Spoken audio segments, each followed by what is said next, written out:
The first thing I felt was my own ribs. Not from the inside, the way you're supposed to feel ribs. From the outside. Something had opened my chest like a paper bag and left the wrapping flapping in the wind. The second thing I felt was grass under my back, dry and yellow and crunching every time I breathed, which was not often and not well. The third thing I felt was two people standing about 10 meters away, talking about me like I was already furniture. Son's not dead, Son's just injured and unconscious. A man's voice, casual, the way you'd say the milk's gone off. Do you have any healing spells? Potions? I don't have those things. A woman, also casual. Hopefully he pulls through. As long as he wakes up for a second, he can log out and heal up completely. Great. Love the plan. The plan is I wake up. Very robust, guys. I did not open my eyes, partly because I wasn't sure I could, partly because I had just realized I had no idea who these people were, no idea where I was, and no idea why I had a second lifetime of memories sitting in my skull like a hard drive somebody dumped there while I was out.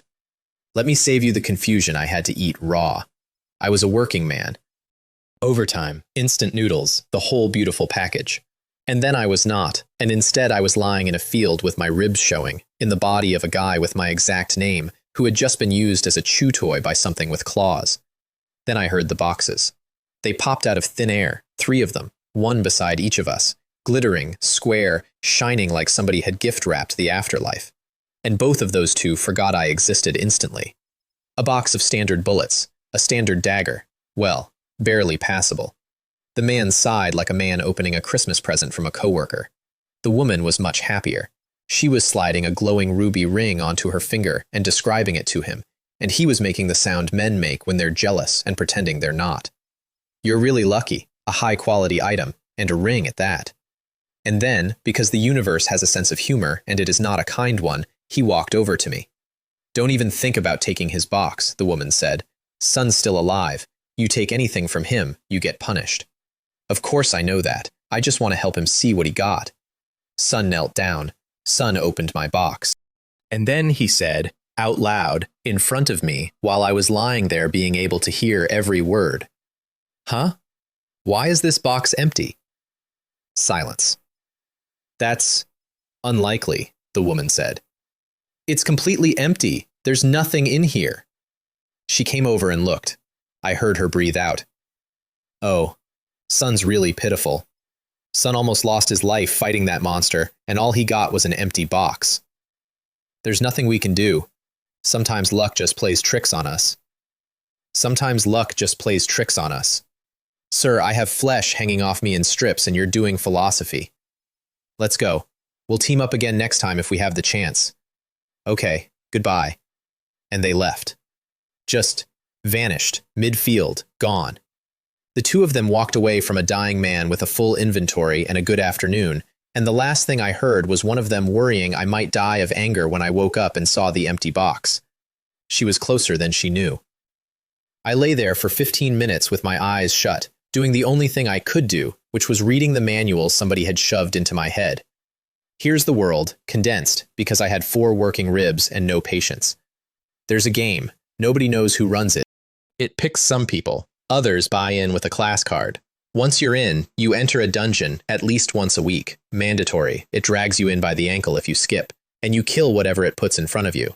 Survive, and you walk out with your body reset to factory condition and a box of loot. Don't survive, and you're a missing persons poster. And the loot is random. That's the whole engine. You fight for your life, you open the box, and the box decides whether it was worth it. The guy whose body I was in had wanted this badly. Soon spent every yuan his dead parents left him on a class card off a forum, and he'd picked melee, because melee is cheap, because melee is where you stand at the front and get chewed. Soon got eaten by a wolf on his first run and got an empty box for it. And then a screen unfolded in front of my face. Please select your dungeon rewards, up to 3 items. I read it twice. I read it a 3rd time because I have a healthy respect for the possibility that I was concussed and hallucinating, which, look at the evidence, was extremely on the table. Then I read the list.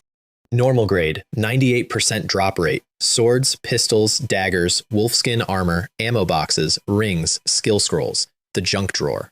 Fine grade, 1%, the same things, but better.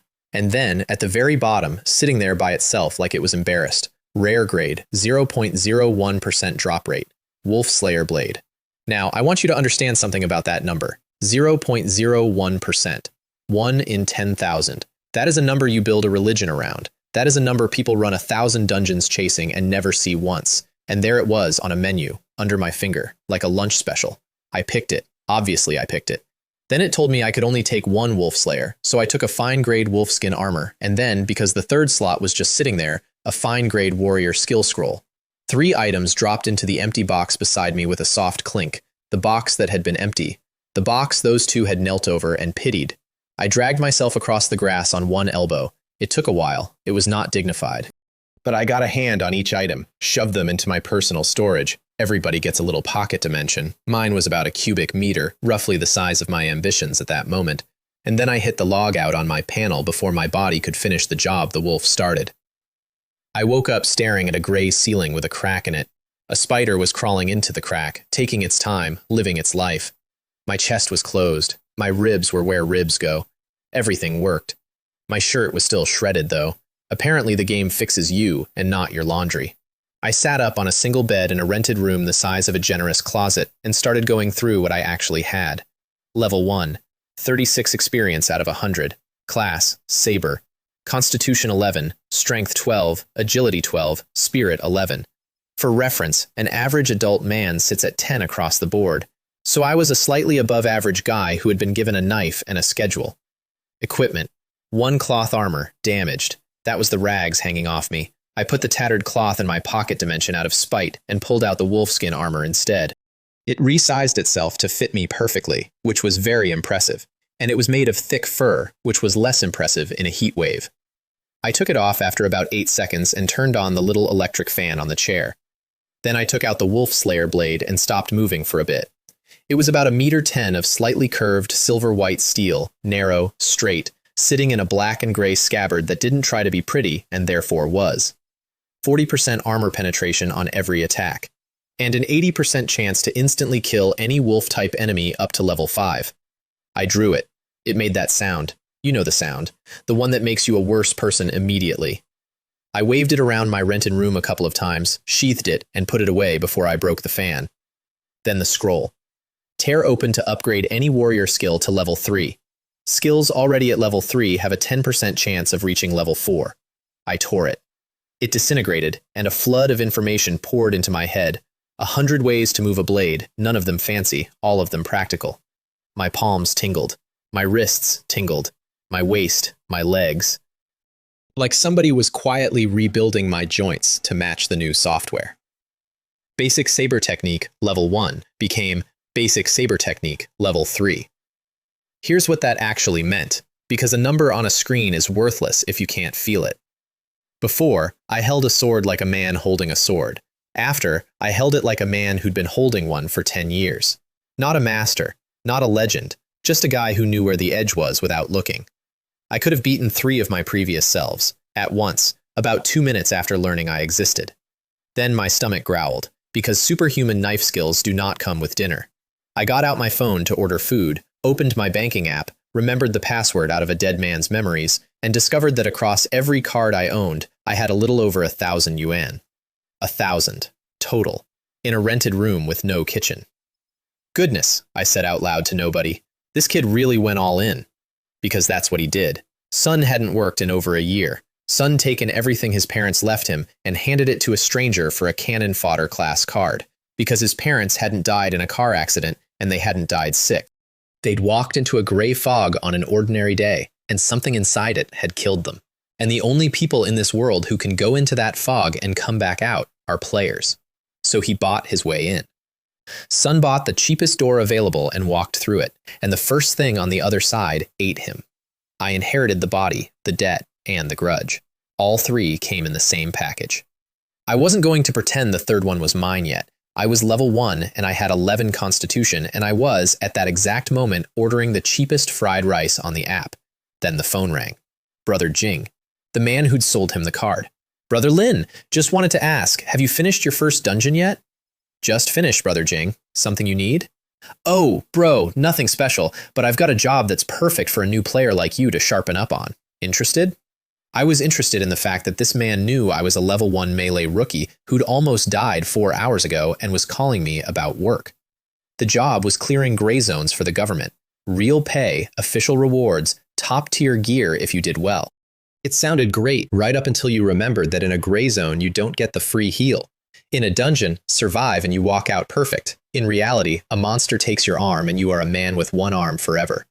Brother Jing, a rookie like me fighting those things is basically catering. I'll pass. And here's the part I appreciated, in a professional way. Sun didn't argue. Sun agreed with me instantly. And then he pivoted so smoothly, I almost applauded. Brother, you really need to get stronger fast. I happen to have a batch of fine-grade equipment on hand, including a fine-grade greatsword, perfect for your class. You probably didn't get a decent weapon on that first run, right? How much for the greatsword? Hee, Brother Lin, we're old friends. Half the price of your class card, 80,000 flat. 80,000? Brother Jing, I can't afford that right now. I'll think about it when I save up. Gotta go beep, beep, beep. I hung up on a man trying to sell me a worse version of the sword I already had for 80,000 yuan I did not have. I spent that night writing a resume, an actual resume. The single most powerful thing to ever fall out of that game, sitting in my pocket dimension. And I was updating my work history in IT. I sent out dozens. By 11 the next morning, I had 0 replies. It seems, I said to the empty room, I can only try the second option. The second option was to go back in. I closed the door and the window, stood beside the bed, and hit enter. I came out of the fog in a mountain forest with bird song and dappled light and 2 strangers. One was a girl in a tracksuit and a steel helmet holding a silver pistol, looking around with her mouth open like she'd won a contest. The other was a short, middle-aged man in a black cloak and a gray hood, who took one look at the tree line, tugged his cloak around himself, and vanished into the shadows so completely that if I hadn't clocked him a second earlier, I'd have sworn nobody was there. Objective: kill a tiger, level 3, in the nearby forest. Level 3. I was level 1. Do the math with me. Hello, brothers and uncles. I'm a new player doing this for the first time, and I hope to— Shh, keep your voice down, the cloak spoke from inside the dark. The girl apologized at approximately the same volume. Seeing as you two are both young, and I'm more than 10 years older with some experience, how about I take captain for this run? No problem, I agree, said the girl, immediately, loudly, again. I was less enthusiastic. If someone wants to lead me, they can start by earning it. May I ask what level you are, sir? How many runs have you cleared? Level 3, 7th run, and he flashed the marker above his head to prove it, which, fine, fair. Wow, uncle, you're level 3 and I'm still level 1. Young man, what about you? Level 2? I'm a rookie, level 1. Oh, then you just need to listen to me from now on. There was a pause before he said it. Sun was looking at me the whole time, and I could feel it even through the hood, and it was not the look of a man doing team composition. It was the look of a man doing inventory, because of my gear. Sun couldn't read the exact stats. Nobody can read another player's item details, but anyone with eyes can tell that a blade isn't ordinary. And I was standing there in fine-grade wolfskin with a rare blade in my hand, claiming to be level 1. Little girl, hide in those bushes and be ready to shoot the tiger. Young man, you stay right here and brace for the fight. My job is to find it and lure it to us. You hold its attention from the front, she shoots from the shadows, and I'll strike at the crucial moment. Then he was gone before either of us could answer. Let me translate his plan for you. His plan was that I stand still in an open lane and let a level 3 tiger run into my face while the two of them shot at it from cover. There is a well-known hobby in the player community, by the way. You can't rob a teammate. Try it, and the punishment system yanks you into a level with no rewards and no healing on the way out. But you can be a little slow. You can hesitate a little. You can arrive a half-second late, over and over, until your teammate is dead, and a dead player's gear is unclaimed, and unclaimed gear is free. So I did not stand in the lane. I found a bush, got in it, and set myself up in a triangle with the girl so we could actually cover each other. Handsome guy, you don't need to hide. You should come out and face the enemy. Stop talking nonsense. If you want to clear this, shoot it in the head when it comes. I'll take it down. She was still saying, oh, but, when the roaring started. I want to be honest with you. I flinched. A tiger roaring in a forest is not a sound effect. There is something in the wiring of every animal that hears that and decides the day is over. My heart went stupid for a full second before I got it back. Watch out, it's coming fast. Get ready, headshot. Okay. And then a thing the size of a car came out of the tree line chasing a black shadow. And both of them were moving so fast that by the time I could tell what I was looking at, they were on us. Fire! Fire! She fired. She emptied the entire magazine into the general concept of tiger. Dirt went everywhere, leaves went everywhere, not one drop of blood went anywhere. Damn, how can you outline this? Then she stopped to reload, which taught the tiger exactly where she was, and it turned. Her bullets fell out of her hands. She froze, and I got to watch, in real time, a person about to be deleted for the crime of being new. So I came out of the bush. The tiger saw me coming and did something I want you to appreciate. It faked. It threw out a claw and then pulled the claw back before my blade could touch it, hoping I'd swing full force at empty air and open myself up. A month ago, that would have killed me, but my sword skills had been level 3 for about 18 hours, and a level 3 swordsman does not commit to a swing. I'd kept something in reserve the whole way through. So when the claw came back, I stepped in and flicked upward at an angle you'd have to be a specific kind of person to find, and a claw the size of a human face went spinning off into the dirt. The wolf slayer went through it like it was cutting a stalk of grass. Then the tiger came down on me like a mountain, and I did the smart thing, which was leave. I rolled behind a tree and let the tree take it. Then I stood up and yelled at the shadows. "How long are you going to wait?" Because I hadn't seen the cloak once. Not once, the entire fight.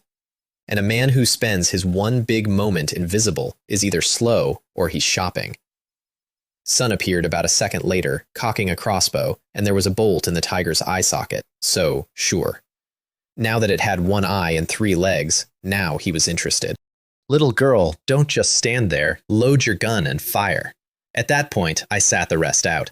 It was a one-eyed, 3-legged cat, and they both had range. I'm not going to sprint into claw distance to grab a kill when 2 people with guns are 10 meters back and finally motivated. It went down. It dissolved into smoke. 3 boxes appeared. The cloak put his straight into his storage and vanished from the dungeon before it had finished materializing. The girl opened hers and cried a little while she did it, and I had a problem because my screen had already unfolded, and this one was long. I couldn't just stand there reading the air for 2 minutes with a witness 10 meters away. So I put my hands together, tilted my face to the sky, and prayed. Look, I panicked. It was the first thing I thought of. Tiger-grade rewards, tiger bone wine, 1 sip, plus 10 constitution and plus 10 strength for 12 hours. 10 points. An average person is at 10. That drink doubles a human being for half a day. Tiger blood medicine, permanent plus 2 constitution and strength. Doesn't stack, so 1 bottle is all you ever get. Tiger marrow ointment. Heals moderate injuries in 2 hours, keeps you alive through severe ones. Rings and bracelets with real effects, not decoration. A tiger head ring that drops the attack power of everything level 3 and under within 15 meters. A bracelet with a stun proc. And at the bottom, the one rare Tiger Soul True Mark. Plus 5 to every attribute, permanently. And an active called Tiger Fury, twice a day, 15 minutes each. Every attack you make carries soul damage on top of the physical. "Handsome, why haven't you opened the box yet?" The girl was standing next to me with tear tracks on her face and a lot of curiosity. "Ahem, I'm praying for the blessing of Lady Luck. It's a necessary procedure before opening the box." "Oh, does praying like that really work?" As the saying goes, sincerity brings results, but whether it works depends on the person. I wanted on record that I said that with a completely straight face while reading an invisible menu. "Sincerity works? Then I'll try it next time." She stood there. She kept standing there. She started telling me about her disappointing loot. I made noises. I picked my 3, Tiger Soul True Mark, Tiger Blood Medicine, and a box of fine-grade pistol ammunition, and I kept my hands together like a monk until she finally realized she was bothering a man in prayer and left. Then I shoved the entire unopened box into my storage and logged out, because I was not opening it where anyone could see. 2 seconds after I vanished, by the way, the cloak came back. Sund never actually left. Sund stepped out and stepped straight back in behind a tree 10 meters away to watch what I did, and what he saw was a level 1 with a blade that cut through tiger bone, sword skills that had no business existing at that level, and a ritual nobody in the player community had ever heard of. This nephew is definitely not simple, is what he decided. His behavior is very strange, as if he follows some special rules. Could he be an elite seed trained by some cult? It might be the right thing not to provoke someone like him. A cult. Sun decided I was in a cult. Honestly, I'd have preferred a cult. Cults have funding. Back in the rented room, door locked, windows shut, I opened the box on my bed.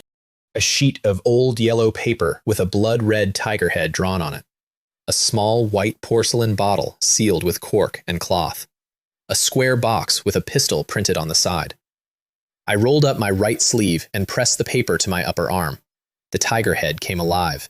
It moved off the paper and onto my skin like it was being drawn there by invisible threads, and in about 3 seconds it settled in as a black tattoo, and my whole arm went hot, and then the heat went everywhere. I drank the bottle without checking my panel first. Burning throat, burning stomach, burning everything, and then nothing. Then I looked. Constitution 18, Strength 19, Agility 17, Spirit 16. Yesterday, I was an 11, 12, 12, 11. Today, I was closer to 2 of me. Those 4 numbers are not decoration, because my strength went up is a sentence for people who've never had it happen. Constitution is how much you can take and how fast you knit back together. Strength is damage and, weirdly, speed, because the thing that moves you is muscle. Agility is nerve speed and body control, how fast you react and how precisely you can do something complicated while a tiger is deciding about you. And spirit is the odd one. For mages, it's power. For everyone else, it's perception. It's how much of the world you can feel. At 16 spirit, I could sit in a room and know where things were. I went outside and walked around Dongjiang City for the rest of the day. Not sightseeing, learning how to not destroy things. When your strength jumps by 7 points in an afternoon, you close doors like you're trying to remove them from the building. I broke a door handle. I nearly broke a bus railing. I put my palm through nothing at all several times because I kept expecting resistance that wasn't there. Also, I got hungry in under an hour because my body was now running an engine it hadn't budgeted for. My physique got stronger, so my energy expenditure went up, I said, standing on a street corner, which is reasonable, but my wallet is protesting. So I got on a bus to a street called Tianhua, which is where you go in this city if you want to sell something the police don't have a form for. Player shops look like ordinary shops. They have to. The government here hasn't decided what it thinks about players yet. Half the leadership wants to lock the whole thing down and register everyone. Half wants to open it up like the foreign countries have. And until somebody wins that argument, the official policy is a shrug with a lid on it. They scrub the internet. They also make sure the people who genuinely need to find this stuff can find it. The one I walked into was called Player Mall, and the ground floor was game consoles and gaming PCs, and a very nice woman in a black suit assuming I was there to buy a graphics card. I want to sell player items, the kind players use. Do you buy? Her face changed about 1%. We do, sir. What grade? Grade 1 we mostly don't take anymore. Grade 2 is more varied. Grade 3, no restrictions. Grade 1 is ordinary. Grade 2 is fine. Grade 3 is rare. She was telling me, politely, that ordinary junk is garbage now and fine items are barely worth the paperwork. I'm selling grade 2 consumables. You'll want them. Because here's the thing nobody outside the community understands. You cannot bring a real-world gun into a dungeon. You cannot bring real-world bullets. If you carry a rifle in, it disappears at the door. The only things that work in there are your starting kit and things that came out of a box. That's the whole reason a nation with a defense industry hasn't just handed its players machine guns and cleared the game in a weekend. Which means gunslingers, the most popular and most powerful class in the world, live and die by ammunition supply. And there is no ammunition factory. There are only boxes. You can never have too many bullets. Ever. She took me upstairs. Upstairs was a proper showroom. A dozen people wandering between glass cases full of blades, guns, armor, potions. Most of it ordinary and fine. One rare item in the center of the room like a museum piece. Wow, your shop is impressive. You can even get rare submachine guns. But the price is insane. 6,300,000. That's a decent house in the capital. A kid with yellow hair complaining at a salesman. The salesman smiled the smile of a man about to ruin somebody's day. Sir, you underestimate us. Rare is nice, but it's not the top. Last year, our flagship in the capital sold an excellent grade weapon for $1 billion. That's a truly high-end item. I kept walking and did not react and thought about it very hard, because I'd been assuming there were 3 tiers: normal, fine, rare. And I just learned that above rare, there's excellent, and above excellent, there's epic. And epic is so rare that as far as anyone knows, nobody on the planet has ever pulled anything higher. $1 billion for 1 grade above the thing I had strapped to my back. I was being led to a back room to negotiate when the front of the showroom got interesting. 7 people came in. 6 bodyguards in suits with real firearms and visible body armor, and in the middle of them, a young man in expensive casual clothes strolling through a room full of paying customers like the room was a hallway. His guards pushed people into corners. Nobody said anything, because everybody could see the guns. The floor salesman scrambled to greet him and got stopped by a bodyguard. "Please clear the area. My young master has booked this place. We will compensate for any losses." "May I ask who?" "No need, Awe," said the young master, without turning around. "This submachine gun is the only decent thing here. Buy it. Then we'll look elsewhere." And he left. And Awe wrote a check for 6,300,000, and the rare submachine gun vanished into his personal storage. Because, of course, the bodyguard is also a player. The whole thing took about 40 seconds. That's the part they don't put on the forums. Everybody talks about talent and luck. Nobody talks about the third thing, which is that your gear drops randomly and other people's money doesn't. A rich player buys exactly what he wants. A poor player prays at a box. I went into the back room and haggled with a buyer, who opened by telling me my ammunition was only fine grade, not high end, and he wouldn't offer much, take it or leave it. I let him finish, then I stood up. "You shouldn't try to fool an insider. I won't sell this low. Somebody else will pay properly." I got 2 steps toward the door before he found a better number. I walked out of Tianhua Street with most of my fine ammunition gone, a handful kept back as reserve, and my dead predecessor's starting kit, 1 blunt short sword and 1 shredded cloth shirt, sold for pocket change out of pure spite. 45,000 yuan. Enough to eat for a few months. Enough to stop lying awake about rent. Not enough for anything else, which was going to become a theme. I got on the bus home doing math. 1 dungeon a day is the cap, mandatory once a week, optional otherwise, and most people take the minimum because most people would rather not gamble their life every morning before breakfast. I was not most people, and here's the honest reason. It wasn't courage. It was that 2 dungeons had produced 2 rare items, and a man who gets 2 lottery tickets in 2 tries does not become cautious. Sun becomes a customer. Then the bus went quiet. Not quieter, quiet. The engine noise dropped away. The city outside the windows went soft and smeared, like somebody had put a sheet of fogged glass between us and the street. I turned around in my seat. Every passenger on that bus was sitting or standing exactly where they'd been, eyes closed, perfectly still. The old woman with the shopping bag, the kid with the earphones, the driver, hands on the wheel, head down, while the bus kept rolling forward at exactly the speed he'd set. Gray zone. That's the name.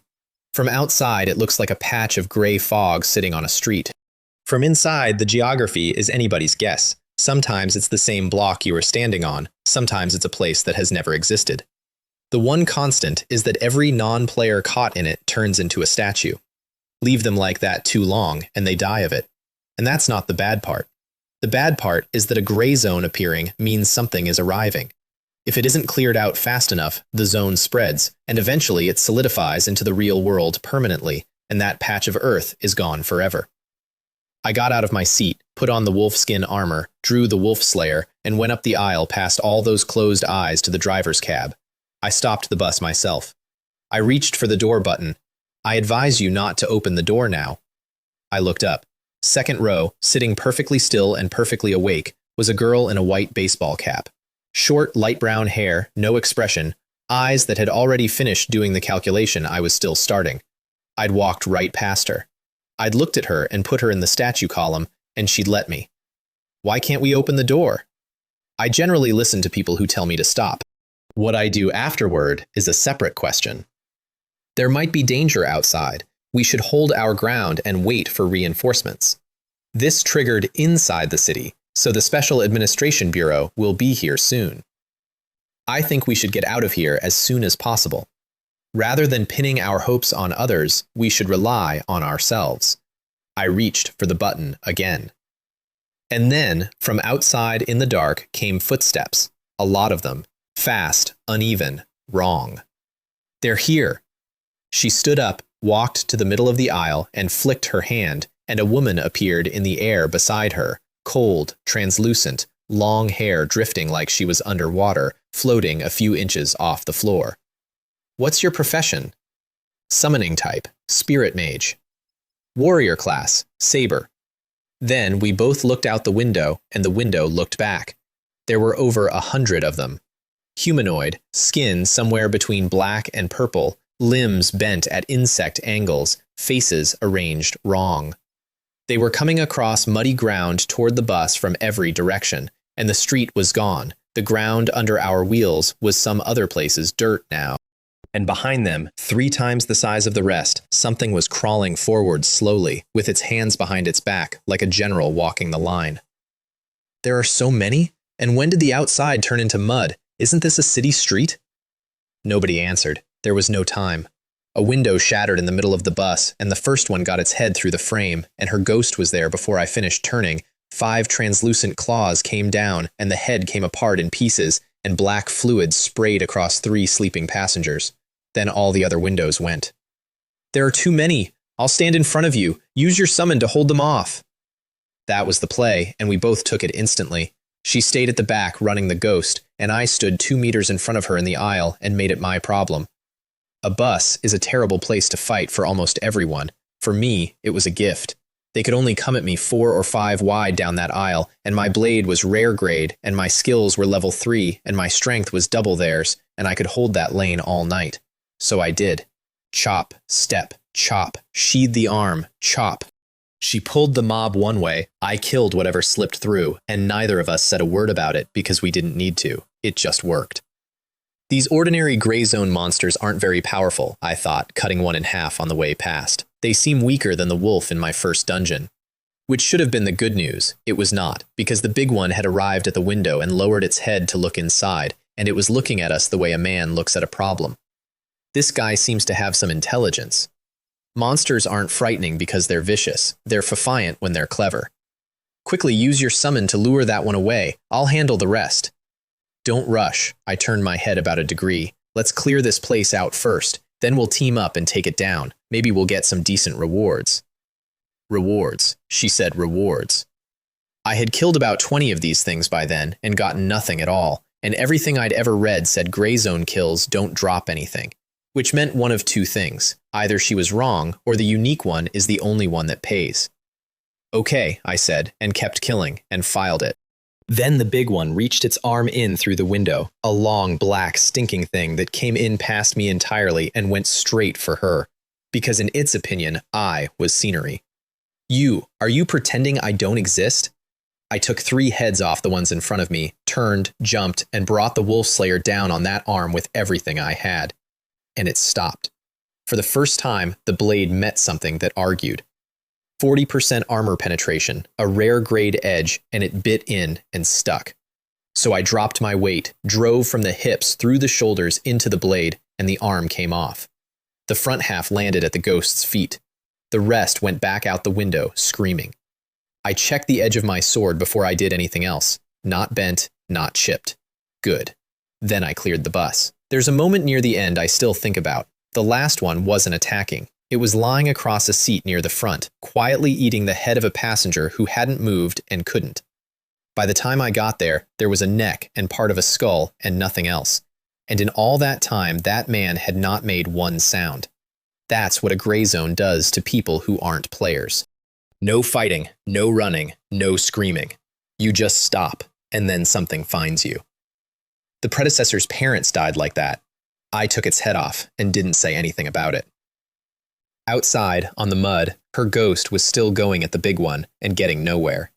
Fast, yes, it moved like it skipped the space in between, but it was scratching. A minute of full effort and the thing was annoyed and nothing else. Do you still have any strength? My summon can't break through that guy. I can only hold him. No problem, I'll go help, right? Boom. A hole the size of a soup bowl opened in the big one's chest, and black sludge started pouring out. I stepped back from the window. Judging by the power, that was a sniper rifle. Could it be someone from the Bureau? It doesn't seem like it, she frowned. Bureau members always save civilians first when they enter a gray zone. Someone in that much of a hurry to kill the monster is probably another player who wants to steal the reward. Steal the reward? Whoever kills it gets it? No, that's not it. The reward for killing a gray zone monster is unclaimed. Whoever picks it up keeps it. unclaimed.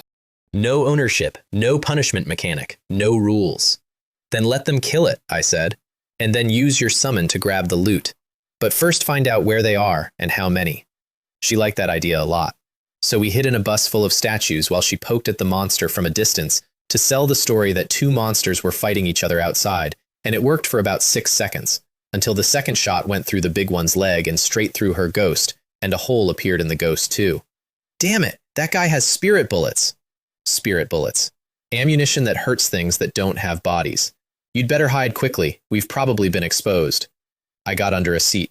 I want you to have the full picture here. I had just held an aisle against 100 monsters, and now I was lying flat under a bus bench because somewhere out in the dark was a man with a rifle and the right ammunition, and if I put my head above the window line for half a second, I was done. That's the entire melee experience in one image. The gunfire went on. It stopped. An eagle screamed, close, then inside the bus, then far away. And then, from under the seat, I saw something appear in front of my eyes that made my whole day turn sideways. A reward panel. In reality, not in a dungeon, in the real world under a bus seat with black sludge dripping through the floor slats. Then engines, doors, boots. Team 1, surround the scene. Second team, prepare to attack. Third team, prepare to evacuate the trapped civilians. 3 windows filled with people at once, and about 2 seconds later, a gun barrel came under the bench and stopped an inch from my eye. You, stretch out your arms and slowly crawl out. I looked at the uniform and crawled out very slowly indeed. They found her too. They were extremely good at this. They pulled us out first, opened the doors, and started moving all those frozen passengers off the bus in an orderly line. Outside, in the mud, people in lab coats were putting needles into what was left of the big one. Then they put us in a car and drove us out of the fog. The woman in the back with us was maybe 30 and friendly in a professional way. Don't worry, you two. You'll be free once the incident record is done. My name is Sun Mei Ling. I'm an investigator with the Special Administration Bureau and a Level 12 player. Level 12. We told her the whole thing. The fog, the monsters, the 2 of us, the sniper. And somewhere in the middle of that, she asked the girl what her class was. Spirit Mage. I watched a woman fall in love in real time. Her whole posture changed. Her eyes did the thing eyes do when somebody sees a house they want to buy. Then she asked me. Saber. She nodded, politely. That was it. That was the entire interaction. Polite nod, and her attention was gone before my mouth closed. We got to a suburban building marked Dongjiang Second Bureau and gave statements for an hour, and on my way out I walked past an office where Sun Mei Ling and 3 colleagues had the girl, Yang Ruoshi, that was her name, I'd learned it in the car, sitting down with words like compensation and personal development and rare class bonus floating out into the hallway. Nobody in that building had asked me a single follow-up question. Discrimination, I announced to the corridor. This is blatant discrimination against the Saber class. When will we melee physical players finally stand up for ourselves? I went home on the bus, 45,000 yuan richer, 1 unclaimed reward panel still open in the corner of my vision, and 1 very clear understanding of my place in the world. Then I locked my door and read it. Ghoul-grade rewards, daggers, staves, spiked blades, bone shields, belts, boots, poisons, explosives, dust, cursed rings, skill scrolls, different drop rates from a dungeon, which was interesting. 70% normal, 29% fine, and at the bottom, the same tiny sliver, rare, 0.01%. Chapter of Obscurity. I took it, obviously, plus a fine warrior scroll, and 2 things dropped out of the air onto the floor of my rented room. The Chapter of Obscurity was a brass pendant on a thin chain, the disc about the size of a thumbnail, worn and old. A pentagram on one face with a ring of tiny characters in the middle that I couldn't read and didn't want to. 2 rows of teeth in relief on the other face, not any animal's teeth I could name. Colluding with each other, while you wear this pendant, non-boss level evil creatures regard you as one of their own, and will not attack you unless provoked. Darkness. Enemies within 13 meters take 7% more damage from you. 7% is real. 7% on everything, always, for free, on a chain you can hide under a shirt and pass off as a cheap gold necklace is a very good deal. The other thing was not. I tore the scroll. 10% chance to push level 3 to level 4. You used a warrior class skill upgrade scroll. Your basic saber technique level 3 upgrade failed. As expected, I said. I can only say that I'm not surprised at all. Experience, 98 out of 100. 1 more clear and I'd hit level 2. I opened my laptop and found a reply waiting. A small game studio in an industrial park wanted to interview me at 11 the next morning for a job that paid badly. I said yes. I want you to sit with the picture. A man with a rare blade, a tiger's soul burned into his arm, and a pendant that makes monsters think he's family, replying politely to an HR email about a junior position. Then I opened the player forum, which at that point was still a dark web address you needed an invite code to reach, and read the day's headlines. The Bureau is always recruiting elite players level 50 and above. A level 48 veteran explains how to clear every dungeon. As of this morning, 2,139 players are confirmed dead in dungeons this month, including a veteran at level 43. 2,000 people this month, including someone at 43. A mysterious massacre has occurred again in Assam. India has added 12 permanent gray zones this month, and the government denies it. A personal theory on the increasing frequency of gray zone intrusions. I almost died in a dungeon today, and the rewards were pitiful. I regret becoming a player, and I miss my old life. I read that last one twice, closed the laptop, and went to sleep. The next morning, I ate 2 bowls of beef noodles, went back to my room, locked the door, and dropped into a grassland. Blue sky, white clouds, green grass to the horizon, and 100 meters out, something the size of a small car digging a hole with tusks. Objective: kill the nearby wild boars. Level 3. It's always animals. This dungeon is really nothing new. My teammates this time were a matched set. The first was a short, round kid, 17 or 18, glasses, no weapon at all, staring at the boar and shaking so hard I could see it from 3 meters away. The second was a guy in his 20s in a black trench coat with a dark gray pistol, staring at the first one with open contempt. Ahem. Before we start fighting, we'd better discuss our strategy. What's there to discuss? With teammates like this, you can only rely on me. The trenchcoat looked up at me. Wolfskin armor, rare blade, level 1. Your melee? Do you have level 3? I am level 1. WTF, you're only level 1. Sun said several other things, then he arrived at his plan. All right. This dungeon really thinks highly of me. I'm a level 2 gunner. You two, listen to my orders and go first. Create opportunities for me to deal damage. That's the only way to clear this, understand? Why do we have to go first? Can't you just fire first? You know nothing. How many shots does it take to kill a level 3 boar? If it locks onto me while I'm shooting, I'm done. If you don't understand, shut the hell up. I advise you to speak more respectfully. Hey, who do you think you are? Do you think I need to respect you? And that was the exact moment the round kid started screaming, I don't want to die! I don't want to die! I don't want to die! Ah!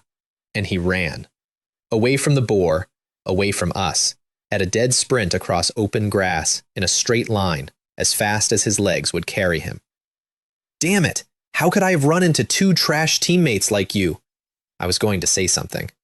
I didn't get to, because 100 meters away the boar stopped digging, turned its head, kicked twice, and charged. Not at us. Past us. Watch this closely. It is the single most educational thing I saw that month.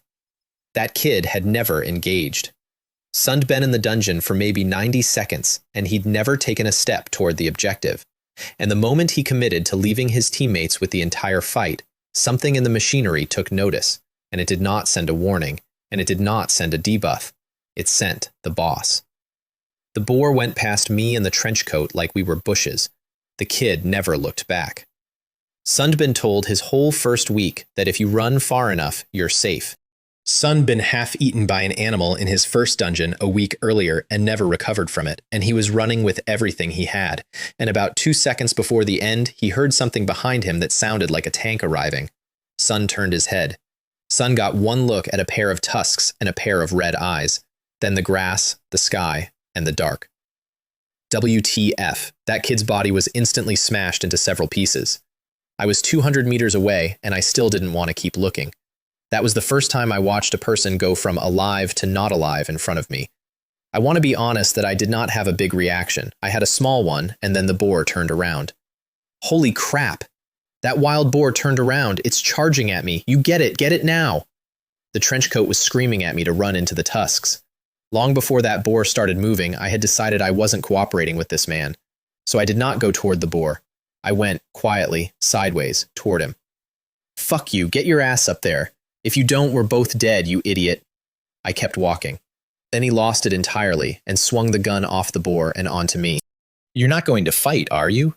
If you don't fight, I'll kill you first. Ah! Soon had raised a pistol at a teammate inside a dungeon.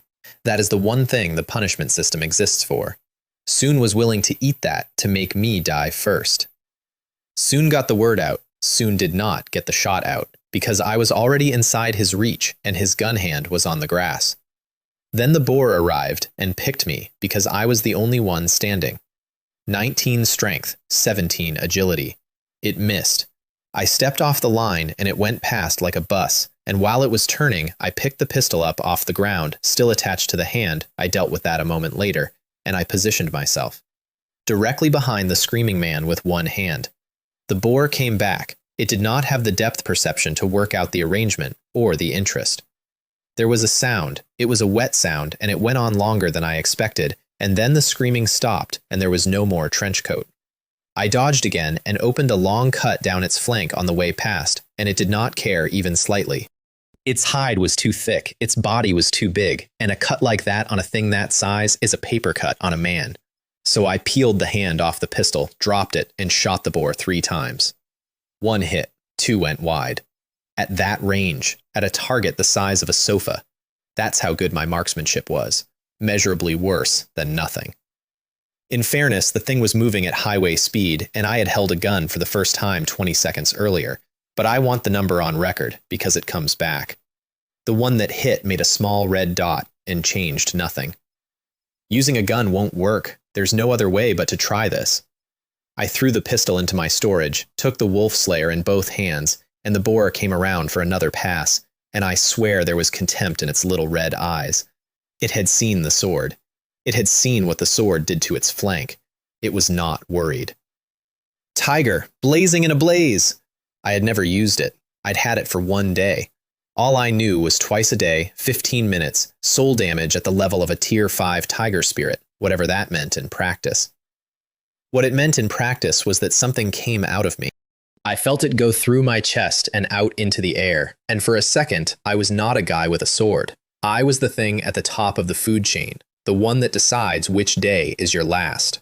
And the grassland knew it before I did. The boar hit the brakes. A creature that weighs as much as a car at full charge felt something in its soul and tried to stop. It couldn't. Physics doesn't care about auras. But it slowed, and it hesitated, and at 3 meters it lowered its head to gut me, and I jumped. Straight up and over, both hands on the hilt, blade vertical, and I opened a trench 10 centimeters deep and 2 meters long down the length of its back on the way across. I landed, turned, and it was already down. Blood running off black hide, whole body shaking, alive, and completely out of control of itself. The effect of soul damage is actually this good? Physically, that cut was a serious wound, and nothing more. It should have gotten up angry. It didn't get up at all. Because I hadn't just cut its back. I'd cut whatever is underneath a back. I walked over and put the entire blade through it, into the heart, and it didn't struggle and didn't make a sound. Its body was still working.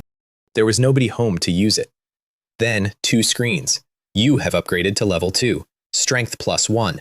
Personal space +1 cubic meter. And the reward list. Boar grade. Armor, masks, knee pads, ammo, rings, scrolls. And at the bottom, a rare Iron Mountain belt. I got about 4 lines in. You are about to enter the punishment level. Please prepare for battle. Countdown. 3, 2, 1. Teleportation initiating. Huh? A punishment level? Are you kidding me? I had thought about this. I want credit for that. I had genuinely sat down and thought about whether cutting off the hand of a man aiming a gun at my head counted as harming a teammate, and I had concluded, reasonably, I think, that self-defense is self-defense, and that the boar killed him, not me. The machine disagreed, and there's no appeals process. There's no messaging system. The thing that built these places has never once said a word to a player. It just tells you what's about to happen, and then does it. 3 seconds later, I was standing on a mountaintop under a nearly full moon, stone under my feet, sheer cliffs on every edge. And on the far side, a figure that started running the instant I arrived, drawing a long blade off its waist, coming at me with the specific efficiency of someone who has done this many times and has no interest in the conversation. The opponent seems to be a master. I thought about the pistol for about 1/4 of a second and dropped the idea, not out of honor, out of accuracy. I'd just gone 1 for 3 on a target the size of a sofa, and this thing was moving. We met in the middle and the sparks went up and something cracked. This masked man is not as strong as me, and his knife is not as good as mine. Both true. My strength was higher, and my blade was rare grade, and his wasn't. But he knew that inside one exchange, and instead of trying to overpower me, he changed the whole shape of the fight. He started twisting and binding, riding my edge instead of meeting it, taking my force and steering it somewhere useless, which is where level 3 sword skills earn their keep. I didn't panic. I didn't try to outmuscle a technique. I answered every move without giving ground, and the sound of metal on metal went on long enough to be a conversation. Then his blade broke, and he ran for the cliff, and I chased him with everything, and that was the mistake. Sun wasn't running. Sun was waiting for me to commit. At the edge, he turned and threw himself onto my sword. The wolf slayer went through his chest, and the broken half of his blade went into my waist. Punishment level passed, exiting instance. I want to tell you exactly how close that was. In the punishment level, you get no rewards. Fine, expected. But you also do not get healed on the way out. Whatever state you're in when it ends is the state you arrive home in. Which means the standard player strategy, trade damage, win ugly, log out, wake up perfect, does not work. If you win that fight badly enough, you die in your bedroom. What saved me was fine-grade wolfskin, which is very good against a stab, and Tiger Fury, which had made that final cut soul damage as well as physical, so he died instantly instead of getting a proper dying swing. What I got was a dent in the armor and a bruise. If any one of those things had been missing, the armor, the skill scroll, the tiger tattoo, the 6 extra points of attribute, I don't get to tell you the rest of this. And I hadn't earned any of them. I'd picked them off a menu. I came out standing in my rented room and immediately started swearing because I'd never picked my boar rewards. Then the list unfolded again, patiently, in my bedroom. It's somewhat humane. Otherwise, if they threw me into the punishment zone and took away my rightful reward, I really wouldn't be able to stand it. The boar rings were all unique, which I appreciated. Unyielding ring, health regeneration up 200%, doubled when critically injured. Basically, a small healing spell bolted to my hand permanently. Ring of Wrath, +3 strength, -1 agility and spirit. A real trade for a physical class. Fang ring. Throw a tusk at anything within 15 meters 3 times a day. Genuinely novel, genuinely a bit silly. And the rare, Iron Mountain Belt. Every point of Constitution grants 0.6% physical damage reduction, up to a maximum of 60%. 60%. You'd need 100 Constitution to max it, which is 10 times an ordinary person, which sounded like a joke at the time.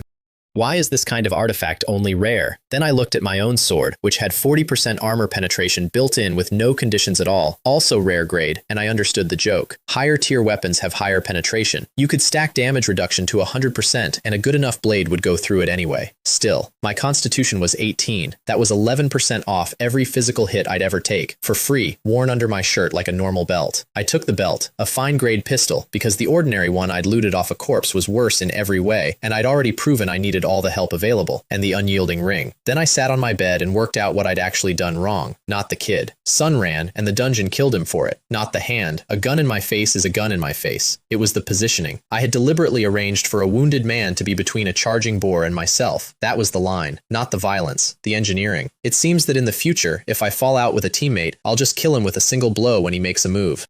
So as to avoid accidentally entering the punishment dungeon later. I would like to note, for the record, that this was the lesson I took away. Then I looked at my phone and realized it was past 10, and I had a job interview at 11 in the western suburbs. I made it a few minutes late. It was a game studio on the 7th floor of an old building in a small industrial park, the exact kind of place where the coffee is instant and the founder has a vision. They made me wait half an hour because the boss was in a meeting. Then, an HR person asked me a series of questions with no follow-ups and told me to go home and wait for a call. This is ridiculous. This small company isn't in a hurry to hire anyone. Hiring me is a joke. I bet the HR person is just padding their numbers. 3 hours of my life. I'd killed a boar and a masked swordsman before lunch and lost the afternoon to a company that was never going to call. I was walking to the bus stop, seriously considering whether selling gear on Tianhua Street twice a month was just the job now, when somebody said my name. It really was you.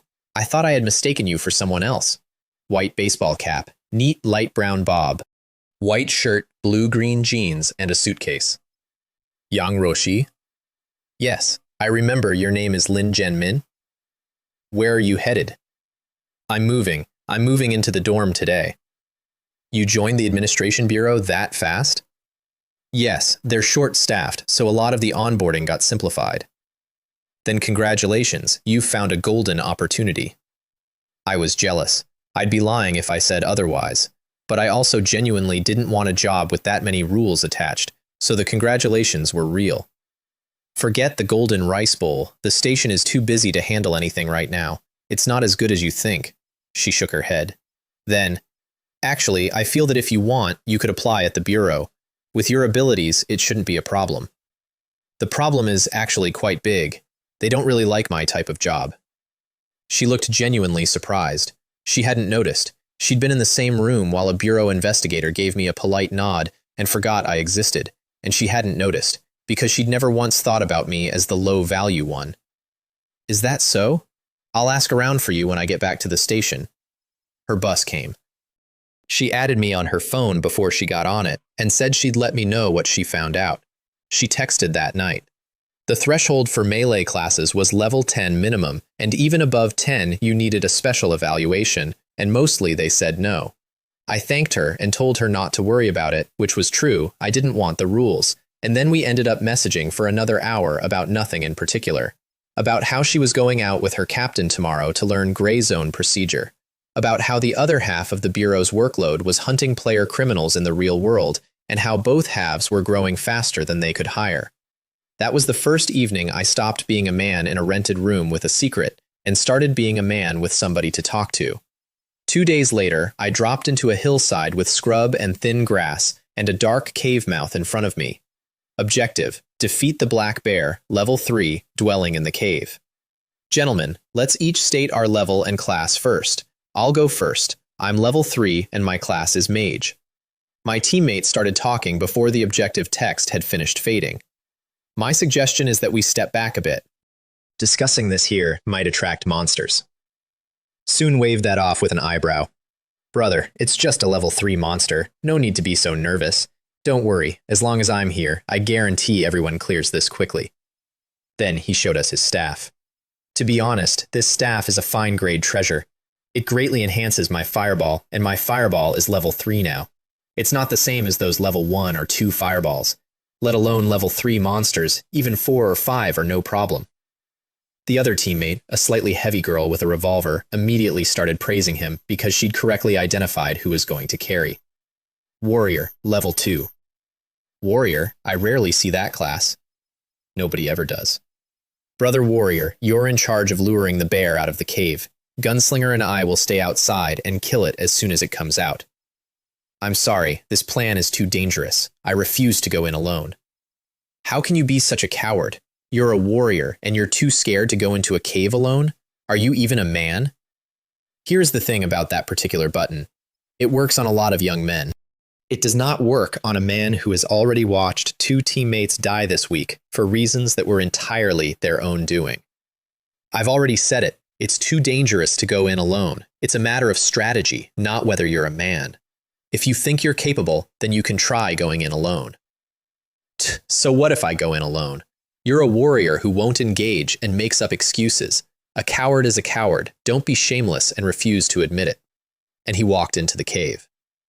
I want to be fair to him. Sun said a thing, and then he did it. That is more than most people manage. His problem was not courage. The gunslinger girl hovered at the mouth, torn between following him for credit and staying with me.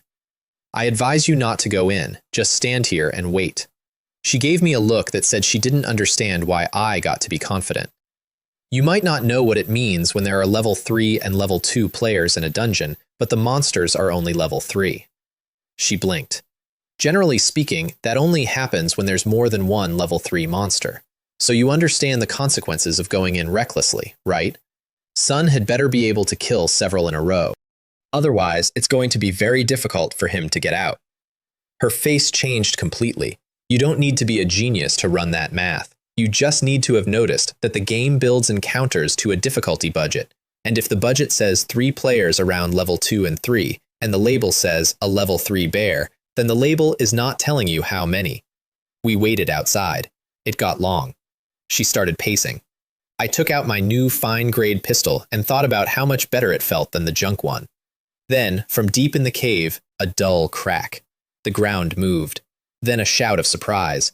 Then the crack again, and again, and again, and the ground moving harder each time, and no way to tell whether that was new impacts or the first one still echoing.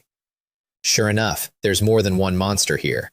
You could read it like a transcript. Soond walked in, seen the first bear in his fireball light, and killed it, or nearly killed it, in one shot. Then something else had come out of the dark behind it, and he'd panicked, and a panicking mage does the only thing a panicking mage can do. Soond put everything he had into a cave. I turned and ran. Run! This place is about to collapse. She ran too, thank God, because she was quick, and she'd decided about 10 minutes earlier that I was worth listening to. I got maybe a dozen meters before the noise behind me became rock, and I got a lot faster after that, and I did not stop until I was up the far hillside. When I turned around, there was no cave. There was no cave mouth, no entrance, no path. The hill was shorter than it had been. I miscalculated. I almost got myself killed. How could I not have thought that a level 3 fireball would bring the cave down? I hadn't been wrong about the number of monsters. I'd been wrong about the room. Then the panel opened. Please select your dungeon rewards. Up to 4 items. 4, not 3. 4. This time I can choose 4 rewards. Is it because there's more than one monster? I had cleared a dungeon by running away from it. I had not swung my sword once. I got a bigger payout for it than any run so far, because the encounter had been built for multiple bosses, and the machine pays out on what it built, not on what you did. Berserk bracers, fine grade. Every melee hit grants Berserk for 10 seconds, stacking 3 times. 4% attack and movement speed, 7% physical damage per stack. Rage gauntlets, fine grade. On their own, just gloves, but equip them with the Berserk bracers and you get Rage, 1 strength at the start of combat, and 1 more per Berserk stack. Read those 2 again, because I did, several times. 12% speed, 21% damage, 4 strength at 3 stacks. Fine grade, not rare, fine. The tier everybody sells to shops for pocket money. I took both, plus the rare Bear Clan Mage headband, which was completely useless to me and would be worth a great deal to somebody else, plus another warrior scroll. Then I stood in a collapsed hillside and tested my new gloves by hitting a bush. The theory was that you need to hit an enemy. The reality, it turned out, was that the game's definition of a hit is extremely generous. Bush worked. Rocks worked. Dirt worked. Slapping the surface of a puddle with a rare grade blade worked. Berserk 3 stacks. Rage 3 stacks. Strength from 20 to 24 in about 4 seconds of vandalism. These 2 sets of equipment are a bit outrageous. Since the bonuses are so easy to trigger, 12% attack and movement speed, 21% physical, and 4 strength can be maintained almost continuously through an entire fight. Whoever balanced this game did not balance this game. 2 fine-grade items worn together beat several rare ones. I tore the scroll. It failed, obviously. Then I went home, and the next morning I read a bureau announcement on the forum that stopped me. A group of foreign criminal players had fled into major cities across the country. The bureau was pursuing them and asking every player to report anything strange. Some of them, it said, were highly dangerous. Flee and report. High-level players may kill them on sight and claim a bounty. They advised ordinary players to avoid unfamiliar routes alone, especially at night. Dongjiang City was on the list. The next day I walked into a forest fully kitted for the first time. Wolfskin armor, iron mountain belt, berserk bracers, rage gauntlets with the unyielding ring on top, fine pistol in the left hand, wolf slayer in the right, brass pendant under the collar. My 2 teammates looked at me the way you look at a man who has clearly wandered in from a much better party. Objective: kill the silverback gorilla, level 4, in the nearby forest. This time the target is a level 4. Are either of you level 4? I'm level 2, gunslinger. I'm also level 2. Is that so? That's quite a coincidence. I'm also level 2. The mage's face did something complicated. 3 level 2s against a level 4? Are you kidding me? Everyone, this is no time for jokes. I really am level 2, said the gunslinger, and then he looked at me. However, judging from the equipment this big shot is wearing, it's hard to believe he's only level 2. Which is fair. I had armor, rings, bracers, gloves, a Mliar's weapon, and a sidearm. Level 5 would have been generous. 2 was a punchline. Ahem, I think we should stop this topic. The more you explain, the worse it gets. I have found this to be true in every world. They were both good, actually. That's worth saying because most of my teammates so far had been a hazard. The gunslinger had common gear, but a solid supply, level 2 marksmanship, and a straight answer about what he could and couldn't do. 90% hit rate at range, damage unknown. He'd never fought a level 4. The mage had a level 2 ice arrow, 30% slow for 12 seconds, and no illusions about it doing damage. Nobody lied. Nobody grandstanded. We made a plan in about 90 seconds. Then we found the gorillas, and the plan died because there were 15 of them. They were spread through a clearing 20 meters out, eating fruit, playing, sleeping in the branches. And in the middle of them, sitting on the ground like a man, 3 meters long and easily 1,000 kilos, was a silverback the size of a bodybuilding statue that had gotten into the wrong line of work. Boss, there are too many gorillas. We have to change our plans. It needs to be changed. I didn't expect that this time the boss isn't a single entity. That's the part that gets people. It's never one thing. There's the boss, and then there's the 15 ordinary ones who are each about as strong as a grown man. And if you touch the boss, you get all 16 at once. The mage wanted to lure the small ones away one by one with fruit. Reasonable. Slow. Let's give it a try. But first, let's try to lure the boss out alone. If we succeed, it will save us a lot of trouble. Lure the boss away directly? What if it discovers you? There are some risks, but the problem won't be too big. I'll carry it out. You two prepare to support. I want to be honest about why I volunteered. It was not bravery. It was that I had run the numbers on my own escape speed and concluded that if it all went wrong, I could outrun a gorilla through a forest, and neither of them could. I went and picked a handful of the berries the gorillas were eating, circled back, and tapped my blade against the ground 3 times to stack berserk and rage. Strength 24, agility 17. Then I started throwing fruit at a silverback. The first one went wide. The second one hit it in the back. It came up onto all 4s and spun around looking for the culprit. Third one, from behind a tree, right on target. It stood up on its hind legs, hammered its chest with both fists, and roared at the forest in my general direction. Which is gorilla for I'm extremely large and you should reconsider. Aren't you coming over here? I'll give you another one. I hit it in the chest. And that did it. It didn't know what I was. It didn't care anymore. It just wanted to find the thing that had thrown 4 berries at it and turn it into paste. It leapt 7 or 8 meters from a standing start and came through the forest, snapping tree trunks with its forearms. I checked over my shoulder while running, which was the actual purpose of the whole exercise. The other 14 were still eating. A few had looked up. Not one had followed. Then I ran for real. It was faster than me in a forest, which surprised me and shouldn't have. It lives there. It closed the distance in about 10 seconds, so I slowed down, on purpose, and steered it into a clearing we'd picked out 300 meters back. I put a foot on a tree trunk, used the rebound to kill my momentum and turn, brought the pistol up left-handed, and shouted, "Fire!" 3 attacks from 2 directions. My bullet went in first because I was closest. A fine bullet out of a fine gun, into the chest, and it made a hole the size of a fist and stopped 1,000 kilos of gorilla dead in its tracks mid-charge. Then the gunslinger's revolver, several rounds, straight into the head. Its skull moved about an inch. Then the ice arrow, and white mist came off it like something frozen thawing in sun. All 3 landed. It got up. That's a level 4. Everything hit, and it got up. I stopped shooting and started chopping branches with my sword instead, which looked insane and was in fact me stacking buffs, and while I was doing that, it screamed at the sky and jumped. Level 4 monsters are indeed very tanky. I wasn't worried. I'd been waiting for the jump. 1,000 kilos in the air is 1,000 kilos that has already decided where it's going to land. I stepped aside. The pistol went into storage and my left hand joined my right on the hilt. Tiger! The aura came out of me again and the clearing got quieter. Die! I went around behind it while it was still turning, and I put every single thing I had into its neck. A column of blood went up thicker than a man's waist. The head came off, hit the leaf litter, and rolled. I didn't look at it. I was watching the arm, because if the cut hadn't gone all the way, I was going to need to move. It had gone all the way. Boss, that last strike was so cool. You took down the boss in 1 hit. They were both staring. And one shot the boss sounds like luck, so let me take it apart. It took 6 things, all stacked, all at once.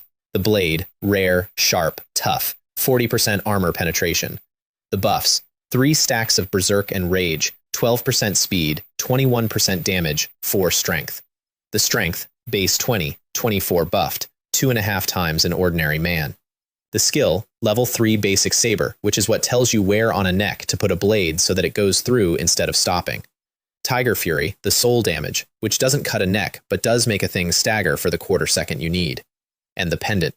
7% extra damage from everything within 13 meters, quietly, all the time, on a chain I could have bought at a night market.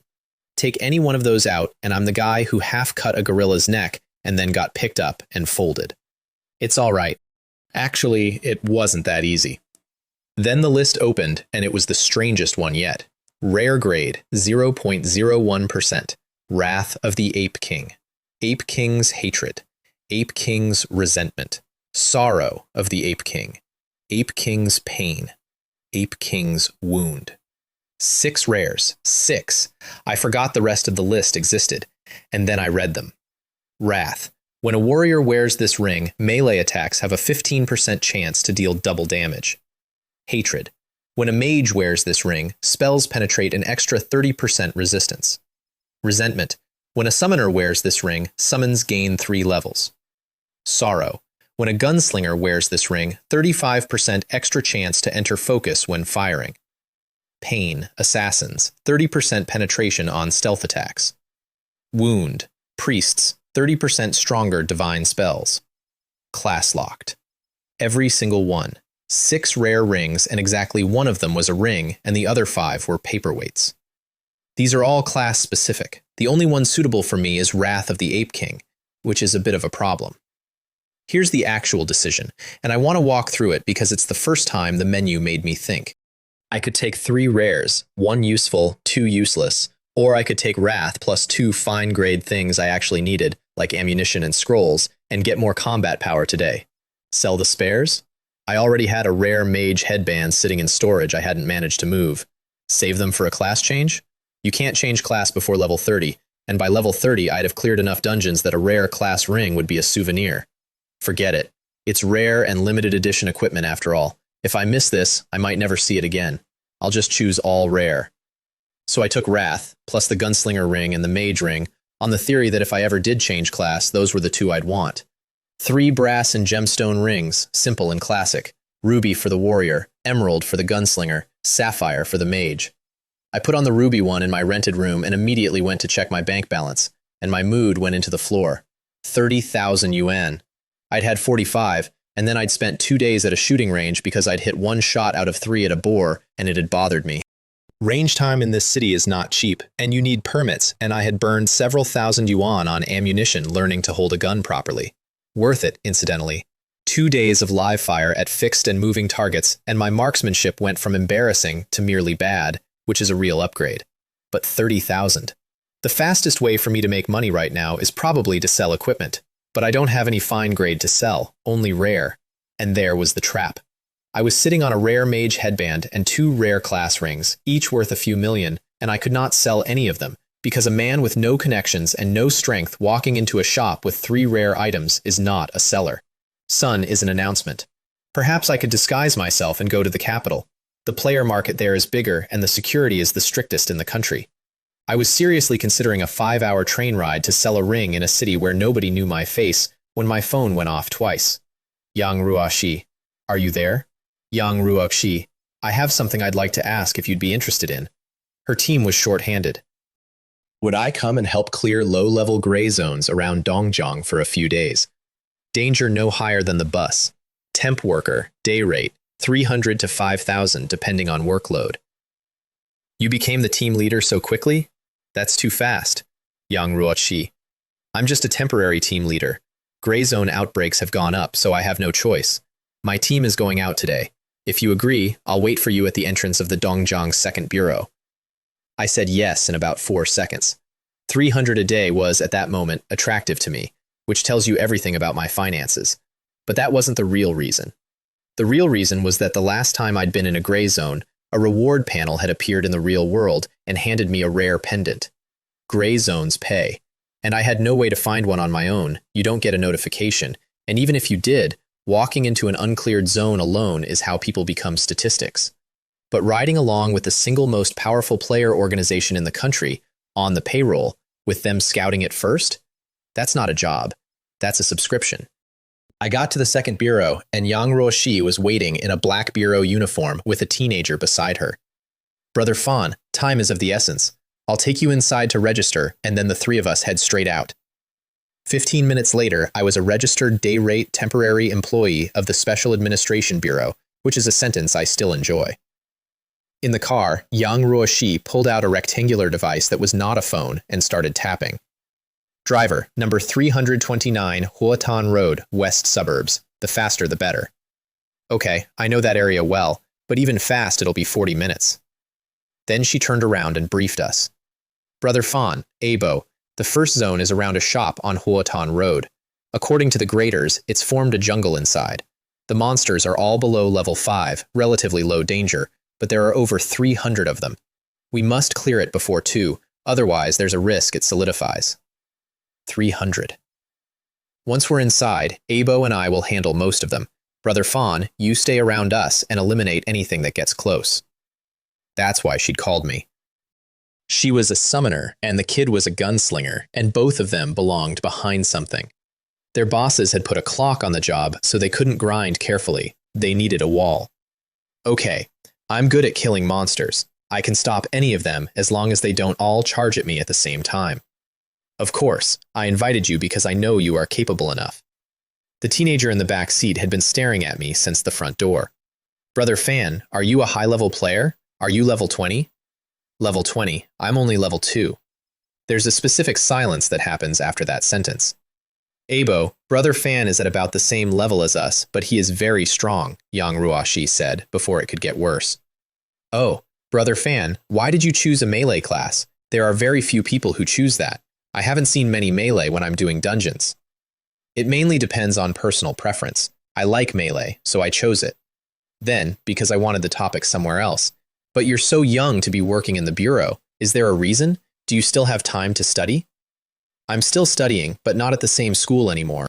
I changed schools after I awakened as a player. The things I learn now are very different and much more interesting. It was the school's arrangement that I was sent here to help. The school's arrangement. There are now schools. There is now a pipeline. A kid awakens as a player, and the state moves him to a different institution and then loans him out to a clearance team as coursework. That is either extremely reassuring or the most alarming thing I'd heard all week, and I have never decided which. Huotan Road was an ordinary residential street, with half of it cordoned off by men in dark green uniforms. Yang Ruoxi showed a card to a heavy-set official in his 50s with a medal on his chest, and his careful face broke into a smile. You all go in quickly. Please make sure to complete the mission as soon as possible. Thank you. We will not let the country down. Sun lifted the tape for us, and as we ducked under and walked away, I heard him behind us, quietly, to nobody. Being young is great.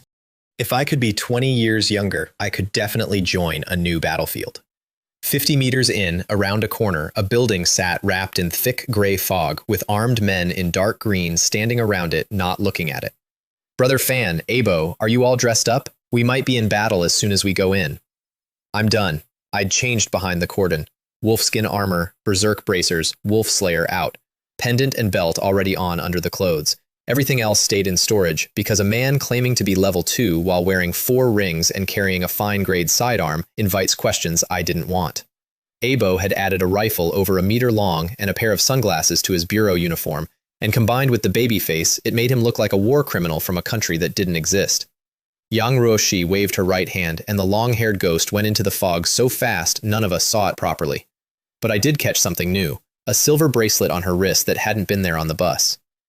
There is a grassland inside, and several low-level tree spirit monsters within 100 meters. Everyone, prepare for battle. Well, in that case, I'll go first. Stepping into a gray zone from outside is not like entering a dungeon. There's no dizziness, no transition. You walk into fog, and the world changes mid-step, like somebody swapped the film between frames. 1 second, it's a hazy street. The next, it's a jungle spanning hundreds of meters with grassland around it, and dozens of green, twisted things wandering the grass. I actually flinched. My body did it before my brain caught up. I've killed many kinds of animals, but this is the first time I've seen one that looks like this. They looked like tree roots that had learned to walk and were bitter about it. Small, slow, weak defense. The only annoying thing about them was that they didn't stop when you cut them in half. You had to get them to about 10 pieces before they gave up. I killed the ones that came near me and left the rest, because that was my actual job. Then Abo opened up with the rifle, punched a hole clean through one at distance, watched it keep walking, and switched to bursts. Abo, shooting this kind of monster is too wasteful of bullets. Stop for now and wait for a stronger one. As for these, I will handle them. Sister Ruashi, is it really necessary to be so frugal? I'm carrying over a dozen boxes of ammunition. It's necessary. With gray zone outbreaks getting more frequent, the ammunition supply will definitely become scarce soon. If you don't use it sparingly, it won't be so easy to apply for more later. She said that while remote controlling a ghost through a massacre 400 meters away. The ghost had gotten better. On the bus, it had been fast and sharp. Now, it was something else. It flickered rather than moved, and anything it went past came apart into pieces before you could see the strike land. 10 claws, faster than my full-strength swing. That bracelet was doing work. Sister Ruashi, is the situation that urgent? Bullets shouldn't be that easy to run out of. If you don't believe me, just wait and see. The kid was bored, so he asked whether we could just burn the jungle down. No, that won't work. The grater already tried when he came in. Sun noted that even a Molotov cocktail couldn't be lit. Iruashi, what exactly does this grater you keep mentioning do? They're Bureau investigators who explore the interior of new gray zones. They're assassin-type players the Bureau trains specially. Most new zones get scouted by them first and then classified by danger level. Otherwise, it would be very dangerous for ordinary players to walk into a high-level zone. So somewhere in this country, there is a small number of people whose entire job is to be the first person to walk into an unknown gray zone alone, invisible, and come back with a number. Then we had 30 monsters break out of the tree line, and I got to be useful. I ran circles on the grass, and they chased me in a clump because they were too stupid to spread out, and Abo stood still and picked them off one at a time while I towed them past him. Half a minute. Done. There were several more waves, each one smaller. By the end, Abo got bored enough to come stand next to me at the tree line and shoot into the jungle at things he could barely see. Sister Ruashi, are you almost done cleaning up? I can't see a single monster left in here. Almost. Now there are only 3 bugs hiding underground. I want to put a marker down here because it matters later. Yang Ruashi cleared that zone. Not me, not the kid with the rifle. Her ghost went through hundreds of monsters, on the ground, in the air, under the dirt, while she stood in one place and never took a scratch, and Sunmei Ling had spotted exactly what she was worth in one car ride. I'd been standing there feeling like the muscle. I was the least efficient person on that team by a wide margin, and I was the only one who couldn't have done it alone. That's it? There's no boss to fight? Yeah, Sister Ruashi, isn't it said that there are mostly boss monsters in gray zones? Are we just that unlucky? I also want to get rewards outside a dungeon. Actually, there is a boss in this gray zone. We both turned. However, it was killed by the first grader who came in to investigate. Its corpse is in the jungle. Judging from the shape, it was an insect. Huh? This grader is so currency. They even stole our rewards. This situation is actually normal, she was smiling. In these low-level zones, if a grader can kill the boss instantly, they naturally won't leave the reward for others. This is basically the default rule. If you really want to kill gray zone bosses, you either need to be among the first to enter, or you need to go find the high-level zones. The graders take the boss. Of course they do. They're the ones who walk in blind, so they get first refusal on the only thing worth having. Then the air went murky, and the ground started to shake. Let's get out of here right now. This gray zone is already starting to crumble. Anyone who's too slow might get stuck in a wall on Huotan Road. We went out the way we came in, and behind us the gray peeled off the buildings and was gone inside a minute, revealing a street shop with blood in it and no bodies. Report, we have completed the gray zone cleanup. The zone has been eliminated, but all 6 people who fell into it have already perished. We would appreciate your assistance in handling the follow-up. The man in dark green nodded and signed a paper. 6. It had been 6 people in a shop on an ordinary morning, and by the time anybody noticed the fog, it had already been 6 for hours. Brother Fan, Abo, you guys should have enough energy right now, right? If there are no problems, let's move on to the next one. The second zone was in a grove of trees outside a village, and it had been sitting there for a full day before the village chief noticed, which meant it was close to solidifying. Brother Fan, Abo, the interior is a winding dark cave nearly a kilometer long, lots of low-level lizard and bat things inside. We'd better eliminate them all within half an hour. We put in miners' helmets from the trunk of the bureau car. I stepped in first, and before I could even see which way the tunnel went, I slashed upward and to the right, and something small screamed and hit the floor in 2 pieces. You little brat, how dare you ambush me? Don't think I can't find you just because you're hiding in the dark. That was the spirit attribute earning its keep. 16 spirit doesn't do much for a melee class on a bright day. Your eyes work, your ears work. You don't need to feel where a thing is when you can look at it. But underground, with 1 lamp, vision stops being the sense you're using, and a man with 16 spirit in a dark cave knows exactly where everything is, all the time, without looking. Wow, it's so dark here. Fighting monsters in here must be so exciting, Abo said that, about a place where he could not see, as a gunslinger. Brother Fan, you take the rear, Abo and I will clear the front. I said fine and expected a quiet job. I was wrong. The lights we carried pulled monsters from both ends of the tunnel, and I spent 20 solid minutes swinging a sword at bats and lizards coming out of the dark behind us. In a narrow passage, though, which suited me perfectly, I only had to defend about 2 meters of width, and half the time 1 swing took out 3 of them. When we finally hit the far end of the tunnel and stopped, I was genuinely tired. Everyone, let's rest here for a minute. There are more monsters in this zone than expected. Abo, who had talked continuously for 6 hours, sat against the rock with his eyes shut and said nothing. Then Yang Ruoshi made a small noise. Brother Fan, Abo, there's something in that rock face. She'd been resting with her eyes closed, which for her meant her ghost was still out drifting through the walls.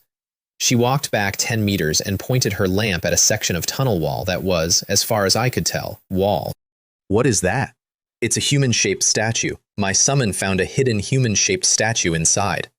Her ghost came out of the rock while she said it, which did not improve my mood. A human-shaped statue? Aruoxy, if something like that really appears in a place like this, we'd better leave quickly. My instinct upon hearing that there was a hidden humanoid figure buried in the wall of a monster-infested cave was that we should leave. Yang Ruoxy pulled out the bureau device instead, tapped it, and turned the screen to me. The top half was an image, a classical stone statue of a woman, graceful, draped in a light veil, no face, both hands out in front of her, a dagger in one, a plate of apples in the other. Below it, Gray Zone Special Event E556, also known as the Goddess of Fortune or Goddess of Calamity event. No obvious pattern to its appearance, presumed to appear randomly in zones of all levels.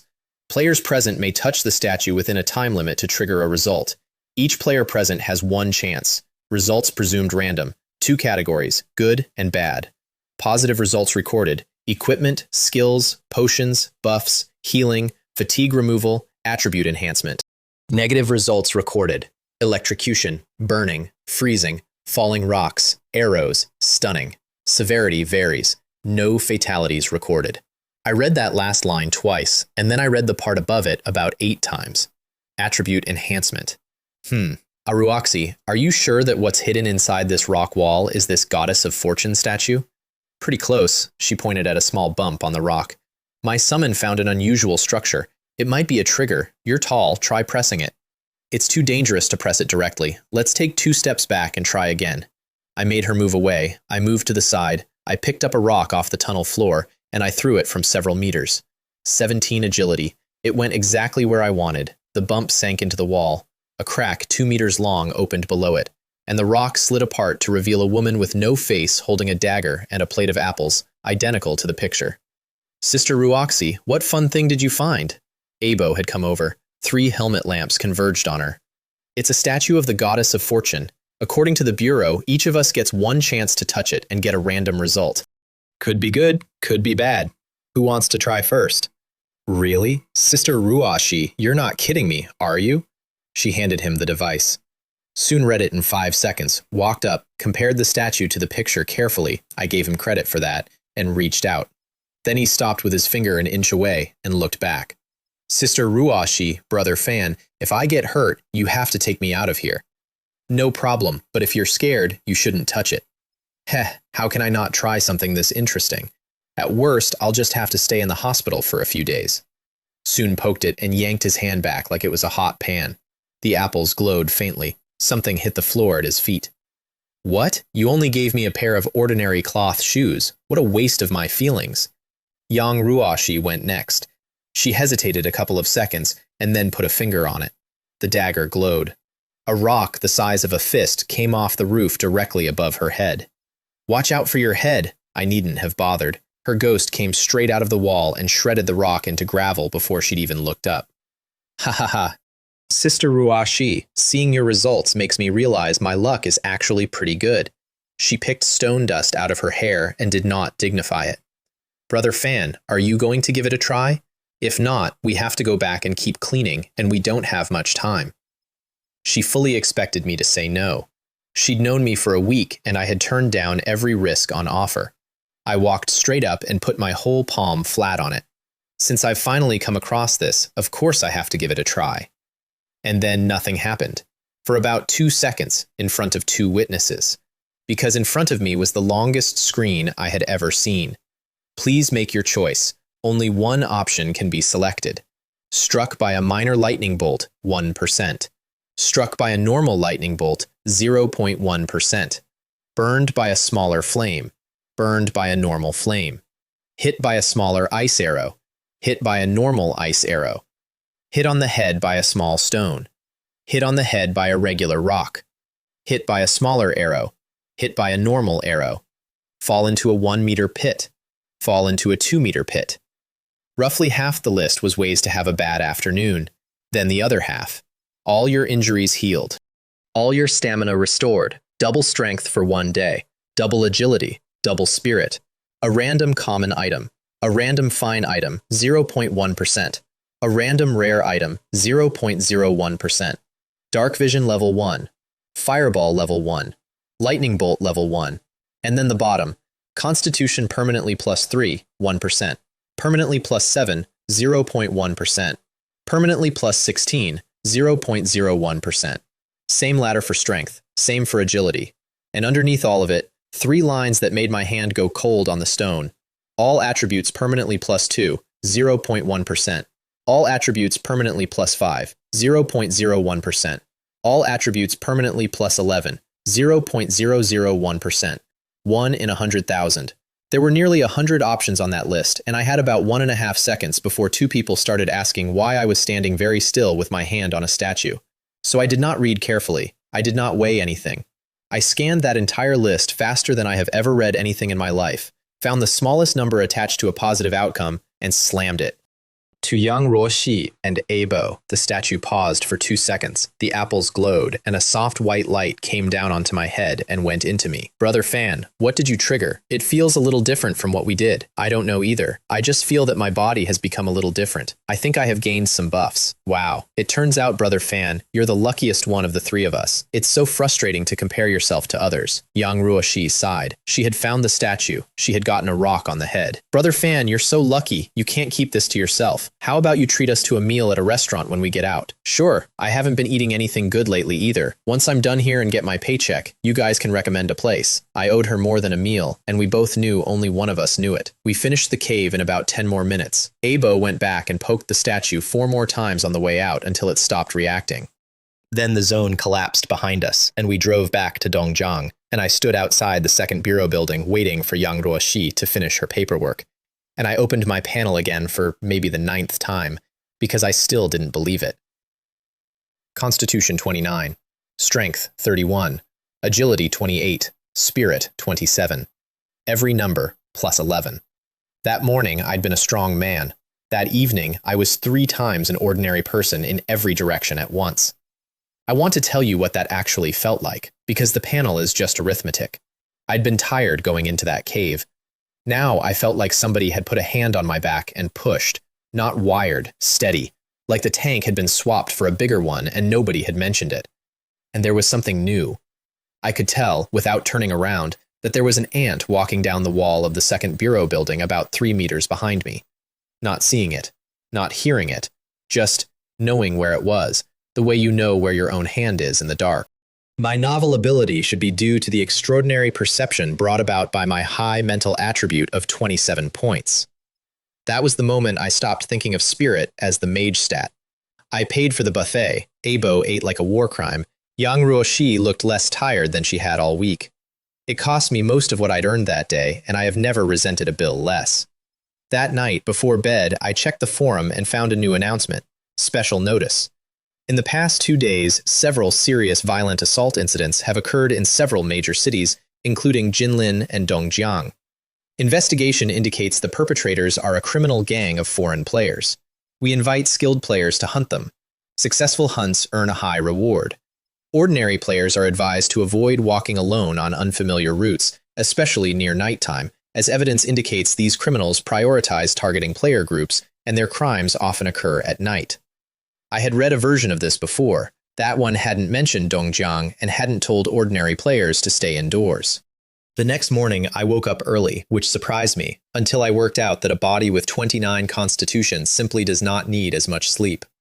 I skipped breakfast because I wasn't hungry after the buffet, geared up, and dropped into a wasteland of pebbles and dead weeds. 2 teammates, both women. That was new. Objective: kill the nearby poison fang spider, level 4. And immediately, before I could open my mouth, spiders? Where are the spiders? I'm terrified of spiders. Please don't actually hit a spider. Office wear, pistol, gunslinger. Spinning in place, looking everywhere, not wanting to find it. The spider is on that tree over there. I would like to apologize for that. I pointed. I pointed helpfully. Hanging from a dead tree 100 meters out on a few threads was an 8-legged thing bigger than a man. She screamed a scream that hurt to be near, went completely limp, and hit the ground. Goodness, you just fainted right away, didn't you?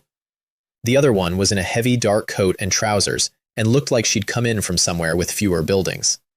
Shaking, but upright, and not screaming. Are you a beginner? Yes. Yes, this is my first time running a dungeon. Then you stay here and don't move. I'll take care of the monster. Asking me, a level 2 player, to lead 2 teammates like these against a level 4 boss. This dungeon is really well planned, but I can barely understand it. Because it was, actually, well planned. The dungeon had looked at a level 2 saber with an average attribute close to 30 and correctly concluded he could solo a level 4 while babysitting 2 civilians. I walked toward the tree, tapping my blade on the ground to stack buffs, brought the pistol up left-handed, and shot the spider off the tree. A fine bullet from a fine gun put a hole in an orange abdomen and dumped dark green fluid across the dirt, and the boss dropped out of the tree and came at me with 8 2-meter legs moving fast enough to leave afterimages. Buffed, I was at 35 strength and 28 agility. It could not touch me. Consider how absurd this was. A level 4 boss at full sprint could not close a 7-meter gap on a level 2 saber. I walked it in circles across that wasteland like a man exercising a large dog, and while doing it, I kept shooting. And nobody had warned me about the other half of it. I was hitting 60, 70%, both of us moving, at range. 2 days ago, I was 1 for 3 on a stationary sofa. That's what agility is. It isn't just dodging. It's every fine motor action you'll ever make. My marksmanship hadn't improved. My hands had. 3 minutes later, it kicked its legs and died of accumulated bullet holes. You have upgraded to level 3, agility +1. You have gained the saber class skill, Dash, level 1. Dash. The swordsman continuously consumes stamina to gain 12% movement speed, toggle on and off at will. Finally reached level 3, but it's too stingy to only add 1 point of attribute each time. That's the joke about levels, by the way. I'd gained 44 points of attribute from a statue in a cave in 1 second, and my level 3 reward was 1 point of agility and a skill that makes you jog slightly faster. The reward list had a rare, venomous fang, a dagger that stacks poison up to 10 times. Not my weapon, but not junk either. And a pair of fine-grade spider-cloth shoes, 15% poison resistance, 10% movement speed. 10% movement speed. Free. Always on. No stamina cost. My brand new class skill gave 12% and drained stamina while it ran. The shoes gave 10 and cost nothing. I took the shoes, the dagger, and a box of ammo because I had 1 bullet left in the gun. Then I spent a while running around an empty wasteland testing my new legs, which sounds childish and was extremely useful. Fully buffed, my speed bonus hit 34% on top of 35 strength and 29 agility. I timed myself over a stretch of open ground, 100 meters in about 3 seconds, faster than a cheetah. And with 29 constitution, I could hold it. I turned around and found the country girl standing there, having finally worked up the courage to approach. Thank you for helping me complete the dungeon. You're welcome. Just wake that person up and then leave quickly. Then I went to work, because I had a shift. That day in the gray zones was the most boring day I had ever spent as a player. No boss, no event, just clearing.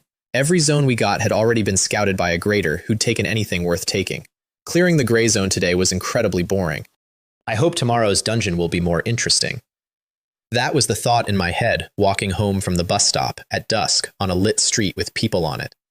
20 meters ahead of me, a manhole cover came up off the road. The thing that came out of it stood on two legs like a man and was covered in gray-black fur, with the limbs and head of a wolf, 2 meters tall, with claws on it like garden tools. It came out of the sewer, crossed the pavement, put a pedestrian on the ground, and started opening him up right there while people screamed. Huh? What is that? I have to call the police right away. I turned and ran with everybody else. I want that noted. I did not draw a sword and charge. I did not know what it was. I didn't know how strong it was, and my plan was to get to a safe distance and call it in. I got about 10 meters before something came at my back, and I got out of the way on reflex. Another player from Xia Kingdom has been discovered, it spoke. Broken, accented, but words. Its eyes were red, and they were on me now. What are you? Why did you ambush me? It smiled. An actual smile on a wolf's face, which I do not recommend seeing. Then it came at me with one arm out like a spear, so fast, but still not as fast as me. 31 strength, 29 agility. It was fast. I was faster. I didn't strike back on that first pass, and it wasn't fear. Its arms were longer than my sword. Going for the body meant eating a claw. Going for the claws meant getting bowled over by 2 meters of muscle. Its burst speed wasn't far off mine, so I let it commit twice, and on the second pass I opened a long wound down its ribs. It didn't dodge. It didn't guard. It didn't seem to notice. 10 exchanges in 2 seconds. 7 or 8 cuts on it. My shirt in ribbons. And then it started enjoying itself. You can't beat me. And every wound I'd put in it closed like ice melting. What insane regenerative ability. That's why it fought like that. It had no reason to defend. It had done the math before I did and concluded that it could just outlast me.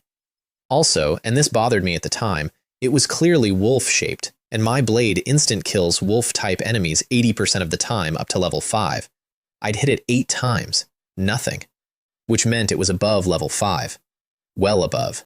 Fortunately, my Berserk buff is fully stacked. Those attacks didn't trigger double damage yet, so I should be able to unleash something serious next. And here's the mistake I'd made, and it was mine. I wasn't fully geared. I'd come from a work shift. I had the armor and the Berserk bracers and the ape ring. I did not have the rage gauntlets, so my strength was 4 points lower than it could have been. I'd gone to a job and left the other half of my kit in my pocket because I didn't want to look rich. Tiger Fury, dash!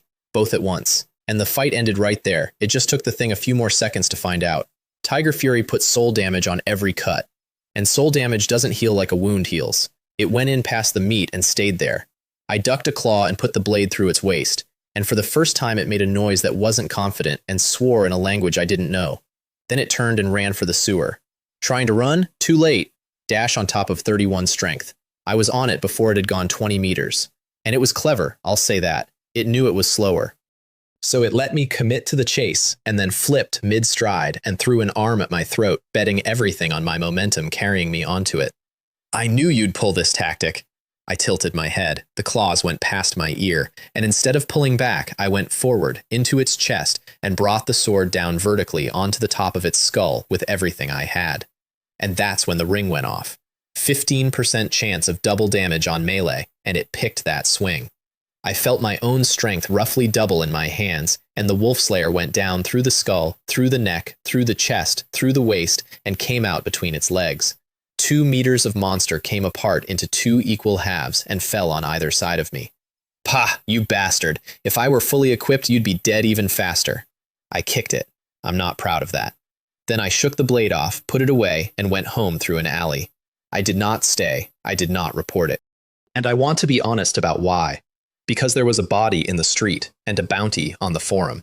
And both of those things come with a name attached. And I had spent every day since I woke up in this body making sure I did not have one. Which is how I found out, later, what happened next. The team that arrived wore black, and the man leading it had a longsword on his belt and a sniper rifle in his hands. By the time he got there, the corpse had changed. The fur had gone short and thin. The 2 halves of the head weren't wolf anymore. The features had settled into a Caucasian face, young, not much older than me. The man in black put the rifle down, crouched, looked at it for 2 seconds, and put a gloved hand on it. Son's a foreign werewolf class player specializing in warrior-type skills. Judging from his physique and physical strength, his level should be between 20 and 23. 20 to 23. Captain Joe, can you tell which player killed him? At least a level 30 player, proficient in melee, using sword-type weapons. Son kept looking at it. This player is most likely a melee class.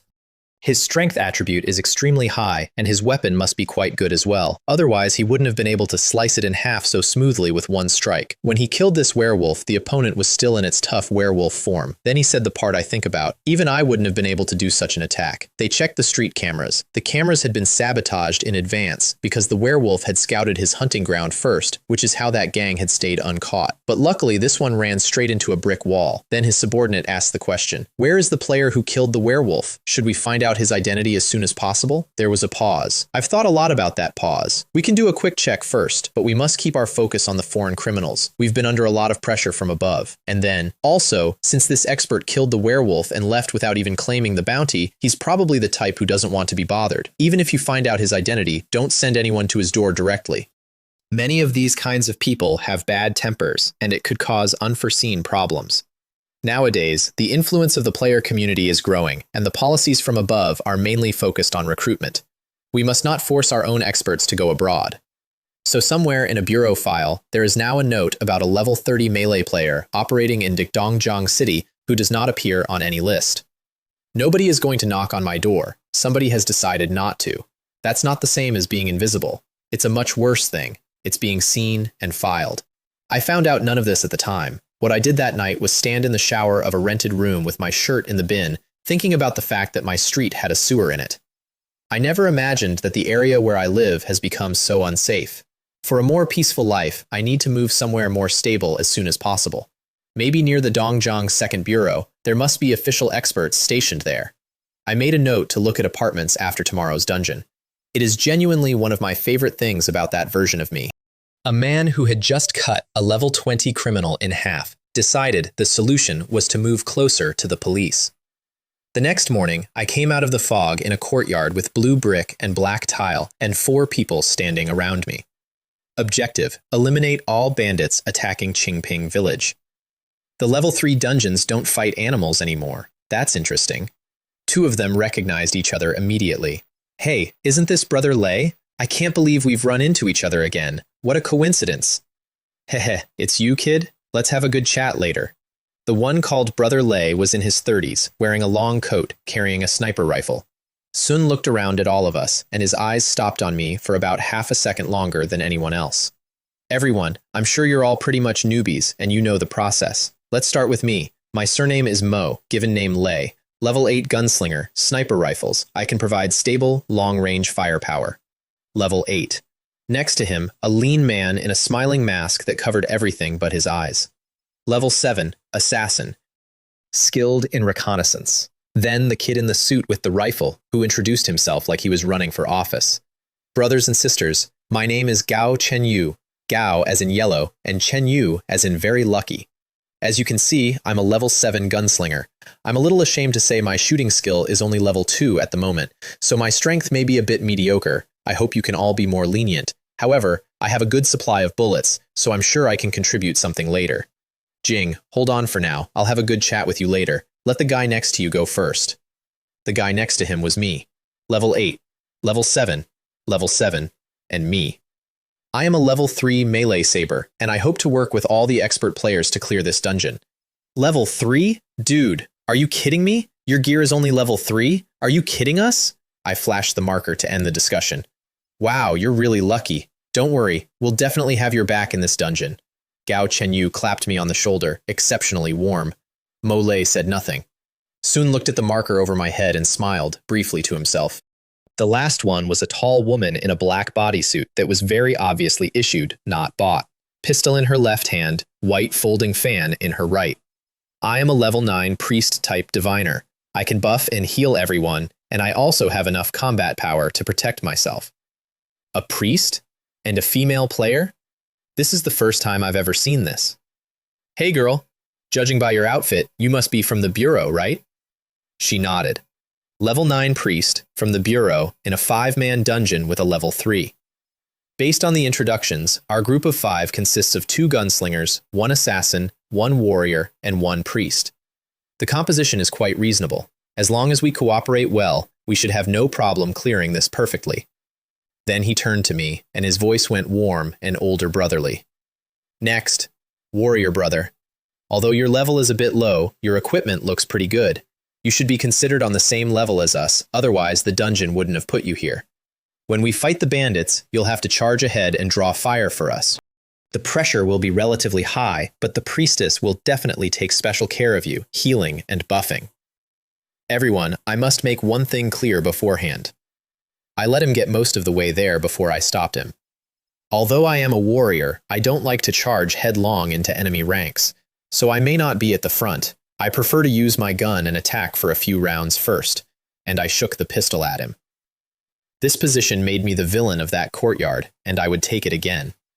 In this game, you get 1 life. 1. Die in a dungeon, and you're a missing person in the real world forever. If people respawned, I would happily be the bravest man alive. But I don't respawn, and neither does anyone else, and the entire concept of the warrior stands at the front and eats it so the ranged classes have a comfortable afternoon is a convention lifted from video games where the warrior comes back. No way, bro. As a warrior, you should be at the forefront. You don't expect us gunslingers to get through, do you? No one needs to charge in. Just use ranged attacks. Brother soldier, what you're doing is a bit wrong. Mo lay again, still smiling. Leaving aside how much power you can unleash with firearms, just the fact that you're the only warrior in our team means you have to step up and draw the enemy's fire so the rest of us have a better output environment. Otherwise, if you back down, the enemy can rush us ranged attackers, and then we might not complete this dungeon and we might be wiped out. Team responsibility, overall strategy, everyone's survival, all the words in the right order. Heh, just because I'm a soldier I have to rush in and die. Do you think this is a video game? You can snipe the enemy from a distance with your sniper rifle. Why do I have to rush in? In real wars, I've never heard of needing melee units as meat shields. Real world wars are all about long-range firefights. Silence in the courtyard. Fine, I won't argue with you. His face went flat, and the warmth switched off like a lamp. You're unwilling to take responsibility for your team, yet you spout so many fallacies. It's truly disappointing. Go do whatever you want later. Since you don't want to contribute to the team, don't expect the team to protect you when you're in danger. Soon waved to the others and walked to the far corner of the courtyard. Assassin brothers, Jing, priestess. Let's discuss the strategy again. Without a warrior to cooperate, this dungeon might be a bit difficult. Gao Chenyu went first. The masked assassin hesitated, then followed second. The priestess in black shook her head and walked to a completely different corner by herself, which I appreciated more than I can tell you. So I was standing alone in a courtyard while 3 people conferred 40 feet away and glanced at me periodically. Then the courtyard gate opened, and an old man in a blue cloth robe with a white goatee came in and bent so low he nearly touched the ground. Brave warriors, the Blood Wolf bandits are almost outside the stronghold. I implore you to lend a helping hand and help Qingping village eliminate these villains. Please get up, sir. We will definitely lend a helping hand. I was closest, and I answered him. None of the 3 strategists in the corner moved. Soon led us out through the gate into an old village. Blue brick, black tile, a gravel path, a mill, a granary, and a wooden palisade around all of it with one heavy gate. Behind the gate, 100 or so village men with sickles and hoes stood in an open space. On the gate itself, several men who looked like hunters crouched with bows. It looks like we're going to have to play defensively. I'll hide behind the fence for now. I picked a spot behind the palisade, neither too close nor too far from the gate, where I could shoot through the gaps. I watched everybody else pick. Mo Lei asked the old man for a ladder, climbed to a rooftop 200 meters back at the center of the village, laid down on the tiles with the sniper rifle, and set up. Gao Chenyu took a nearer rooftop. The priestess went behind the fence on the other side of the gate, same idea as mine. The assassin arrived near the gate and disappeared. For close combat, 100 strong young men with sickles and hoes. For close-range firepower, archers. For pistols, me and the priestess. For mid-range, the suit kid with the rifle. For long-range, the sniper, plus an assassin ambushing. With this setup, wouldn't we crush an ancient-themed dungeon? I was extremely confident. I knew exactly how modern firepower handles men with swords. Then hooves came up the dirt road, and 5 men on horseback crested the rise with about 200 bandits running behind them. Fortunately, only 200 shouldn't be too difficult. Release the arrows! The hunters loosed. Most of it went at a bald, scarred man in the center, and here's what happened next. The 4 riders flanking him jumped off their moving horses, cleared about 20 meters through the air, dodged the arrows in mid-flight, and landed on top of the gate. Holy crap, how can these bandits on horseback leap so far? Do they know some kind of superhuman agility? Martial arts. Actual martial arts. This wasn't ancient China. It was ancient China where people can do that. Then a shot from the center of the village and one of those heads came apart like a watermelon. 1 shot to the head. It seems these guys who know agility are still within the normal range of defense. Mole was, whatever else he was, extremely good. I ran forward and put my gun up on the other 3, and they dropped off the gate into the middle of the militia. 100 farmers with hoes, and a faint glow came off their skin, and they went through those men like wolves through a pen. Every strike sent someone flying. It looked like dominoes. I didn't fire. I couldn't. They were fast, the militia were in the way, and I was not good enough to guarantee I'd only hit the right people. Gao Chenyu had no such reservations. Sun put an entire magazine down into the crowd from a rooftop. Blood and pieces went up behind the gate.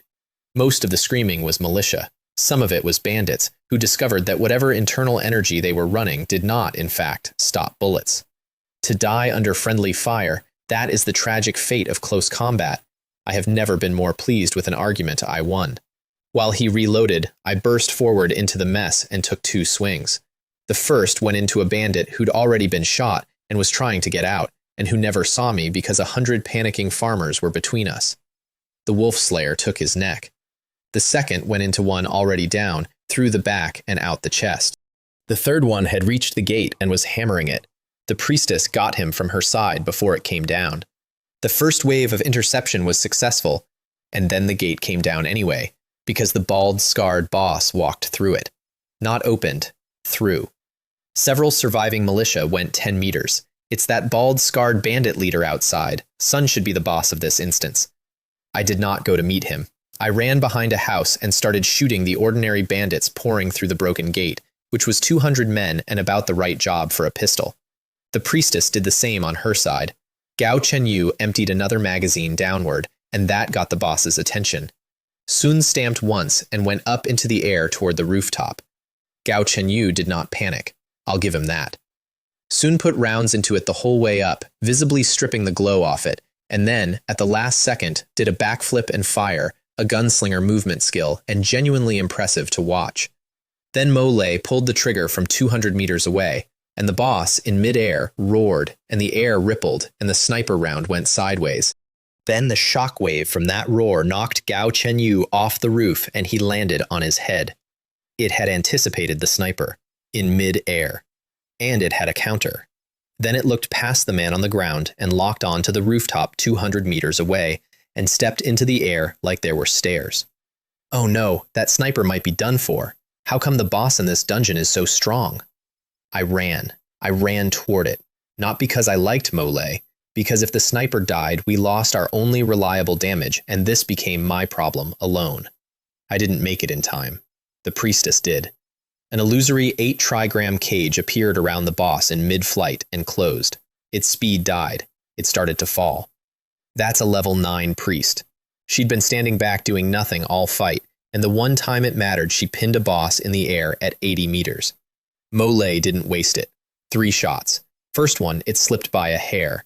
Second one hit its chest and mostly bled off against whatever it was running. Third one, and it was too tired to deflect that one, blew a hole bigger than a bowl in its abdomen, and it dropped straight down.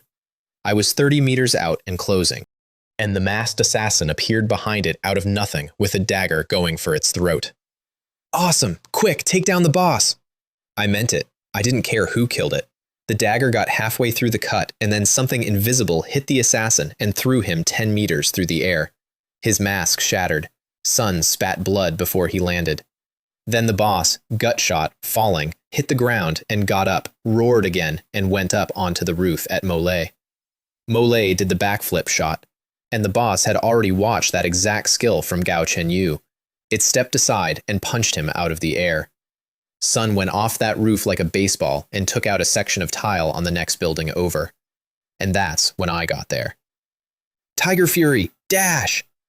Buffs stacked on the run. I came off the ground onto the roof behind it and swung at its neck.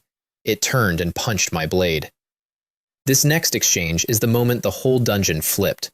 35 strength buffed, plus the momentum of a running jump, plus a rare blade with 40% penetration, plus a level 3 cut placed properly. Against a punch that had 30 seconds earlier sent a grown man flying off a roof. It expected to knock me back. What happened instead was that my blade went through the punch and through the fist and took several fingers off. And it felt its soul shake at the same time because Tiger Fury was up. This boss has incredible strength and exceptionally hard bones. I wasn't happy. I was calibrating. Against anything else, that swing cuts a body in half. Against this thing, it took fingers. Its eyes did something then, not fear, regret. I could read it perfectly because I've had the same thought. It was thinking, if I'd fought this one first, at full strength, I'd have won.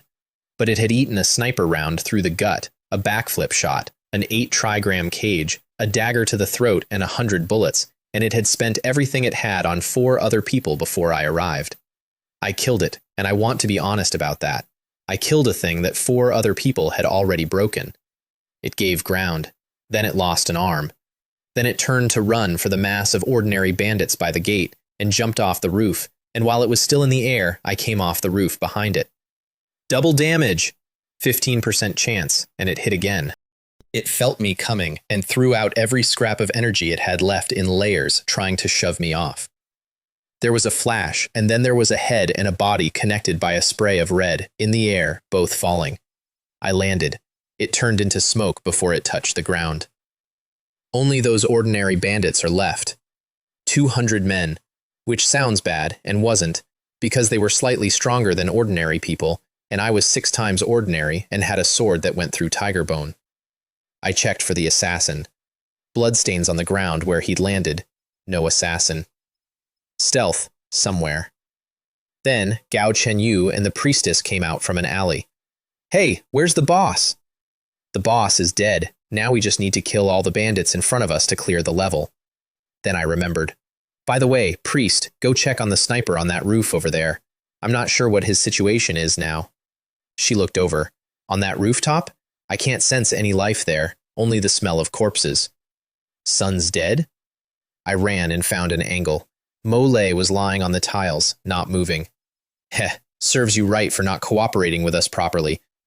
Now you've really screwed over Brother Lei. That was Gao Chenyu, at me. I'm the one who ruined him? I clearly explained my strategy to you beforehand. It's not like I changed my mind halfway through. Can't you guys adapt your tactics? Besides, if I'd charged this enemy the way you wanted, I'd probably be the one dead. You should know very well how monstrous this boss was. And then, from the roof, help me. Help me. Sun wasn't dead. Sun's taken enough damage to trigger a fake death skill and blacked out, and the priestess had read a corpse because there'd been nothing to read. She was up that wall and on the roof in about 2 seconds, grabbed the eaves, flipped up, and started casting. Strands of pale gold light shaped like old characters came out of the fan and wrapped him, and in about 6 seconds his face had color again and he could sit up. Brother Lei, you really scared me to death. I almost thought you'd kicked the bucket. I was practically dead just now. I lost consciousness from severe injuries and triggered a fake death skill. Fortunately, I regained my senses quickly, and the priestess arrived just in time. Then, from the roof, the thing he actually cared about. By the way, is that boss dead? Sun said he had already killed the boss. Gao Chenyu jerked his head at me, irritably. And Mo Lei looked down at me and smiled, genuinely, warmly. Brothers, the rest of the battle depends on you guys. I'm out of danger now, but I can't do much anymore. I don't even know where my sniper rifle is. Sun tried to stand up to look for it. The priestess stopped him. Try to move as little as possible right now. My healing can't fully fix you. You'll have to wait for the repair after we clear. As for your sniper rifle, I didn't see it around here. In that case, you can hide here for now, and we'll handle the rest. Then I said the thing that had been bothering me since the gate came down. But what about that assassin teammate? I've only seen him once so far. Who knows what that guy is up to?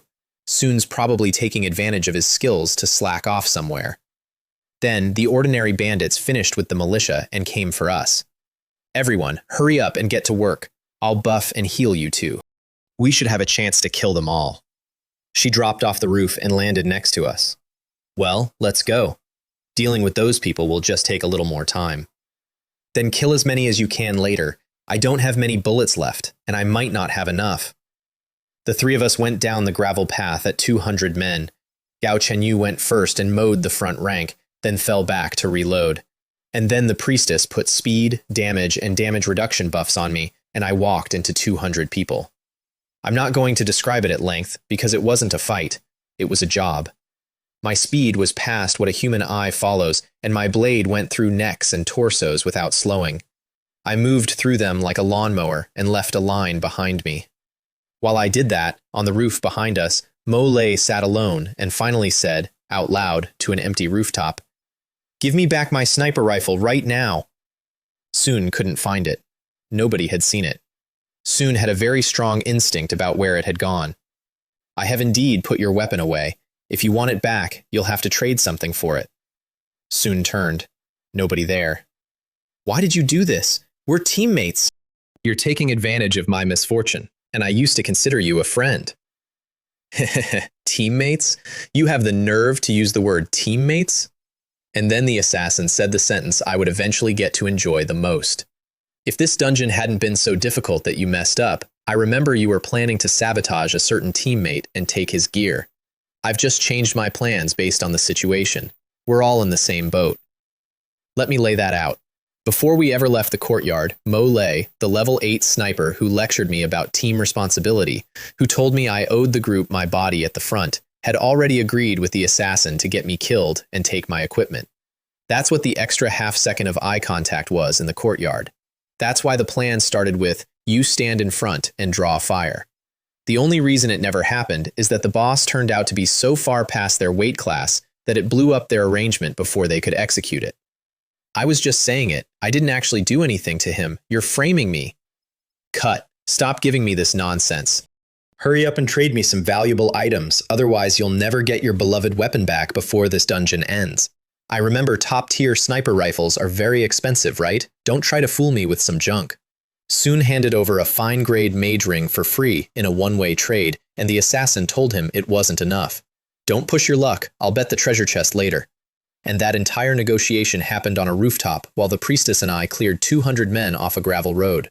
It took about 10 minutes for the mass, and then another half hour of chasing down runners, because there is some kind of boundary in these places, and even panicking bandits will not leave the stronghold. They just run in circles until you catch them. Then the boxes came, and my screen opened, and I stopped moving. Because this list did not have swords on it. Iron Bull Fist, inherited technique, normal grade, a very common external martial art, improves unarmed combat. Swift legs, normal, a common lightness skill, increases running speed. Fine grade, mountain opening palm from the Kaishan sect, said to collapse a hill at its peak. Internal strengthening exercise. Water walking, which lets you walk on water after enough practice. Rare grade, shadowless sword technique, the signature art of the shadowless sword sect, which is said to let one man defeat an army. Note, swordsman players cultivate this at 300% efficiency. Hung Shan Qi cultivation technique, an advanced internal art for inner disciples, which extends life. Meteor 8 steps, the lightness art of Tianxing Island, cross 1,000 miles a day, enter and leave enemy lines 7 times untouched. And then a tier I had never seen on a list.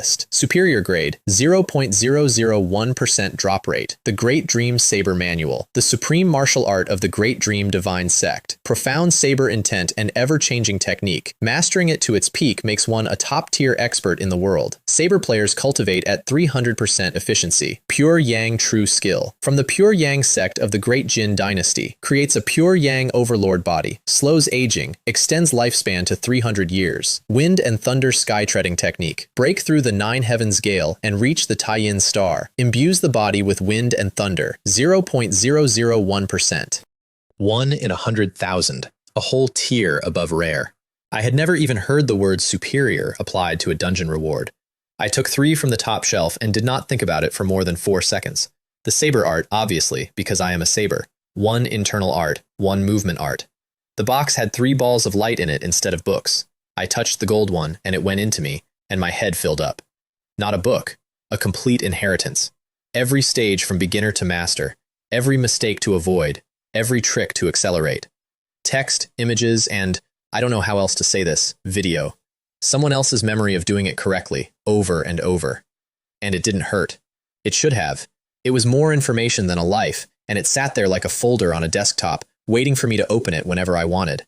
I absorbed the other two. Then I looked at my panel, and there was a new section on it that hadn't existed before. Techniques. Great Dream Saber Sutra, Superior, Level 0. Pure Yang True Skill, Superior, Level 0. Wind Thunder Sky Treading Art, Superior, Level 0. Level 0. Not 1, 0. As in, you own the complete instructions and you have not begun. I estimate that raising this to level 1 would be considered the entry level, but it's clearly not easy. And here is where I made the decision that mattered more than any piece of equipment I ever picked. I had 3 arts and no way to speed any of them up except grinding. And I looked at all 3 and worked out which one would move first. The saber art. Because as a saber, I got a flat 300% bonus on it. And then I noticed the second thing, which nobody had told me and which nothing on the panel said out loud.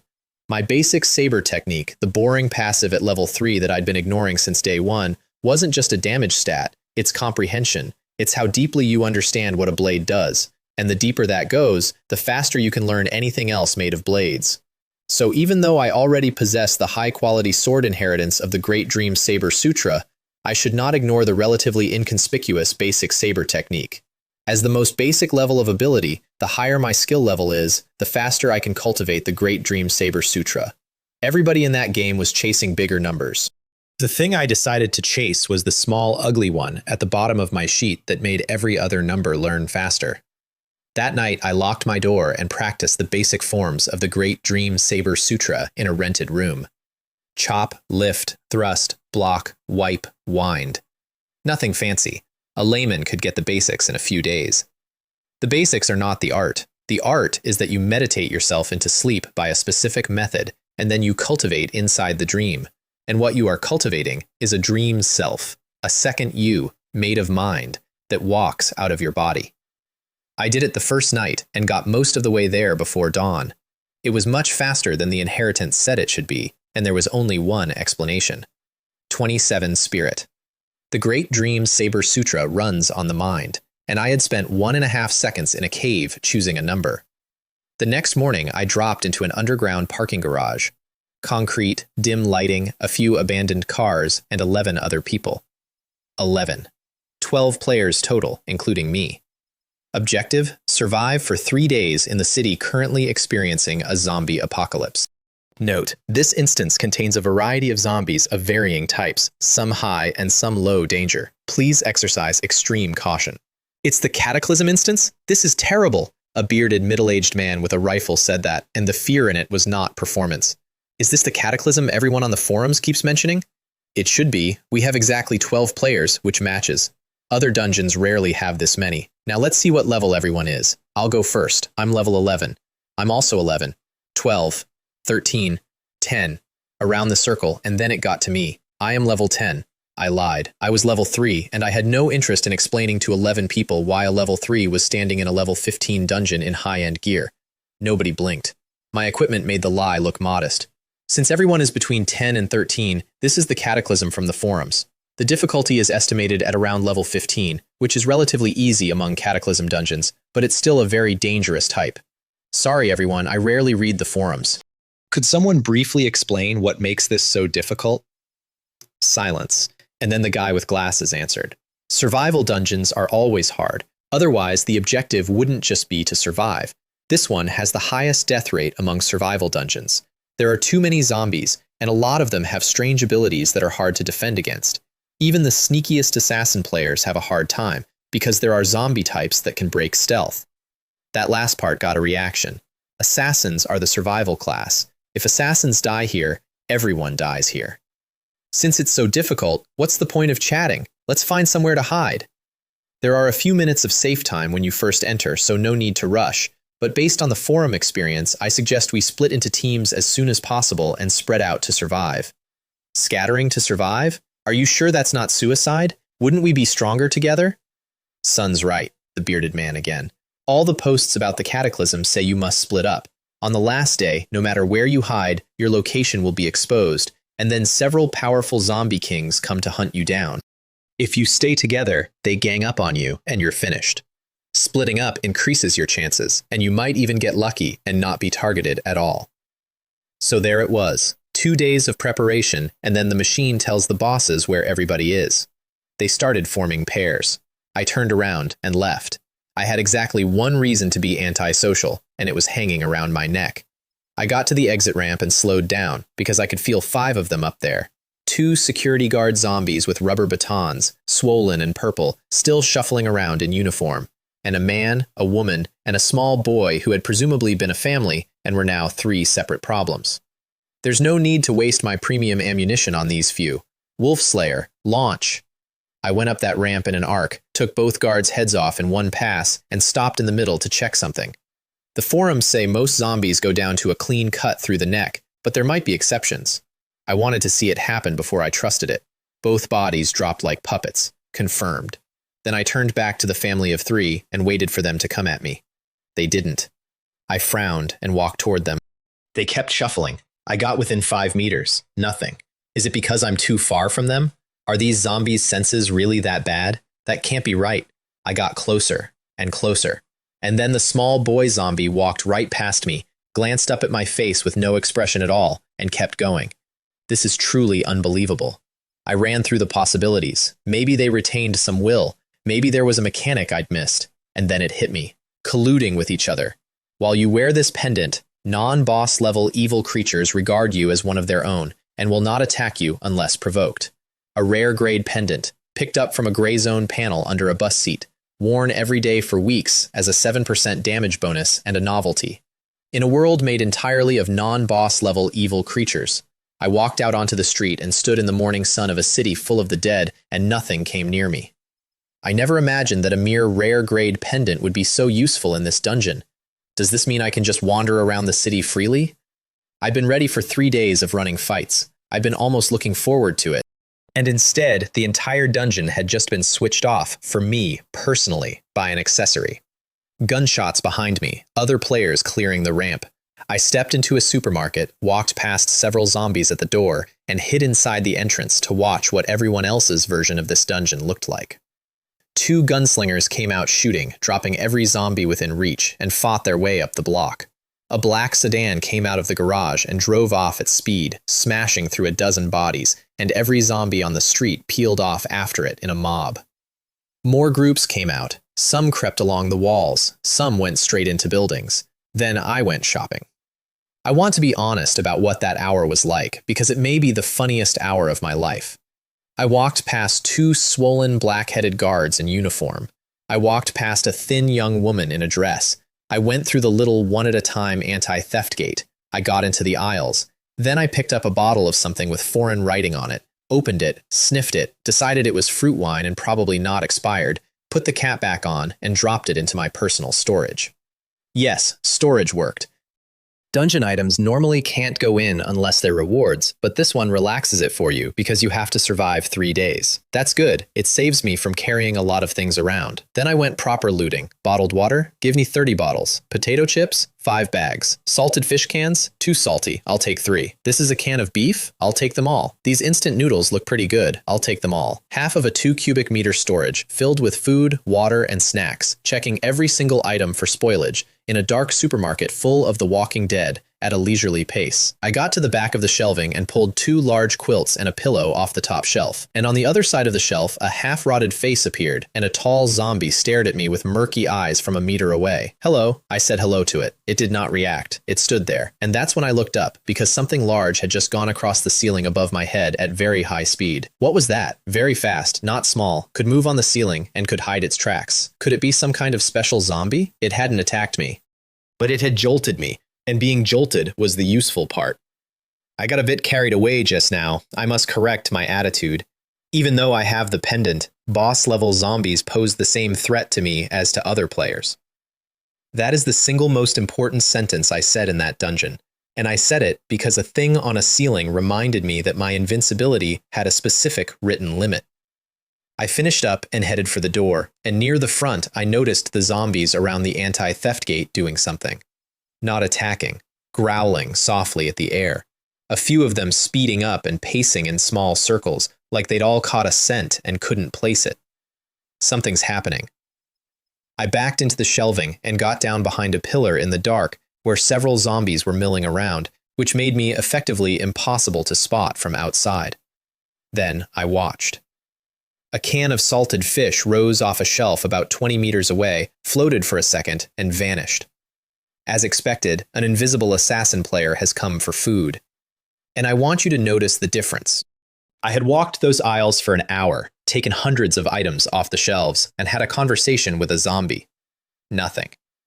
Soon took one can, and the entire building woke up. I hope this person doesn't stay here too long. Otherwise, if my ability not to be attacked gets exposed, it could lead to trouble.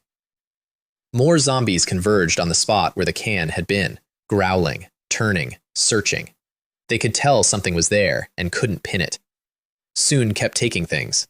And then, the thing on the ceiling came down. It appeared above the canned fish aisle upside down, clinging like a gecko, a grotesque humanoid with limbs and a neck all far too long. It detached its neck from the ceiling and let a head with long black hair hang down and sway in the air like a snake, right over the shelf. I did not move. Several seconds. The zombies below stopped surging. I figured the assassin had slipped away. Then the thing on the ceiling extended its meter-long neck to about 10 times that length in an instant and struck into the aisle. A shelf went over. 100 zombies started screaming at once. And then the entire supermarket population poured out through the front doors in pursuit. I got up and walked out through an aisle that was suddenly empty. There was a small amount of fresh red blood on the floor by the door. That assassin was injured, but the injury shouldn't be too serious. These bloodstains are probably what attracted them. 30 meters up the street, they were already coming back. Territorial, chase a few seconds, give up, go home. Useful, filed. The long-necked one came back too, chewing something that had cloth in it. Then I found somewhere to live, using logic that is the exact opposite of everybody else's. Normal player logic, find somewhere with the fewest zombies. My logic, zombies are wallpaper. The only things that can hurt me here are Corpse Kings and other players. Corpse Kings will find me on day 3 no matter what. So the only variable I control is players, and players avoid zombie density. So I picked the worst building in the district. A commercial office tower with black glass, at least 100 zombies packed around the entrance, and God knows how many inside. Nothing in it worth looting, no reason for a human being to ever go in. I walked through the front doors past 100 of them, like a man arriving late to work, crossed a lobby with 2 half-rotted receptionists still behind the desk, pried open a stairwell door with my sword, and went up to the 3rd floor. Every room had zombies. Some rooms had 100. I picked a boss's office, big, good light, a black glass wall looking down the main street, and low enough that I could jump out the window in an emergency. I killed the one old man zombie inside, kicked the body into the corridor, and then, I want this on the record, I cleaned. 2 packets of tissues out of my storage, gloves on, wiped the floor where the body had been, wiped my own shoe prints, wiped the sofa, the desk, the chairs, put every tissue in the bin, emptied the bin into the hallway. Basic survival supplies, a safe, open view, hidden, and easily escapable room. I actually got all these things done within an hour. It's hard to believe this is in the Cataclysm dungeon, which many players dread. Then I moved the furniture against the walls, cleared the middle of the floor, and started practicing. 3 days is a long time. I had a superior grade saber art at level 0 and a room nobody would ever enter. I trained the basic forms until my muscles were warm, then lay on the sofa and recited the meditation until I went under. And here's what the Great Dream Saber Sutra actually does, because cultivating in a dream sounds like a metaphor, and it isn't. You sleep, but your mind stays awake. Your body rests on the sofa, and your consciousness sits in a blank dream world.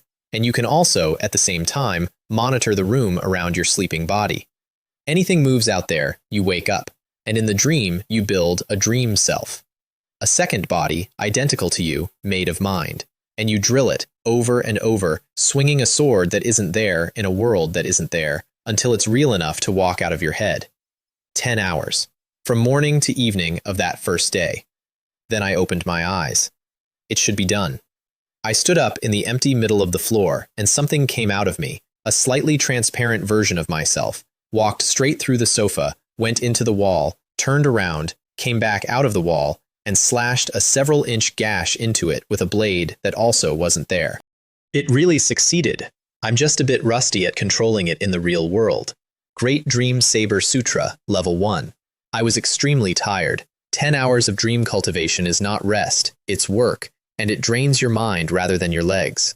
So I sat on the sofa and had dinner. Canned salted fish, canned beef, canned fruit, chips, water, cola, fruit wine, while looking out through black glass at a city of corpses. If it hadn't been for the smell of decay coming up through the floors, it would have been a decent evening. Then the sun went down, and I went to the window. The streets other players had cleared that morning had refilled. Doubled, actually. This really feels like a zombie horde is surging. It seems the nights in this dungeon are even more dangerous than the days. I wonder if those 11 players have all found places to hide. And with the moon up and my eyesight what it now was, I could see new models. Directly below my window, among the shuffling crowd, was a bloated thing carrying an enormous stereo system on one shoulder, patiently pressing buttons on it with fat fingers, trying to make it play music. It had no power. It had no speakers that worked. It kept trying. Near it, a short one with 2 cleavers, a tall one with a chainsaw, a stout one throwing a solid ball into the air and catching it over and over like a shot putter waiting for his event. And one in a military uniform holding what looked very much like a firearm. Zombies can have so many variations. If there really are zombies that can shoot guns, then the players are going to be in trouble. I moved the sofa flat into a bed, took out both quilts and the pillow, one under, one over, and if you think a man should be too proud to make a proper bed during an apocalypse, then you have never slept badly on a hard floor, and went under using the meditation, so that I'd still be watching the room while unconscious. And I sent my dream self out to stand in the doorway all night like a doorman. Day 2, I woke up, looked out at a horde that hadn't fully thinned, and decided to run an experiment. I sent the dream self out into the corridor to face the 3rd floor zombies. They ignored it. Completely. Which raised a question. Was it because my clone inherited my pendant, or because it had no flesh and they weren't interested? A simple test will reveal the answer. I took the pendant off. Instantly, out in the corridor, the zombies convulsed. Half of them turned to stare at the closed door of my office, at me, and started for it. The other half swarmed the clone. I put the pendant back on before that got out of hand, and everything went quiet, and the ones almost at my door lost their target and wandered off. It seems the dream self inherited the effect from me. Then I let the clone kill things, because it needed the practice. It drew and took 2 heads at once, then flickered 7 meters and took a 3rd. That enraged the corridor, and the whole floor came at it. And that's when I learned what the dream self actually is. It has no matter. Claws went through it. Teeth went through it. Nothing they had could touch it, at all, ever. But the phantom blade in its hand did physical damage, and mental damage on top, which is a built-in property of this art. Spiritual damage now, real soul damage later, once I got deep enough. A minute later, the entire corridor was empty, and my clone had run out of power. That's the limit. A dream self carries a charge, and when the charge is gone, it weakens and eventually falls apart. You have to bring it back into the dream and refill it with cultivation. Then I cultivated for 8 more hours, ate, and went out. Not to fight, to train. Because a dream self is only worth something if you can fight alongside it. And doing 2 things at once with 2 bodies is not a skill you're born with. I opened the 3rd floor window and jumped, 10 meters horizontally, 7 or 8 down, landed in a crouch on the pavement among 100 zombies who looked at me for half a second and then went back to their business. Indeed, my judgment was very accurate. This height poses no danger to me now, but jumping back up would be more difficult. I couldn't jump back up. I checked. I'd take the stairs. Then I went hunting for a sparring partner, and here's the criteria I needed. Stronger than a normal zombie, weaker than me, and alone. Alone was the hard part. The pendant stops zombies attacking me. It does not stop them attacking me if I attack first. Pick a fight in a crowd, and I'd have a crowd. I searched a kilometer of city, leaving marks so I could find my way home, and found nothing suitable. What I found instead was another player. Hey, are you also out looking for water? A gunslinger woman, wary and a little too eager, with dry lips. No, but do you know where there are elite zombies nearby? Why are you looking for such things? Then, changing the subject, since you're not looking for water, you must not be short on it, right? Do you have anything to drink that you could lend me? Sorry, the water I found is almost gone. I can't lend you any. Hey, how can a man like you be like this? I'm just a female player asking to borrow some water, not equipment. Can't you even help in an emergency? If you want water, go find it yourself over there. Many shop buildings over there have it. Isn't that the starting point? There are so many zombies there. I barely escaped. I'm not going back. She hadn't had water for a day. She was in a city full of supermarkets, and she wasn't going back because of the zombies, which was, I want to be fair, a completely correct assessment for anyone who isn't me. In that case, continue looking elsewhere. She turned to leave. And then somebody came out of an alley 30 meters off. You two. Please wait a moment. A handsome young mage in an exquisite black robe, black pointed hat, a white staff, and a ring on each hand. The one who'd politely invited me to team up in the garage and taken no for an answer gracefully. You two, I found a great place nearby. It definitely has a lot of useful supplies. I'd like to invite you to cooperate in clearing out the zombies there, and then we'll split the spoils evenly. Where is it? Is there water to drink inside? The annoyance dropped straight off her face. It's about 300 or 400 meters from here. As for water, there's definitely some. It's a small convenience store. You can see quite a few drinks in the freezer. Are there many zombies there? Is the risk high? If it's just a small store, you should be able to clear it yourself, right? Why do you need our help? Good question. She was thirsty, not stupid. That's the problem. That place is guarded by an elite zombie and a few ordinary ones. I tried fighting it once but couldn't win. I was about to give up when I happened to see you two. What kind of elite zombie specifically? Now I was interested, because that was exactly what I'd come out to find. It's a special zombie with a very large body and a giant speaker on its shoulder. It's not very fast, but it's very durable, and it can smash people with the speaker. An elite zombie carrying a speaker? I think I saw one last night. If the two of us go against it, what's the chance of winning without taking damage? I'm a level 11 gunslinger, mainly rifle. There should be about 70 to 80%. I'm a magician specializing in ice magic, good at controlling enemies. Although I can't completely freeze that elite, I can slow it. If we add your firepower, we should have a pretty good chance. Then he looked at me. But to be safe, having this brother join us would definitely increase the success rate. I'm interested in taking a look. If the risk isn't really high, helping out is no problem. Sun was a bit too enthusiastic toward me specifically. I noted it and went anyway, because I wanted to see what an elite zombie could actually do. We went through an alley full of frozen zombie corpses, which was consistent with his story about being an ice mage who'd fought his way through, and came out at a convenience store in what looked like an urban village. Doors and windows open, a glass-fronted fridge in the middle, full. Shelves on both sides, full. And in the doorway, a bloated thing, nearly 3 meters tall, with a speaker on its shoulder and several ordinary zombies around it. I got about 2 seconds to assess it. Then the bloated one stepped forward and charged directly at me. And every ordinary zombie around it turned and came at me too. Why are they attacking me as soon as they see me? Are they all boss-level zombies? That's impossible. I want you to understand how wrong that was. I had walked through 100 zombies at a building entrance that morning. I had said hello to one in a supermarket. A ceiling monster with a 10-meter neck had ignored me. Every single non-boss thing in that city treated me as furniture, and a fat one with a stereo and 4 shufflers had just locked onto me on sight. What are you still standing there for? Go up and fight! You're not thinking of relying on the two of us to do all the work while you just freeload, are you? I don't need anything from this shop. You two can fight them. I was walking backwards while I said it, and I was watching every part of those things, trying to find the abnormality. Brother, since you're here, don't back down now. It won't be hard for the 3 of us to team up. And he pointed the staff, and frost bloomed across all of them. The ordinary ones froze solid. The big one's charge dropped to slow motion. Perfectly executed, immediately helpful. Exactly what a good teammate does, and it made me run faster. Something's wrong. These zombies are definitely not boss level. There's a big problem. This is not a place to stay long. This person is a complete scammer. She said that to my back and shot 2 of the frozen ones apart, because from where she stood, the fight was going well.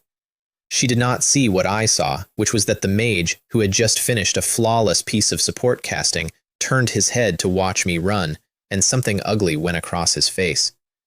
Then the big one stopped chasing me. It set the speaker down on the ground and began hammering the casing with both fat palms like a drum, producing a vibrating noise that made your teeth hurt. What is this zombie doing? Is it using a special skill? She turned to ask the mage, and found him crouched on the ground, clutching his head with both hands, face screwed up, apparently caught in some severe negative status. What's wrong with you? Is this little bit of noise really causing such a huge reaction? And that was when she finally understood something was wrong, and she turned and ran. Too late. Zombies had risen up in the alley behind her at some point, blocking it, and behind her the drumming had stopped, and the big one was coming, and now there were more than a dozen ordinary ones with it that had come from nowhere. That magician man, she looked for him. She couldn't see the spot anymore. These guys can't keep me here. Level 11 gunslinger. She wasn't wrong on paper. Then the ground under her cracked, and something with an enormous mouth came up out of it, and she hit it with a backflip shot mid-air. Good timing, genuinely, and put 2 rounds into it, and it didn't care. Bullet time. That's the level 10 gunslinger skill. Reaction speed and fine control go through the roof for a moment, and she put several rounds into that thing's head in a fraction of a second, and slipped its lunge and ran for the alley mouth, planning to force her way through ordinary zombies and take whatever wounds that cost. It was a good plan. It was the right plan. It didn't matter, because outside her line of sight, more were coming, including more elites, and the alley was already full. I watched it from the top of an alley wall 200 meters away. I want to be honest about that because it's not a good look. I'd gotten out by jumping onto a wall when the corpses on the alley floor stood up to block me. They'd been playing dead the whole way in, and once I was up there, I noticed something. Every zombie converging on that shop, including the elites, ignored me completely, which meant the pendant still worked, which meant those first ones hadn't been boss level after all. So I stayed and watched because I wanted the answer. She lasted a while. She put down circles of them. The tornado was against her, and the numbers kept climbing, and there was never any version of that where she got out. She died while reloading. Then the bloated one hit the speaker again, and every zombie in the district turned around and went home, leaving a body on the ground. It seems this audio zombie has the ability to summon and disperse zombie groups. I just don't know why it's controlled by that person. And then he came out of the shop. The handsome mage in the black robe walked past a 3-meter zombie and a dozen shufflers, none of which touched him, and crouched down next to her body. It finally succeeded, but it's a pity one got away. Then he pointed his staff at her and chanted for about 5 seconds, and she stood back up, stiffly, picking up her rifle on the way, holding it correctly, eyes empty. No wonder, so he's a necromancer. Everything reassembled at once. The ice mage act was a costume. The frozen corpses in the alley were his own kills, staged as a trail. Sun wasn't clearing a shop. Sun was baiting players to a spot where he had a summoner elite that could call a horde on command, so the zombies would do the killing, which means no punishment level because he never laid a finger on a teammate. And the reason those zombies had attacked me on sight was simple. They weren't wild. They were his. Sun wants to hunt players to obtain corpses and convert them into undead. And by controlling the audio zombie, he summons real zombies to kill players, so as to circumvent the penalty mechanism. I have to say, this person's professional ability is truly in its element in this dungeon. And then the part I hated. Even if I discovered the truth, I can't directly retaliate. Otherwise, if I act against him, I could easily enter the penalty zone. I have a rule about people who try to trick me, but we were both players in a dungeon, and if I walked over there and cut his head off, the machine would take a very dim view of it, and I'd already been to a punishment level once for standing in the wrong place. So I watched him raise her, and raise the burrowing thing that killed her, and build himself a squad out of the afternoon. And I left. Rushing over to kill him directly isn't worth it. It's better to hold back for now and see if there's a better chance for revenge later. I want to flag that phrase. Hold back for now. See if there's a better chance later. There was going to be a better chance later. On the way home, I passed another player across the street. Thin man, badly injured, right arm nearly bitten off, and his skin the wrong color, not the pale of blood loss, but something greener, something spreading. The assassin from the supermarket. Sund never left the district because he couldn't. I took a wide detour home and did not sleep that night. I cultivated instead and put a dream self on watch and made a second one because after what I'd just watched, I was not going to be the man who assumed his door was locked. Morning of day 3. I was still in the dream, admiring how much faster the second clone had come together than the first, when the clone I'd left outside as a lookout saw something. A plume of dust, far off, coming toward the building in a dead straight line. It's here. As expected, the real test arrives on this third day. I jumped out the third-floor window, landed among 100 indifferent zombies, and started running. And here's what I want you to picture, because this is where the saber art stopped being a hobby. I was running. My first clone was moving to intercept the dust. My second clone was going up through walls and floors to the highest roof nearby to act as a camera. 3 points of view, at once. All mine. Multitasking with 3 different perspectives. This feeling is truly peculiar. Half a minute later, my intercepting clone saw what was coming. 3 meters tall, 5 meters wide, half above ground and half beneath it, swimming through concrete. 2 long forelimbs tearing through rebar and roadbed like it was tofu. 2 hind limbs shoving it forward. It went through buildings rather than around them. This aura truly lives up to a leader-level monster. I sent the clone at it because a clone costs me nothing, and knowledge costs everything, and it charged in and swung. And then my connection to it just stopped.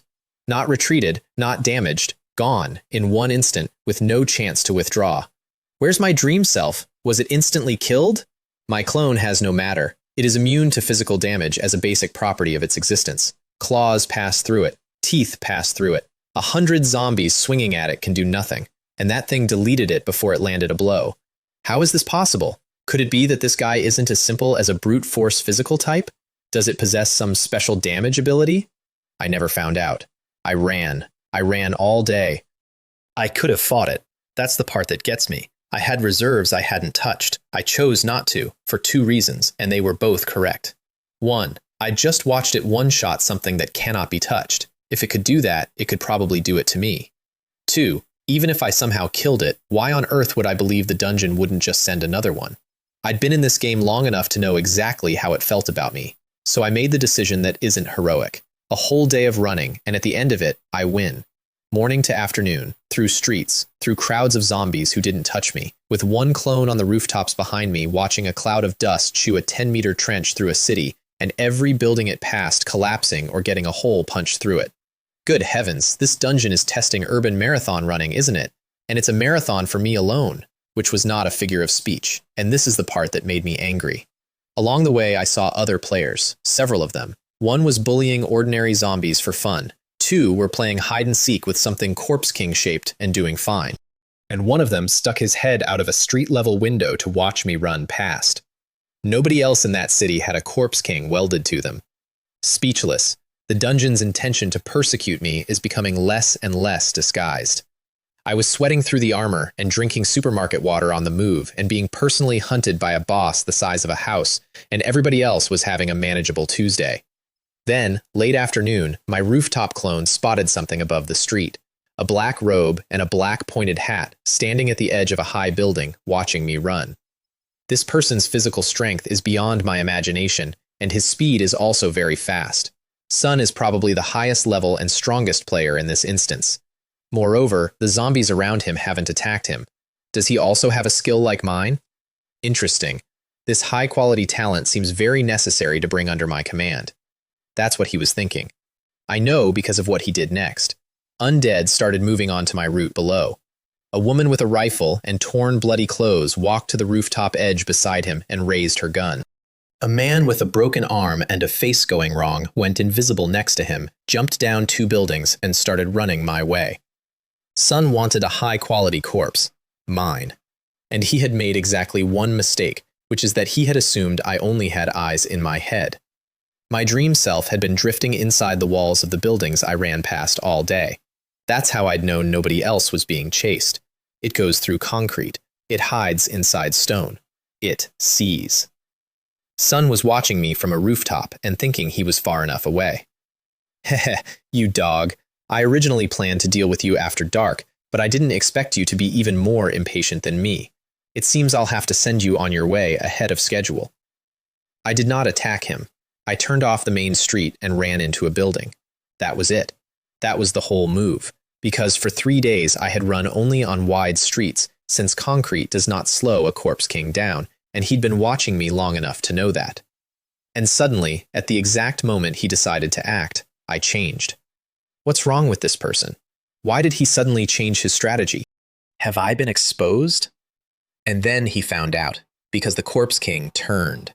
It was locked on me, and I was now moving through buildings, adjusting my route meter by meter, keeping myself directly on the far side of him from it. I was not chasing him, I was steering a natural disaster. Not good. That person discovered my whereabouts. Sun wants to kill me. And here's why it worked. If I killed him, punishment level. If the Corpse King killed him, while both of us were simply running for our lives from a thing that had been hunting me all day, then what exactly happened? A player got caught in the wake of a boss. That's not murder, that's Tuesday. Sun ran down the stairwell and started throwing everything at me. Sun had the dead gunslinger fire blindly at where he thought I was, which was useless because my clone in the walls was tracking her and I simply went around. Sun had the audio zombie beat the speaker and summon every zombie in the district into my path, which was hilarious because those zombies would not touch me and I was faster than they could gather.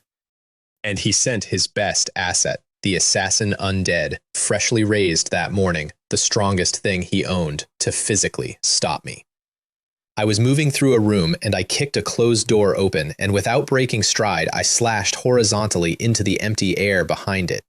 A severed arm holding a dagger appeared out of nothing and hit the floor. Still dare to hide here and ambush me? Do you think my 27 points of spiritual attribute are fake? I hadn't known he was there. I hadn't been warned.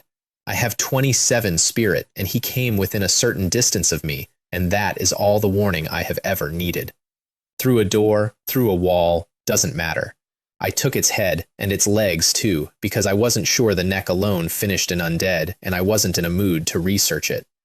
And after that, it was just arithmetic. Sun was a mage.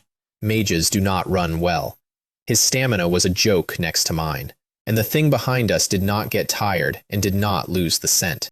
For 10 minutes, he sprinted between buildings with a few ordinary guards around him, and every time he found a window and looked out to check where the Corpse King was so he could dodge sideways out of its path, the sensible move, the correct move, the move that works, he'd find it coming straight at him again. Why? Why can't I escape at all? Because I was in the walls, watching him in real time, and every time he moved, I adjusted. At the end, he was staggering. The noise behind him was loud enough to shake plaster off the ceilings. Debris was coming down like hail. Sun ran out of the building onto the open street to get clear of the collapse, and the front of the Corpse King went through where he was standing. Sun should be dead. Sun was instantly torn to shreds. The Corpse King probably didn't even notice that the aftermath of its advance instantly killed a player. I watched that from a room 50 meters ahead through the eyes of a clone, confirmed it, and went back to running. Then night fell, and the Corpse King stopped. Just stopped, dived into the ground, and went quiet. I ran for a while longer, assuming it was a trick. Then I got up onto an elevated bridge deck and stood there in the open on purpose for several minutes, and nothing came up through the road. So I sat down and rested, and from up there I got to watch what the last night of the cataclysm actually is. 5 Corpse Kings, out at once, working. One over 100 meters tall, slender, picking up buildings and moving them around like a child rearranging furniture. One flying, multiple heads, 2 wings, circling the sky, spitting fire and venom down onto the streets so that whole blocks were burning and whole blocks were fog. One small enough that I couldn't make out its shape from a distance, moving through the city emitting something. Every ordinary zombie it passed swelled to several times its size and went berserk, and the berserk ones couldn't find humans, so they started killing each other, and the entire zombie population of the district turned on itself. 5 of them working the city all night. I would guess at least half the surviving players didn't make it through that, and I sat on the edge of a building on the city limits with a bottle of purified water, watching it happen from a distance, completely untouched. Nothing came for me. The one that had chased me all day never came back up, and I still don't know why. I have thought about that a lot. My best guess is that a dungeon that runs a difficulty algorithm had spent a full day trying to spend me and failed, and something in it recalculated. You have leveled up to level 4, Constitution +1, Personal Space +1 cubic meter. And then the reward list. And I want to walk you through it, because this was the first time the machine showed me the ceiling. The rare tier alone was absurd. George's portable speaker, Play track 1, get 22 points to all attributes for 5 minutes, twice a day. Play track 2, and you and everyone friendly within 30 meters gets 11 points, 3 minutes, twice a day. Track 3, healing and immunity to most negative effects. Track 4, the same for the group. Elite Standard Firearms, a pistol accurate to 260 meters that punches 20 millimeters of steel. A rifle to 1100 meters through 30 millimeters. A sniper rifle to 3200 meters through 80 millimeters. And then a category I'd never seen, targeted mutation potions. King of Strength, plus 12 Strength, plus 6 Constitution, 15% extra physical damage reduction, and you get 18 centimeters taller and 40 kilos heavier, and your face changes a bit. Stretcher, all limbs and your neck extend to 16 times their length. Limb regeneration. Incinerator, breathe fire 30 meters at 1800 degrees, an hour a day. Infrasound, Singer, emit infrasound that likely kills anything under 12 Constitution outright and lets you control minds weaker than yours. Evolver, grow extra organs of your choice. Horns, wings, a tail, a second heart, a second brain, a third eye, each with a random special ability attached. Poison Mist Messenger. Produce 8 kilograms of toxin per day, each milligram of which kills an elephant in 1 second, and your toxin mutates daily. Note, on all of them, each person can only ever consume 1 mutation potion, ever. And then, at the bottom, a tier below rares odds and above everything. Excellent grade. 0.001% drop rate. George's Magical Sound System. Up to 33 points to all attributes. Healing, 20% damage reduction, immunity to most negative effects, with the volume dial controlling how big the boost is and how short it lasts. The Endless Series. Firearms with magazines that cannot be detached because they refill themselves. 1 bullet per second, per 2 seconds, per 3, depending. The sniper rifle in that series has an effective range of 5,300 meters, punches 160 millimeters of steel, and has an X-ray scope that sees through 20 meters of solid material and locks on. And the excellent Sublimator Potion. Bioforce Field. Active. Destroy up to 220 millimeters of steel plate within 2 meters of your body. Passive. When you are attacked, unless you actively suppress it, the field triggers and completely deflects melee attacks and greatly deflects ranged attacks up to the intensity of a direct grenade launcher hit. 3 picks. I sat on that rooftop and took the potion first, and it wasn't the biggest number on the list. My problem had never been damage. My problem was that I dodged everything, because I had to. Every fight I'd ever had, I'd won by not being where the hit was. One mistake, one bad angle, one thing faster than I expected, and I'm a body. The Sublimator doesn't make me stronger, it makes me survivable. Second pick, the sound system, because the 6th thing I'd learned about myself is that I win fights by stacking, and a device that hands out 33 points to everything at once is the biggest stack available. Third, the Endless Sniper Rifle. Not because I could use it, I demonstrably could not, but because the alternative was a pistol I could use, and a pistol is a pistol, and this thing was a 5-kilometer X-ray guided cannon that never runs out of ammunition. If you're going to choose, pick the one with the highest value. If you don't know how to use it, you can always practice later, otherwise you might miss this opportunity forever. The chest had 3 things in it. A glass vial the size of a pinky finger with clear azure liquid, a white cube the size of a small steamed bun, and a tiny black sniper rifle floating in the box like a toy, because oversized items sit in an interdimensional miniature state until you take them out. I drank the potion on the rooftop, on purpose, so I could test it somewhere nothing could see me. An indescribable, strange taste. My head feels a bit dizzy. My body hurts a bit. Damn, it's getting more intense the more it hurts. That got bad. I had a plan to log out if it got worse. It peaked for about 30 seconds and then vanished completely, and in the empty space where the pain had been, there was suddenly a piece of knowledge sitting in me like I'd always had it. I punched the concrete roof. I did not touch the concrete roof. My fist stopped in the air, and 2 meters away, a basketball-sized hole opened through 20 centimeters of reinforced concrete, and I was looking down into a stairwell through the dust. I only used a small portion of the field's strength, and it had this much power. Then I tested the defense, which was more important. I picked up chunks of broken concrete and hit myself with them. Nothing touched me. The block stopped a fraction before my clothes, and the hand holding them got kicked back. That's the reflect. Thrown ones got flung dozens of centimeters away. As long as I ensure I have enough stamina, I basically won't fear various attacks. Even if I'm swept by a large number of bullets or hit in the head by a sniper rifle, I'll be fine. That's the catch, by the way, and it matters later. The field runs on stamina. Run out of stamina, and it stops. Constitution 39, Strength 31, Agility 29, Spirit 36. My spirit attribute is already higher than both strength and agility. I hardly seem like a warrior class player. The city vanished. All of it. Ordinary zombies, elites, all 5 corpse kings, deleted at once, the instant the 3 days were up, leaving a ghost town and a handful of survivors standing in the sudden silence. I logged out, and it was still morning of the same day in my rented room. 3 days in there, 20 minutes out here. And I sat down on my hard little bed and had the thought that changed the next month. With an excellent sublimator bioforce field for self-protection, combined with my personal combat power and various equipment, I should now be able to contend with some small dark forces. In that case, I can completely sell some unneeded high-level equipment and thoroughly solve my financial problems, and no longer have to work. I had been going to a job as a day laborer for 300 yuan. Not because I needed 300 yuan, but because I had needed the Bureau's convoy to reach gray zones safely, and because a man who can be hurt has to be careful about who notices him. I was now, by any reasonable measure, hard to hurt. So I texted Yang Ruoxi that I was quitting, and she wrote back that she respected my decision entirely, and also that today's workload was very heavy and I hadn't given notice, so could I please do one more day? No problem, I'll be there soon. I'll work one more day today. 200 million yuan of equipment in my pocket, and I went in for a final shift because I'd have felt bad otherwise. She was alone at the entrance. Ah, Ruoxi, where's Abo? Son didn't oversleep and miss work, did he? Abo hasn't come to work today. I've tried contacting him multiple times with no response, and calling his dorm also yielded no information. I understood before she finished the sentence, and so did she, and neither of us said it. Oh. Son might have been playing around and wandered off somewhere. I hope so.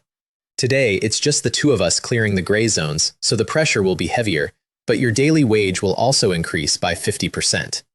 We cleared 4 gray zones that day, 3 in daylight and 1 at night, and by the last one she was gray in the face and running on nothing, because a summoner controlling a ghost through 100 kills at a time is doing work you can't see. The last one was in a lake outside the city. Nobody local, so nobody had reported it for who knows how long. We took a wooden rowboat out to a patch of gray sitting on the water and stepped through into a barren mountain under a gloomy sky covered in stone creatures. Halfway through clearing it, the sky went black and there was a noise like water on rocks and the air went damp. Why did it suddenly get dark? This gray zone has stabilized. It has become a part of the real world. She said it while still working her gentleman. Stabilized? Does that mean our cleanup failed? Yes, but a stabilized zone still needs to be cleared. Afterwards, we report it so the specialized department can build a wall around it. Wall it off? Can't they just flatten it with bombs and rebuild? It's useless. A stabilized gray zone cannot be eliminated. And then she explained the thing that I think about more than anything else I learned that year. If you bombard a stabilized gray zone with real-world weapons, everything inside it completely restores within 2 seconds of being destroyed. This can be repeated infinitely, even with a nuclear bomb. All attacks will be in vain.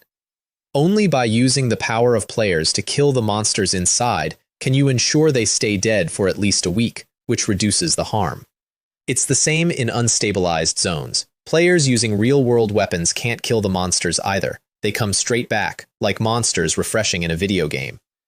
Is that so? Then if we continuously kill gray zone bosses with real-world weapons, couldn't we infinitely farm equipment? My eyes lit up, because I am who I am. Hee. How could there be such a good thing? First, stabilized zones have never yielded any rewards. Only unstabilized ones do. Secondly, only by using the power of players to kill the bosses in unstabilized zones are there rewards. Kill them with real-world weapons, and they just resurrect forever, and the rewards never appear. So there it is, the entire war in one paragraph. Human beings have air forces and artillery and nuclear weapons, and none of it works. The monsters come back in 2 seconds. The only thing on this planet that can permanently kill anything in a gray zone is a person who got picked by a game. And once a zone solidifies, it can never be removed. It's a permanent hole in the world with monsters in it that regenerate every week forever, and all you can do is build a wall and mow it. So that's it. No wonder the authorities are so actively sending people to clear zones everywhere, because once a zone solidifies, it becomes a completely unresolvable scourge. If the real world were full of them, humanity would probably be nearing its end. That's not a metaphor. If the solidification rate ever outpaces the clearance rate, the map stops being ours a piece at a time, slowly, permanently. We finished clearing, walked down the barren mountain, and discovered that the lake was gone, and there was now a wide river where it used to be, with our boat nowhere and the bureau car on the far bank. Aruashi, look, the gray mist is completely gone. People who haven't been here before definitely wouldn't realize this is a solidified gray zone. There's no gray mist around solidified zones to begin with.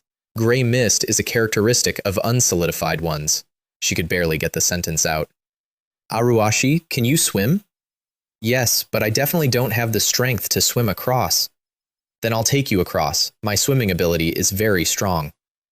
Is that really okay? The river looks quite wide, probably 100 meters. Don't worry, I know what I'm doing. You should know my personality. I generally don't do risky things. Besides, if it really doesn't work, you and I will definitely sink into the river together. Absolutely fair. But wouldn't it be fine to wait a little longer here? The Bureau will definitely find a way to get us across. Aruashi, stop dawdling. How late is it already? Let's cross, get off work and rest. Look at all these mosquitoes. Do you want to be covered in bites tomorrow? And I took her hand and walked into the river. I did breaststrokes so I could keep hold of her, and she only had to stay afloat. And she said afterward that it felt like the man next to her had a boat engine in him. 100 meters in under a minute. All right, now wring out the water from your clothes, and then let's quickly take the car back. Once we get there, take a shower and change clothes, and that's it. You can write that report of yours tomorrow. If anyone upstairs dares to say anything, just quit. Let whoever wants to do such troublesome and dangerous things do them. I suddenly feel like I've recovered some energy after swimming. She'd worked 16 hours, watched a gray zone become permanent, and been carried across a river she'd never seen before by a man who'd quit that morning, and what she said was that she felt better. She filed a short electronic report from the car instead of a written one. I count that as a personal victory. On the bus home, the radio was playing a national announcement. Dear citizens, in order to cope with the severe challenges of reality and the future, we sincerely invite courageous and wise adult citizens to register for the Player Qualification Open Selection. After becoming an official player, you will enjoy free food and accommodation, a starting monthly salary of $20,000, and professional mentors. It really has started to become nationwide. It seems the times are indeed changing. The forum went public that night. The dark web address that used to need an invite code just and opened. Mobile version and everything. Hundreds of new posts a second, most of them tourists. I heard this is the players' base camp. Newbies who signed up are here for a visit. Can any experts explain why the government suddenly did this? Is our country going to become an esports powerhouse? Don't sign up. Don't sign up. Becoming a player is very dangerous. You could die suddenly every week, and there's no way to quit. Please trust the advice of a level 10 veteran. I'm dying of laughter. Is this some kind of large-scale performance art social experiment? There are even people saying that becoming one of these players means going into real dungeons in other worlds every week. How ridiculous. If our country had such technology, wouldn't we have unified the world long ago? You're treating us like 3-year-olds.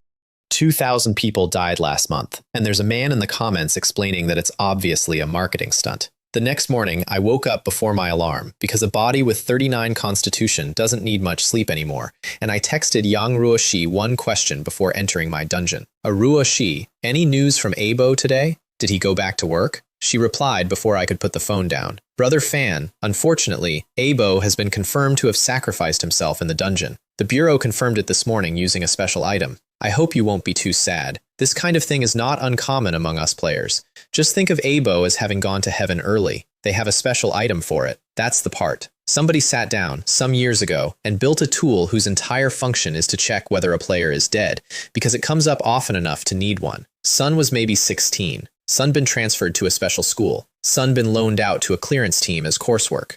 Sund asked me if I was level 20 and complained that his captain wouldn't let him waste bullets, and he'd shot a monster off my back while I ran circles on a grass field. And then one day he got a dungeon that was harder than he was. Lin Jianmin. Yes, Abo definitely went to heaven. You shouldn't push yourself so hard at work in the future either. Let's all take care of ourselves. Then I locked my phone, threw it on the bed, stood there for 2 seconds with my eyes shut, and started the dungeon. Because I'd made a decision about what kind of player I was going to be, and the decision was the one who never gets to be the news. Ice and snow snow and a wind that howled sideways, and a mountain 1,000 meters tall with a stone staircase winding all the way up it. Dungeon objective: continuously ascend the mountain path before you and complete the Dragon Peak trial. Dragon Peak trial? I think I heard someone mention it on the forums. It seems to involve fighting dragons. 3 other people came out of the air beside me. A man of about 40 in a leather coat, a young guy with a rifle, and a woman in her 20s in a black fitted outfit holding a white long blade in one hand and a black pistol in the other, which was my exact loadout. That's going to matter in about 4 minutes.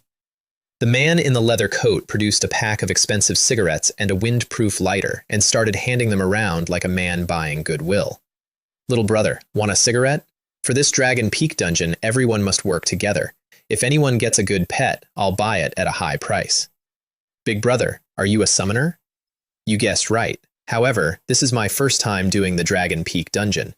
I've heard many people say that this dungeon can drop good summon pets, and I finally encountered it this time. Then if I open a fine grade summon after clearing it, what price can you offer? That was the woman. Little girl, fine grade items don't sell for much to players of our level. I'd pay a maximum of 100,000 for one. For a rare grade pet, I can offer at least 8 million. That price is fair. Then she looked sideways at me, and something in her face changed, and she asked the question. What's your class? Gunslinger? Saber? I am a saber. It's true, I'm also a saber. I can't believe I'm level 18, and this is the first time I've met a teammate of the same class. You're all level 18? I'm only level 15. I lied about 11 levels that time. My actual number was 4. I'm 17, Gunslinger. I'm 19, Beastmaster. Everyone, regarding this Dragon Peak dungeon, you must have heard of the 1 dragon, 2 dragon, 3 dragon saying, right? That is, there are 3 different difficulty levels for the final boss battle. And this is where I should have started worrying, and didn't. Generally, dungeons below level 20 only involve fighting 1 dragon. However, with our team composition, even though this saber little brother is only level 15, his equipment looks quite good. The dungeon might judge our strength level to be 20, so it's possible we'll end up fighting 2 dragons. 2 dragons? If it's really 2 dragons, it might be a bit tricky. We don't have a healer in our team. Little brother is absolutely right. And what you might not know is that the 2 dragon boss isn't just double the strength of the 1 dragon boss.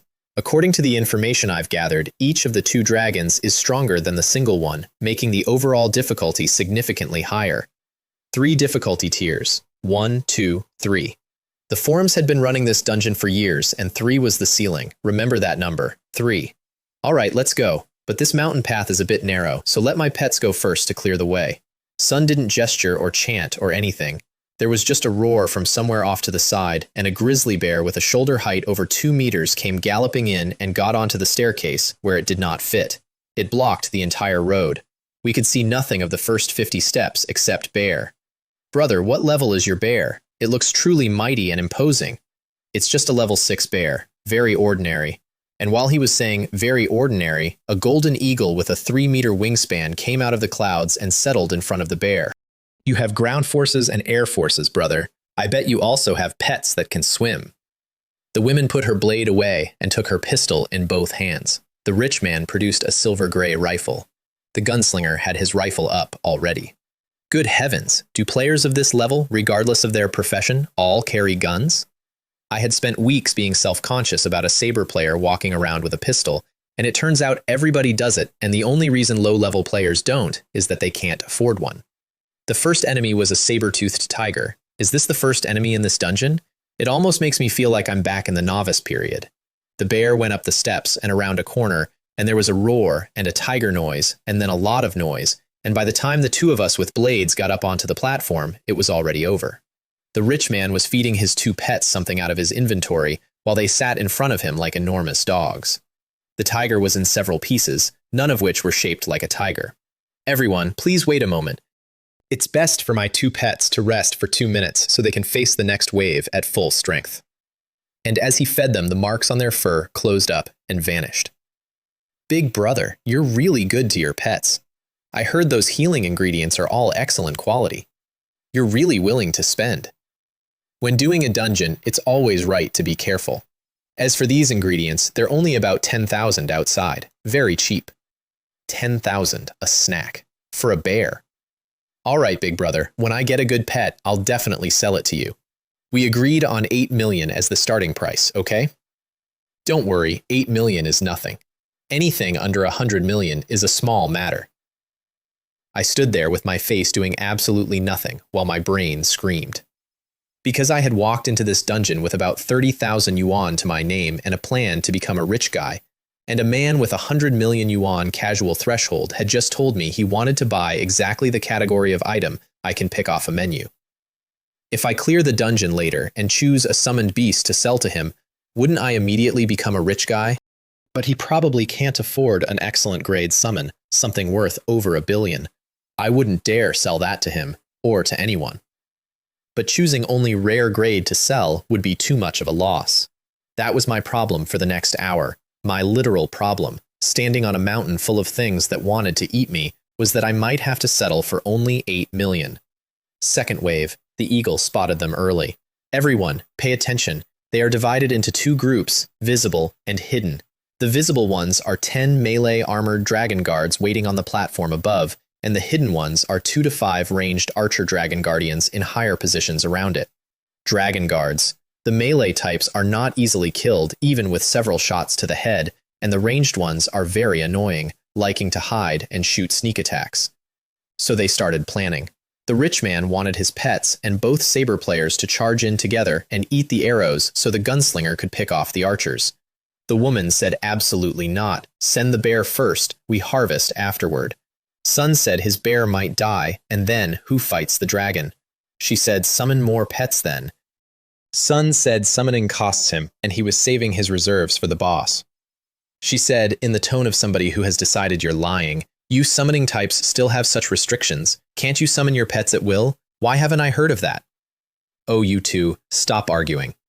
The gunslinger suggested scouting the archers with the eagle. The rich man explained, at length, why that wouldn't work. The eagle can't get close. The archers hide behind trees and boulders. They're at least 300 meters out, and unless you make them attack first, you'll never hit them. Tisk, why are you such a nag, you big man? They compromised. Bear charges, warriors follow closely, gunslinger takes his shots. And while they were doing all that, they noticed that the quiet one had wandered off.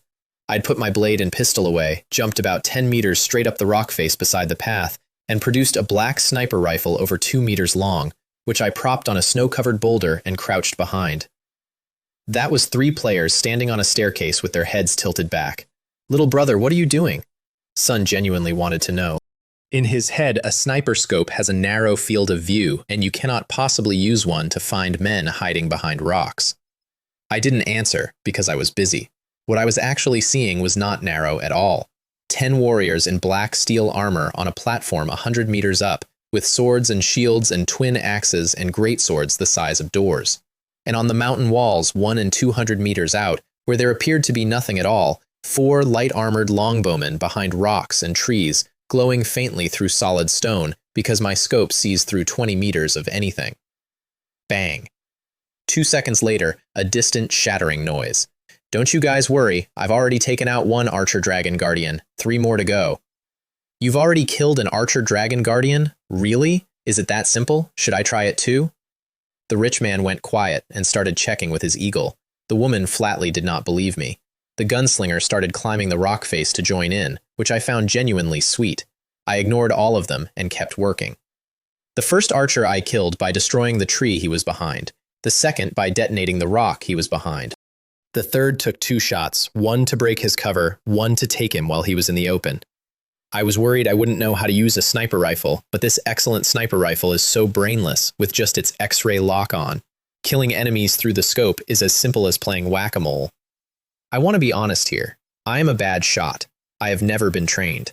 What I have is a 5-kilometer weapon that highlights a man through a boulder and then helps me put the crosshair on him. And against something that isn't moving, that reduces sniping to clicking. Then the 10 armored guards on the platform felt something die outside their vision 3 times in a row and decided they didn't like it, and came down the stairs all at once. Watch out, those melee dragon guards are charging down, and my teammates were, I'll say it, extremely good. The rich man had the bear charging up before I finished the sentence, and put the eagle into a dive. The woman swapped to her white blade and went up that staircase like something skipping across water. got behind the bear as it hit the front rank, and put her blade through an axeman trying to flank it. Her speed was real. Her blade work was real. The gunslinger, this is the part I liked, the gunslinger was still halfway up a rock face when it started, so he simply jumped backwards down onto the stairs, brought up his rifle, and started putting rounds through eye slits. Not spraying, through eye slits, at range, on moving armored targets. At least half his shots. That's what an actual professional looks like. Sun was the weakest man there by equipment and the best by craft. These teammates seem pretty strong. I probably won't need to intervene. So I went back to my scope and took the last archer, who had learned from his friends and was sprinting down a mountain wall 400 meters out. That one was harder, and it taught me something about my own gun. The lock is not magic. It doesn't aim for me, and the bullets don't curve. It's a fast calibration assist, and it works beautifully on a man standing still and grudgingly on a man running full tilt. I had to walk the crosshair after him for an extra second before it took. Then I turned the barrel down onto the melee fight below to practice, which is a strange sentence, but I had a 5-kilometer weapon and no idea how to use it, and here was a live range. I deliberately picked the guard standing furthest from my friends because this thing fires shells, not bullets. One shot, no spark, no flash. The top half of an armored warrior was simply not there anymore, and the bottom half stood upright for 2 full seconds before it decided to fall over. This power, I only aimed for the head, but it ended up shattering a large part of the person's body as well. I'd seen that through X-ray before at 300 meters, and it hadn't landed. Watching it happen at 90 meters in plain daylight landed. The surviving guards took one look at that and ran. The enemies in this dungeon actually know how to run away. The ones I've seen before were basically all stubborn fools who would only fight to the death. I practiced on the runners. They were bad practice and good targets. Half a minute later, there was nothing alive on that platform, and I stayed up on my rock a while longer, sweeping the mountain above us with X-ray, trying to find the boss and shoot it from 4 kilometers away, like a coward with excellent taste. No luck. Past the platform, it's all steps and solid mountain. You can't see through a mountain, I've checked. When I came down, all 3 of them were waiting for me. "Little brother, you really keep your strength hidden." Sun was feeding his pets again. "With such a powerful teammate like you, I feel like we're definitely going to be fighting a double dragon boss later." "It doesn't matter. No matter how many dragons we have to fight, I will step forward and resolve them." Out loud, that sounds like a man about to die in the second act, so let me defend it. I wasn't guessing. 99% of players never own anything above excellent grade. Most have never seen an excellent item, let alone the specials that only drop out of high difficulty instances. Equipment is not decoration in this game. Equipment is the entire strength curve, and levels are the icing. And I can pick mine, off a menu, every single week. So yes, I was level 4 in a party averaging 18, and yes, I was the strongest thing standing on that staircase, and both of those were true at once. "Brother, was that sniper rifle you just used rare grade? I can't believe you, a melee class, actually dropped such a good firearm. I wish I had that kind of luck too." Don't worry. I have a premonition that you will also become a lucky person like me one day." I patted his shoulder when I said it. I liked him. Sun said what he thought out loud, and I have learned to be much more careful around the ones who don't. "Little brother, is that sniper rifle of yours really rare grade? From my past experience, rare grade sniper rifles don't have that kind of design." The rich man had seen a lot of rare grade gear in his life, and none of it looked like a 2-meter black cannon. "It's rare grade. I just dropped it recently. Although I am a lucky person, I haven't been lucky enough to drop higher grade items yet." I lied without a flicker. I've gotten good at that. It's a survival skill, and it costs me nothing. All right, you lucky rich guys. These 2 battle pets have almost recovered. Let's get going quickly. The rest of the climb had no enemies in it at all. Just vertical slopes and broken ledges hanging off cliffs, a terrain test, basically, and a nerve test. For an average player, it's a real obstacle. For 4 people averaging level 18, it was a walk, and for me, it was nothing, because 39 Constitution climbs a cliff the way you climb stairs. The rich man beat all of us. Soon dismissed his bear and had the eagle carry him over everything. There's a man who understands his own kit. An hour later, we came out on the summit, and it wasn't a summit. It was a plain. If it weren't for cloud at the edges, you'd think you were standing on flat ground at sea level, and there were no dragons anywhere. Where's the boss? According to the forums, as long as we collectively walk to the central position ahead and clear the snow to reveal a circular magic array, The final mechanism activates and the dragon boss appears. Everyone, let's discuss our strategy first. Otherwise, once this begins, we won't have a chance to discuss anything until we clear. Isn't the fighting style pretty much the same as before? You use your summons to tank as much as possible, and we'll seize opportunities to deal damage. Anyway, I'm fine with a saber or a gun. Little girl, you're not taking the Dragon Peak boss seriously enough. Don't think the final boss here is only slightly stronger than the monsters we met on the way up.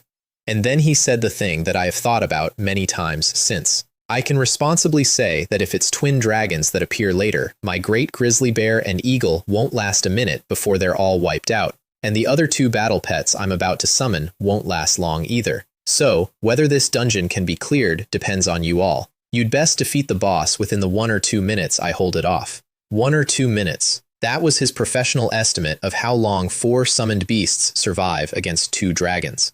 Don't worry, with our lucky player brother taking action, even 2 dragons are nothing to fear. His big sniper rifle, even if it can't instant kill the boss, will definitely cause serious damage.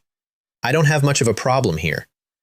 Then he lit 2 cigarettes, handed one to the kid, and while he smoked, he tore 2 scrolls out of his inventory, and 2 more things appeared on the snow.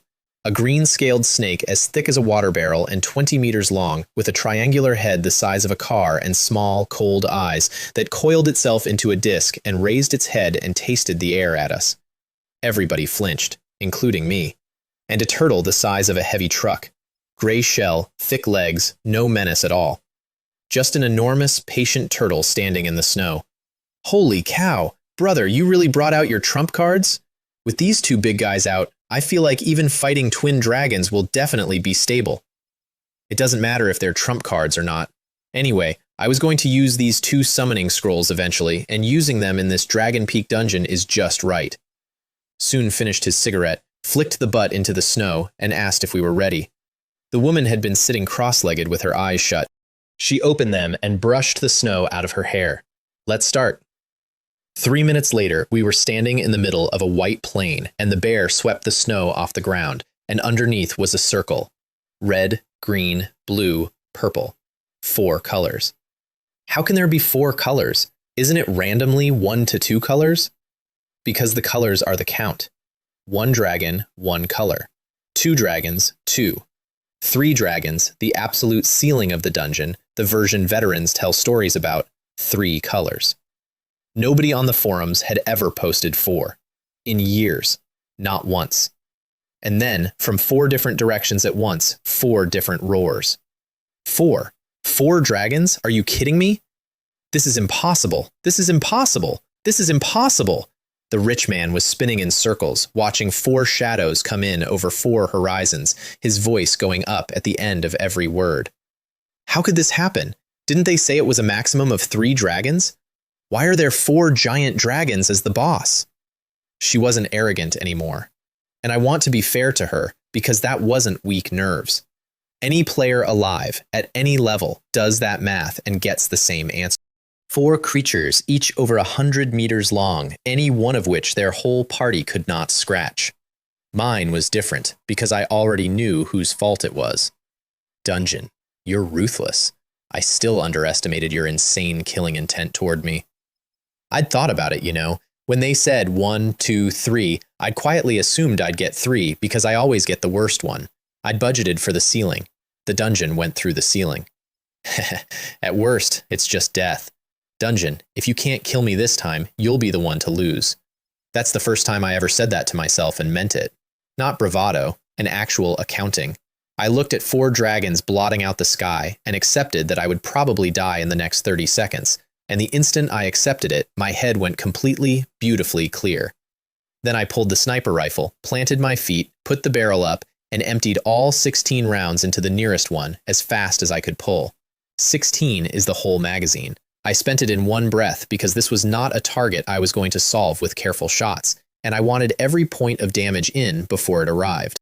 Aiming wasn't a concern. It was the size of a building and coming straight at me. The recoil dragged me 2 meters backwards through the snow with my heels dug in. Any other player would have been flat on their back after the second round, and the dark green dragon I'd just hit 16 times dropped maybe 1 wingspan lower in the air. That's all. That was the entire visible effect of a 5-kilometer anti-material weapon emptying itself into it. Then it opened a mouth big enough to swallow a 3-story house and put a column of dark green gas down onto the ground where I was standing. "Don't just stand there, run!" I ran. Full speed, sprint on, everything I had. They didn't move. I don't know if it was shock or if a creature that size puts something on you that pins you in place. I think it might be both. But my 3 teammates and all 4 of that man's beasts were still standing in the middle of that circle when the green came down. And then the blue and the red and the purple arrived from the other 3 horizons and put their own colors on top. 3 seconds. That's how long the party lasted. 4 players entered that dungeon. 1 was left on the mountain.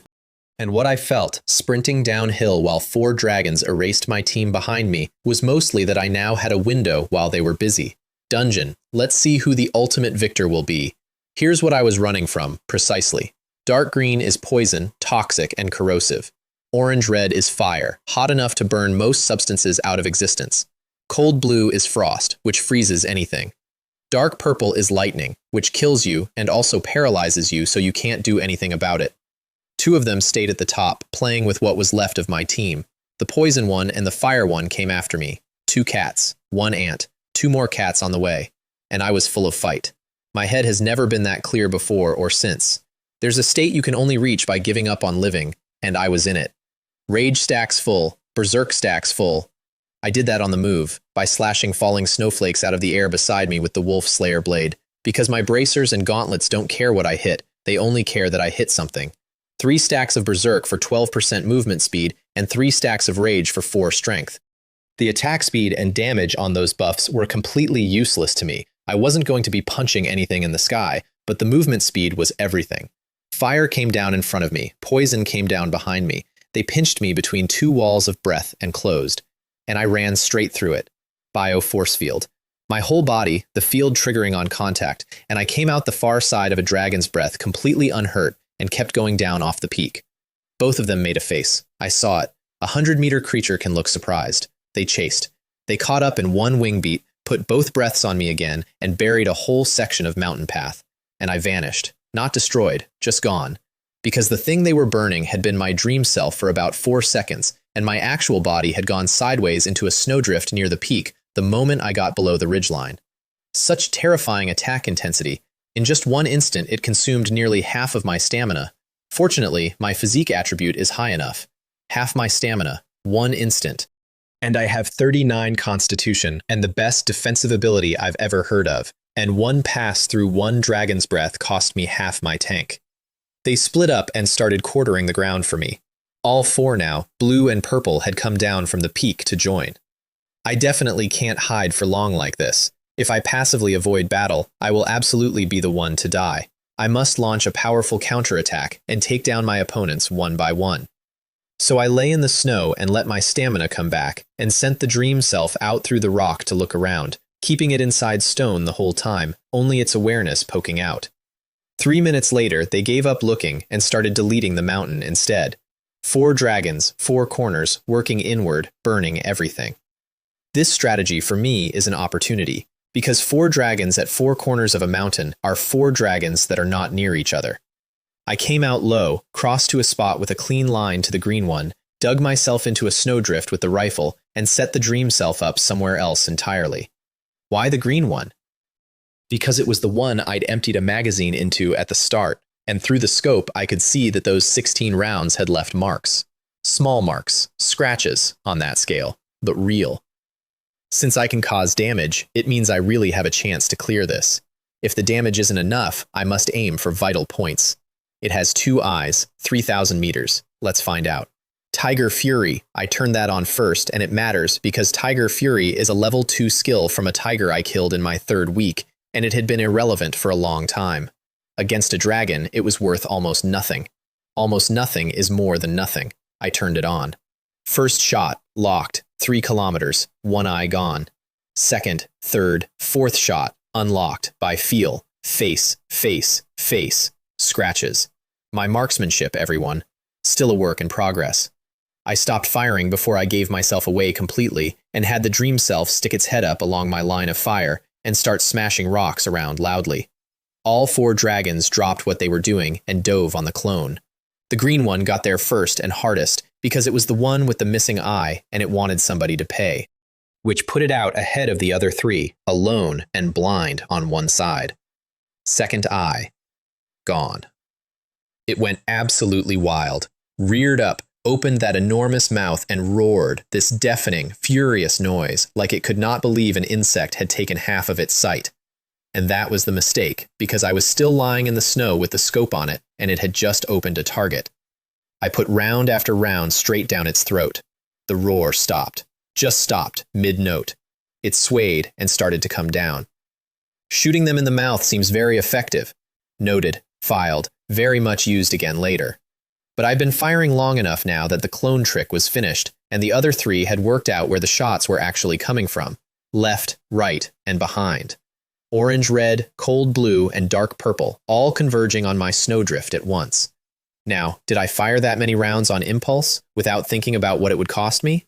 No, I had a plan. I had been sitting on it since the first minute.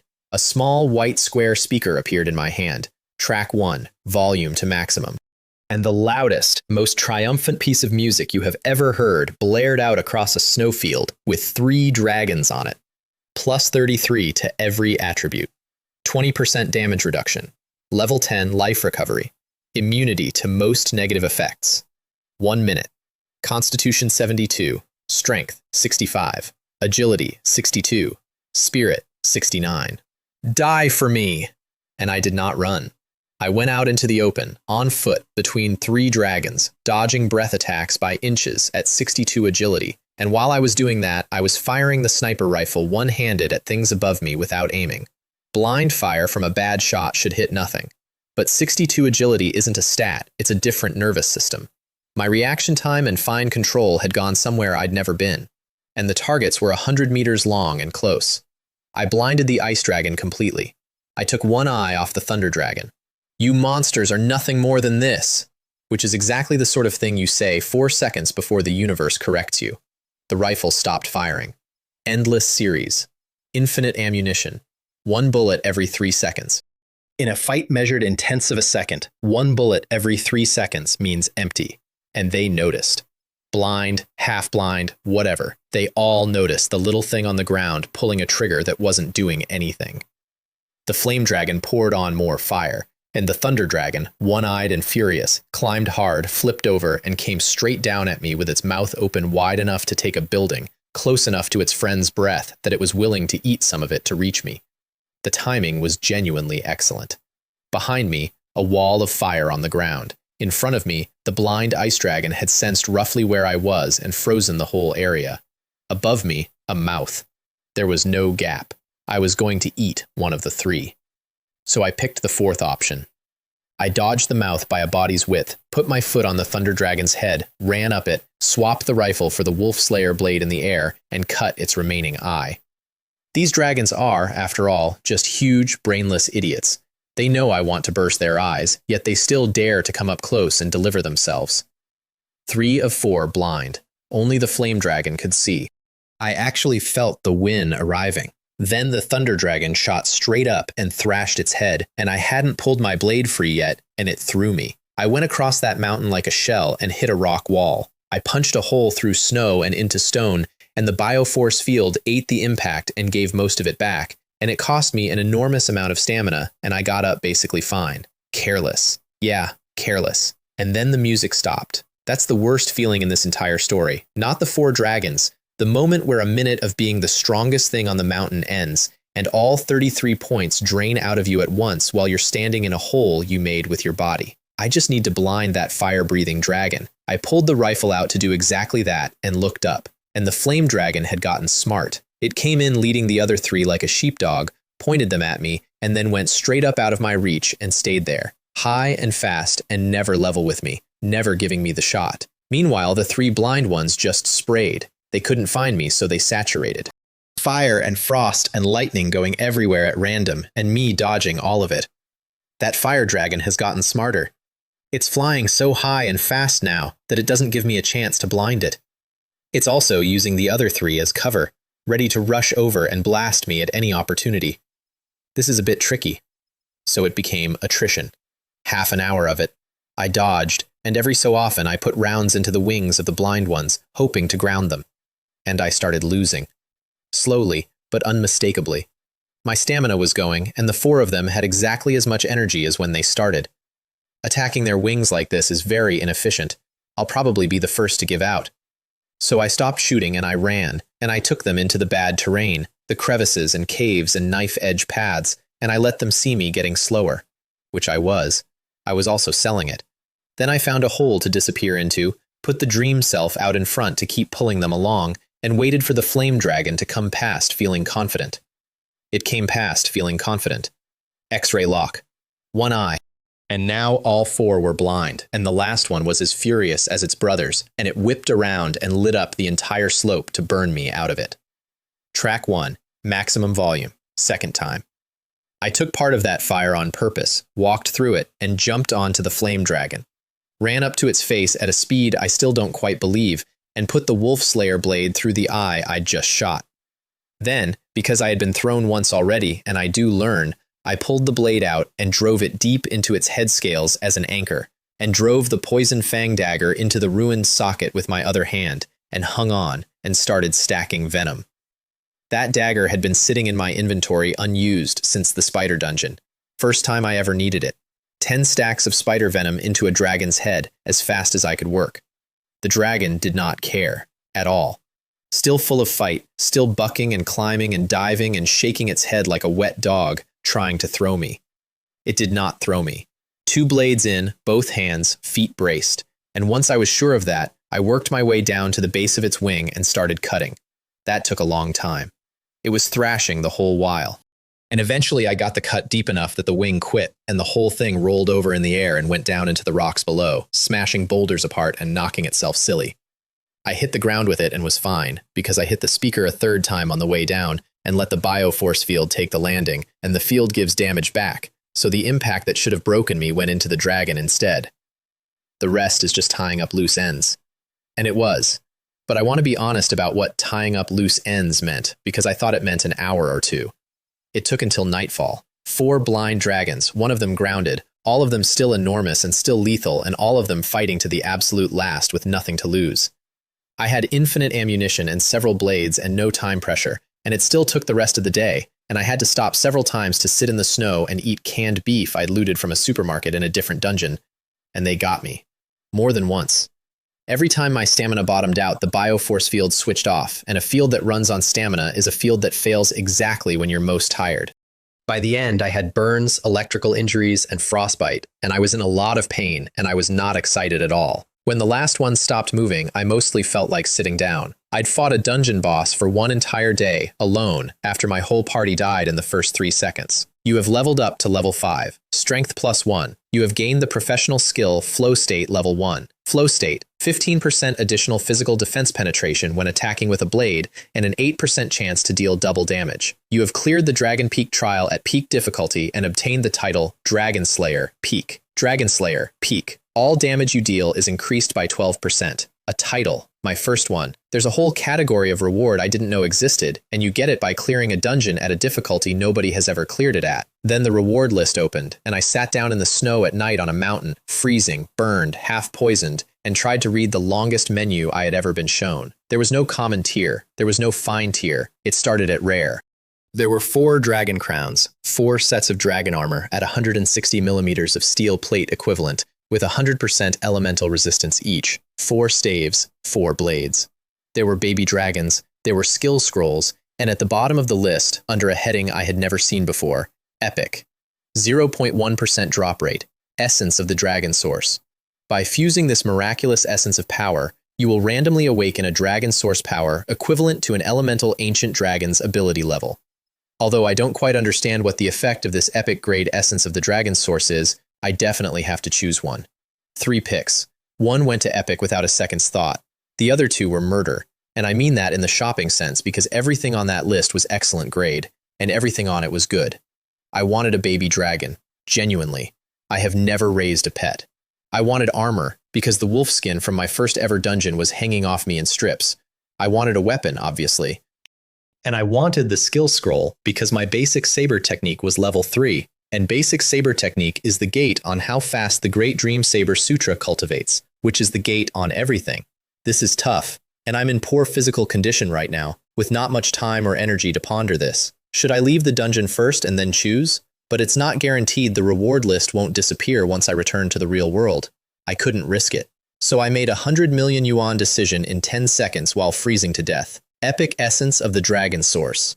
The Thunder Dragon Blade. Excellent. 60% defense penetration, lightning damage on every hit, a 60% chance to chain that lightning to everything within 160 meters and paralyze it, and an active that gives me 200% speed for a minute, 3 times a day, and the excellent all-skill upgrade scroll, plus 4 levels to every skill I own, cap of 8. I passed on the baby dragon because a pet doesn't fit how I fight, and I'm not raising one for fun. I passed on the armor because the bioforce field already does that job. Then I grabbed the chest and left before the cold finished what the dragon started.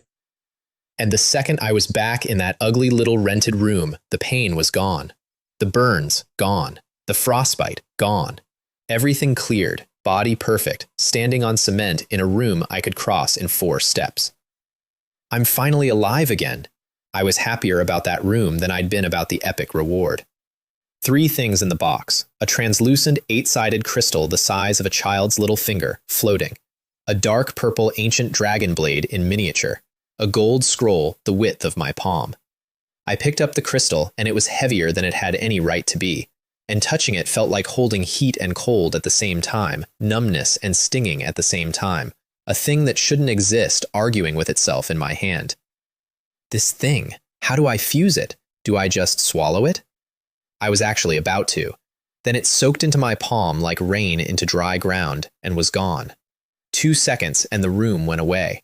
I was standing on a frozen plateau, wind howling, nothing alive anywhere, in any direction. Hail coming down out of a gray sky onto a frozen lake, hard, and leaving no mark on it at all. And all across that plateau, enormous, ferocious things stood frozen into statues in the exact poses they'd been alive in, being slowly buried by snow. What I awakened is the source of ice power of an ancient dragon. This power is truly worthy of being called great. I came back to myself in my room, and I had it. An ice power equivalent to an ancient dragon's, stronger than everything else I own put together. Not an upgrade, a different category. Such powerful strength, I suddenly feel that the previous Dragon Peak trial was a bit too simple. I did not test it, and testing is the one thing I always do. I didn't need to. I could feel it sitting there, complete, the way you can feel the sun on the back of your neck without checking. And this room is 4 steps across and made of cement. With this power, I feel invincible. No, I can't get carried away. Epic grade is definitely not the highest level of reward. There must be even better things and more powerful bosses later on. That's the leash I keep on myself. There's always a bigger mountain, and my dungeon has never once given me an easy week. The stronger I get, the harder it comes. That's not paranoia, that's the observed pattern, and the day I forget it is the day it finally gets me. The blade was lighter than it looked and full of something violent that wanted out. This Thunder Dragon blade can't be tested casually either. I'll wait until I have the chance. Otherwise, I might split this room in half with one swing. So I swung it in the air a few times like a kid, felt satisfied, and put it away. And the scroll I didn't use at all, which sounds insane. Plus 4 levels to all skills, capped at 8, and I had basic saber technique at 3, flow state at 1, and sprint at 1. Using it right then would have put me at 7, 5, and 5. Nothing at cap. Enormous waste. If I first push everything to 4 by other means, then burn the scroll, everything lands on 8. To quickly raise my skill levels, it seems I can only rely on buying fine-grade upgrade scrolls from the market now. In that case, making money must be put on the agenda. There it is. That's the whole reason I stopped hiding. Not greed. A scroll shop. Name, Lin Jianmin. Title, Dragon Slayer. Peak, level 5. Constitution, 39. Strength, 32. Agility, 29. Spirit, 36. Special, Source of Ice Power. Epic. Sublimator, excellent. Tiger Soul, True Mark, rare, level 5. Level 5, with a title from a difficulty tier that has never been recorded, an epic ancient dragon power, a defense that reflects grenades, and a sniper rifle that never runs dry. When I was only slightly stronger than ordinary players and had obvious weaknesses, I had to be low-key enough to avoid attracting trouble I couldn't handle. When I was much stronger and had no obvious weaknesses, I could relax and stop caring about small fry. And when I'm several dimensions stronger than ordinary players, it isn't me who needs to keep a low profile. It's whoever accidentally shows up in my line of sight. The wolfskin armor from my first dungeon was ruined. The Wolf Slayer blade, the very first thing I ever chose off a menu, the thing that killed a tiger and a boar and a gorilla and a bandit chief and put out a dragon's eye, was going to get retired and probably sold. That one actually stung a little. But I had a shopping list now, and a market to sell into, and a country that had just announced on national radio that it was recruiting players, which meant prices were about to move. The forum that morning was a circus, and I mean that fondly. Brothers and sisters, I guarantee with my life that what they say is true. I just used a job card to become a swordsman and entered a dungeon. I was assigned to an alien forest with 2 big shots to fight big gray wolves. I almost got bitten to death by those beasts. Friends, I just became level 1 last night. My player profession is gunslinger, and my real-world profession is a coal mine boss. I am now offering a high price for rare-grade firearms, starting at 20 million national currency. Friends with stock, please private message me in this post. 20 million for a rare-grade gunslinger weapon? Why doesn't this coal boss just buy it directly from the market if he's so rich? Why does he need to pay several times the premium to seek it on this forum?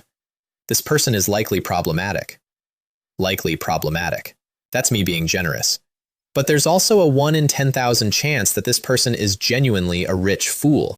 Anyway, I don't care about risks anymore, so I might as well give it a try. So I messaged the obvious scammer and told him I had a rare melee weapon instead, and then I went and did my actual business. Rare grade poison fang dagger for sale. See post for attributes. Interested parties, please private message the poster with your price. The replies started inside of 10 seconds. First floor, sofa. Second floor, this dagger's attributes look good. I'll take it for 50,000. Third floor, are you an idiot upstairs? This is rare grade equipment. Who would sell it to you for less than $1 million? Fourth floor, a dagger that can stack 10 layers of poison looks pretty good, but melee professions aren't popular right now, so it probably won't sell for too high a price. Sixth floor, heh, just a rare grade item, nothing special. Seventh floor, you're so amazing upstairs, you don't even care about rare grade items? Did you get an excellent or an epic? If you have the ability, show it off and open our eyes. Eighth floor, holy crap, another lucky dog. Son actually got such a good weapon. I'm almost level 10 and I haven't even seen a rare grade. Crying.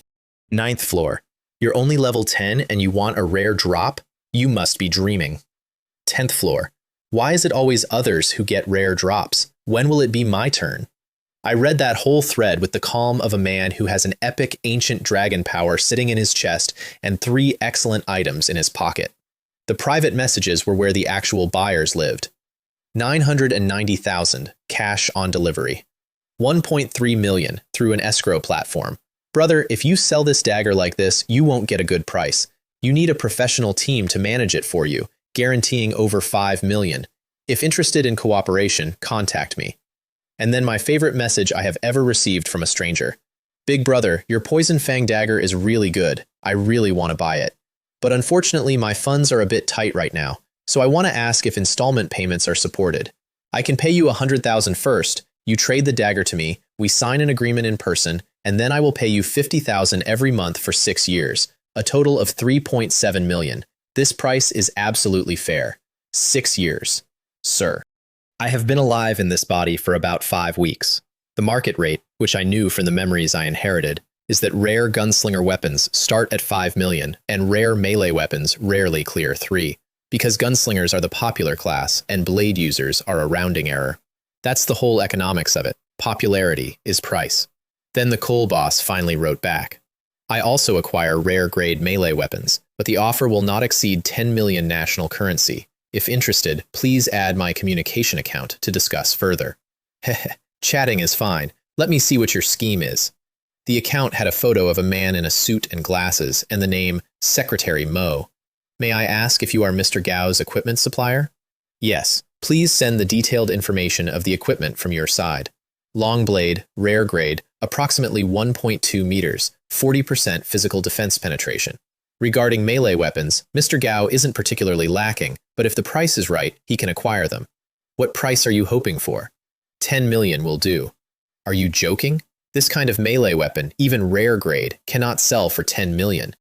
5 million is the absolute maximum. Then let's sell it for 5 million. 4.8 million, at least 4.9. Deal. May I ask if you can come to our side for an in-person transaction? 10 minutes of haggling, and the thing I want you to notice is that he negotiated me down. A fake buyer, running a fake company, with fake money, haggled me from 5 million to 4.8, and then let me claw back 100,000 so I'd feel like I'd won something. That's craft, honestly. Meeting in a commercial building in Jinlin City tomorrow afternoon. To arrange the transaction location in a big city, that's a bit unexpected. Is it to make it seem more legitimate? 99% scam. I filed it under entertainment and went to sell my dagger to somebody real who had offered 2.1 million, cash in hand, today, at a cafe on Fuchang Avenue. Before that, I put on glasses and a mask and went to Tianhua Street to check what the shops would give me. 1.4 million, tops. Merchants always lowball. That's what a shop is. So, the high-speed train to Jinlin, 3 hours, a couple hundred yuan for a ticket.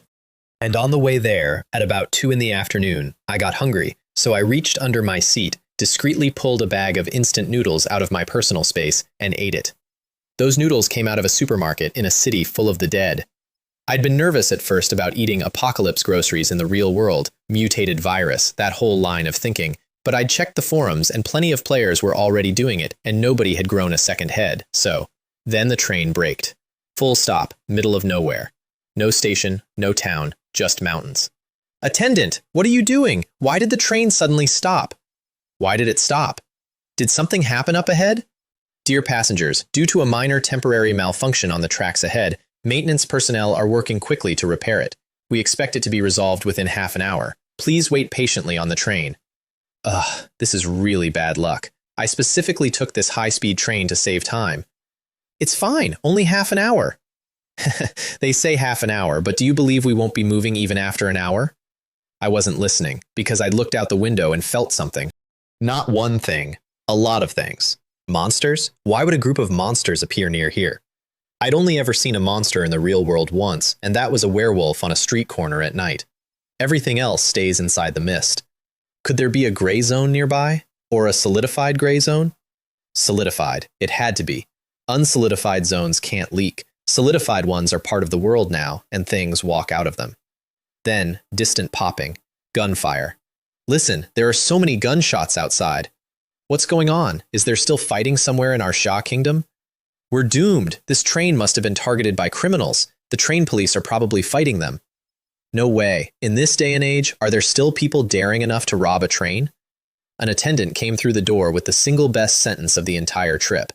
Please don't panic. The gunshots outside are from hunters in the nearby mountains driving their livestock. Our train is currently very safe. Hunters, driving livestock, with automatic weapons, onto a high-speed rail line. And everybody believed him because he said it calmly, and because people would rather believe a calm man than an obvious fact. 400 meters up the track, 3 young players with guns were fighting several dozen tall, red-skinned things with 2 horns each, which had come down out of the hills and were wandering around on the rails.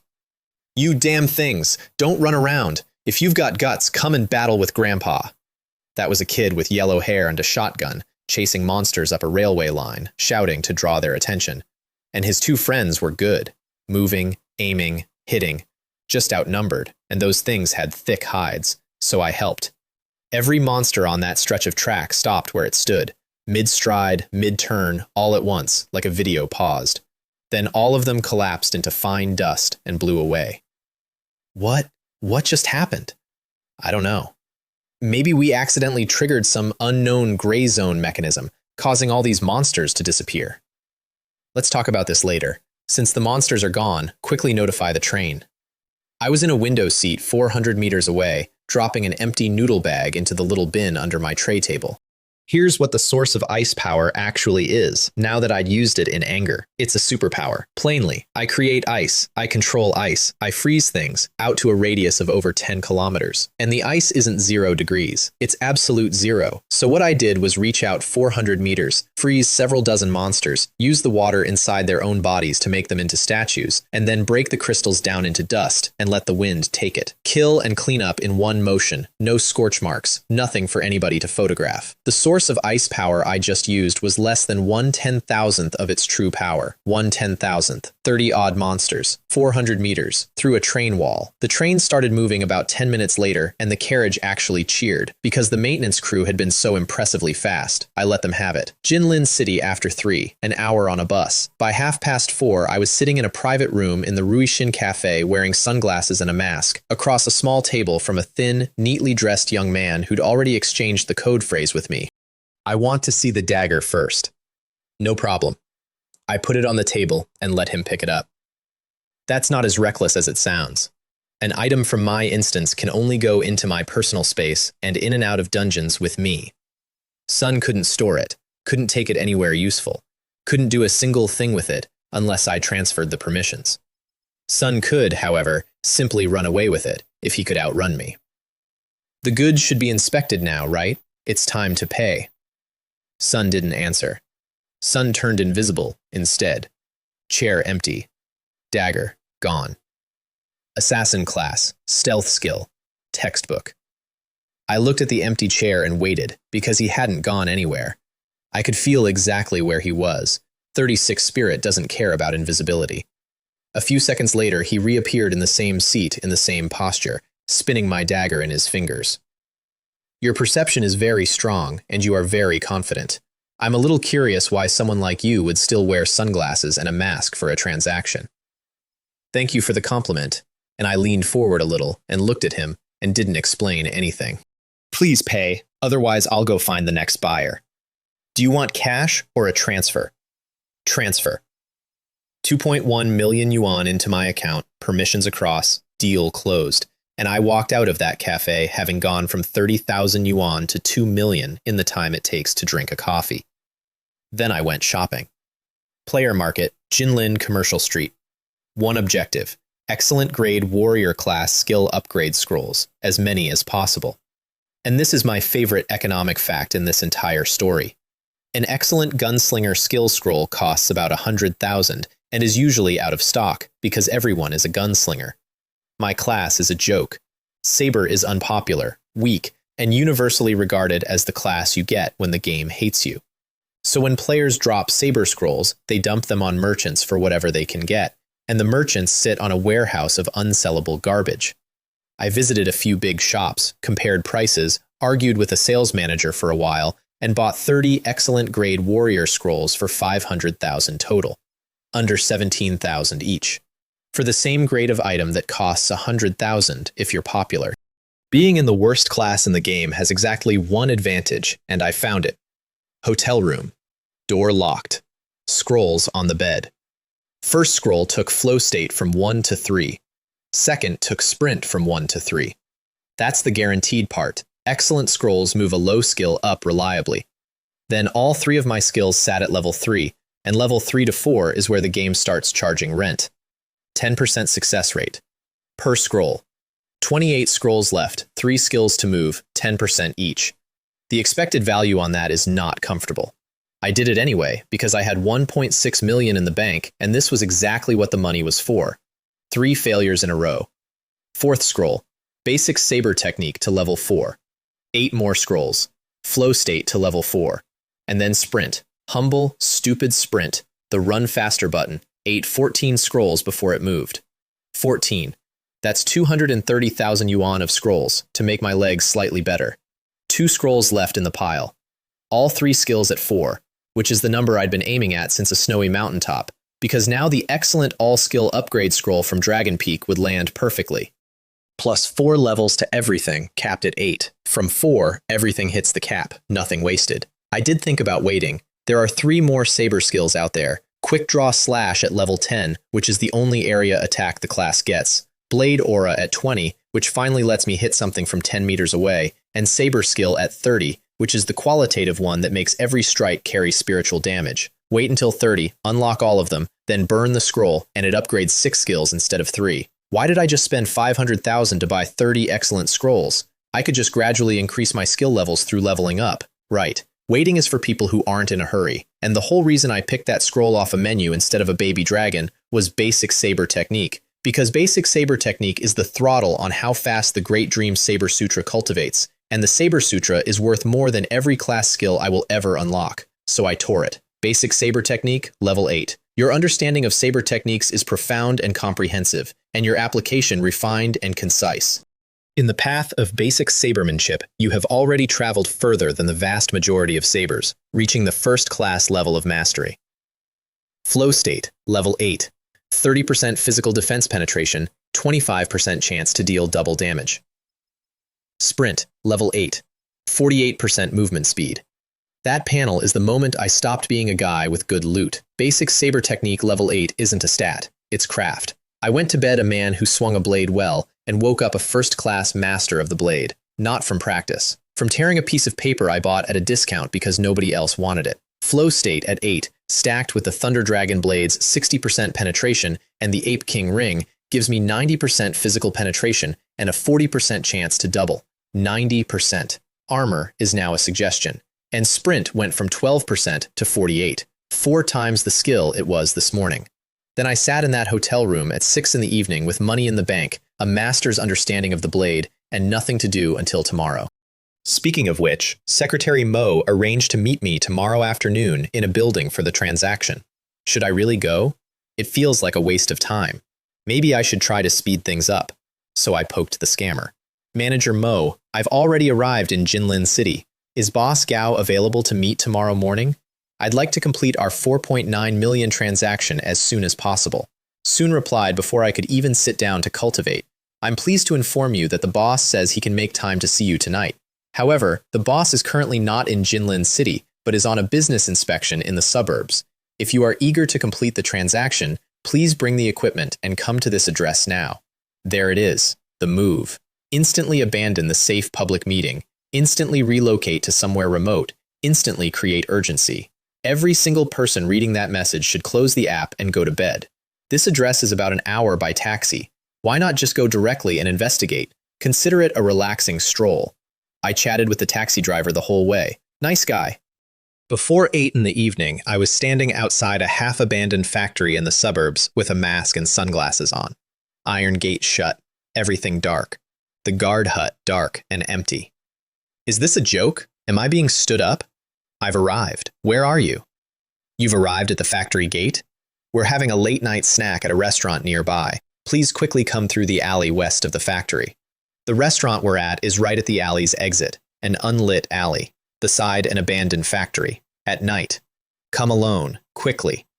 I have never in my life read anything so beautifully honest. I walked in, felt people waiting in the dark on both sides, made absolutely no sign of noticing, and strolled to the corner where the single light was, so they'd have good visibility for their ambush.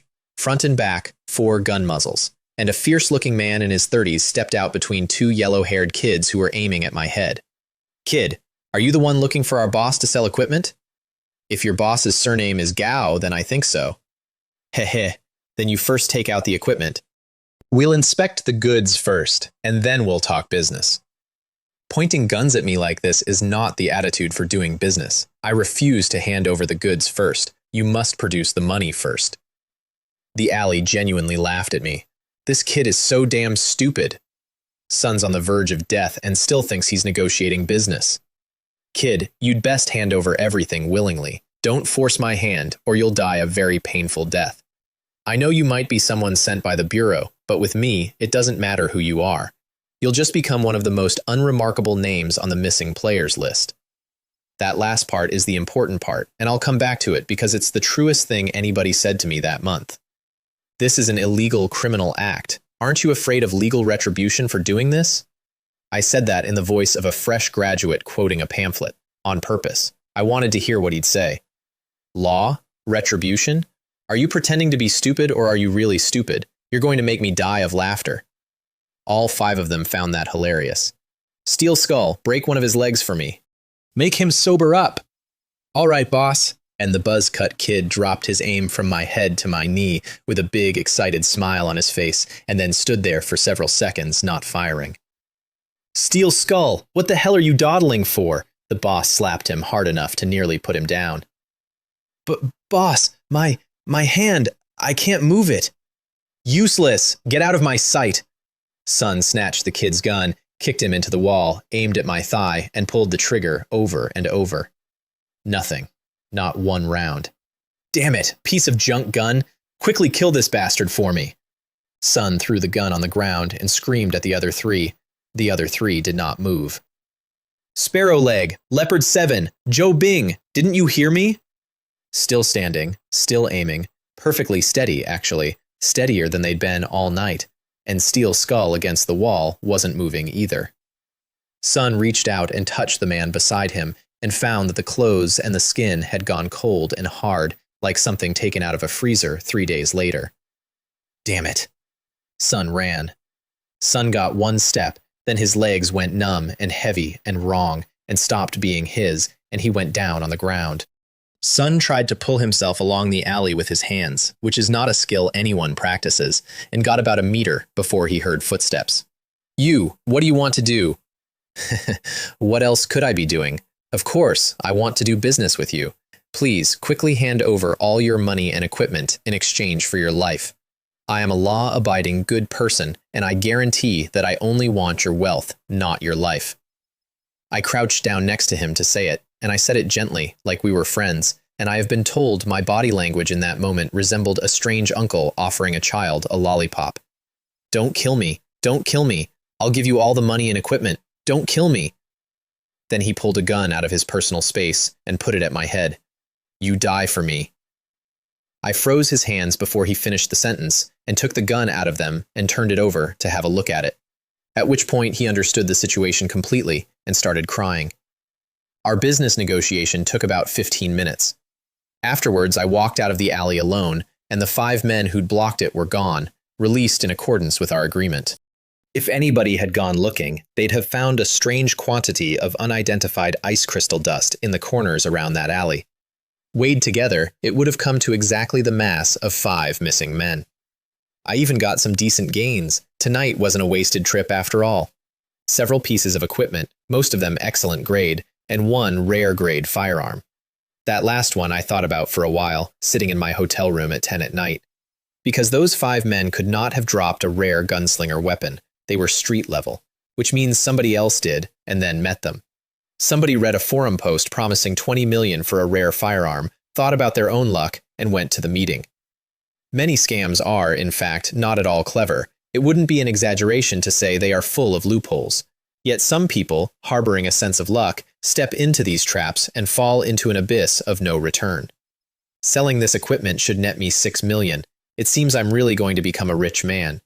And no, I wasn't worried about consequences, and here's the ugly part, which is not my opinion but the dead man's own. Nobody investigates a missing player. A player who dies in a dungeon is indistinguishable from a player who simply stops existing, and no real-world institution can tell the difference or check. As the player population grows, those disappearances multiply, and no agency on Earth will have the manpower to care. Sun said that to my face as a threat. Sun was completely right about it. Sun just picked the wrong person to demonstrate it on, and I had a feeling, I still have it, that this is only going to get worse. More gray zones, more of them solidifying into permanent holes in the map. And when that curve really starts to climb, a few people vanishing in an alley in Jinlin won't be a story anybody has the energy to tell. I didn't sleep that night. I sat on a hotel bed and went into the dream and started building my second dream self, because tomorrow there'd be another dungeon. I disliked the feeling of having no retreat and only being able to fight desperately. I didn't want to dance on the edge of a knife repeatedly. However, I couldn't see through dungeons and couldn't predict what tough challenge it would arrange for me next. 4 dragons. It had shown me 4 dragons when the world record was 3. Whatever it gave me tomorrow, I wanted to be holding everything I owned when it did.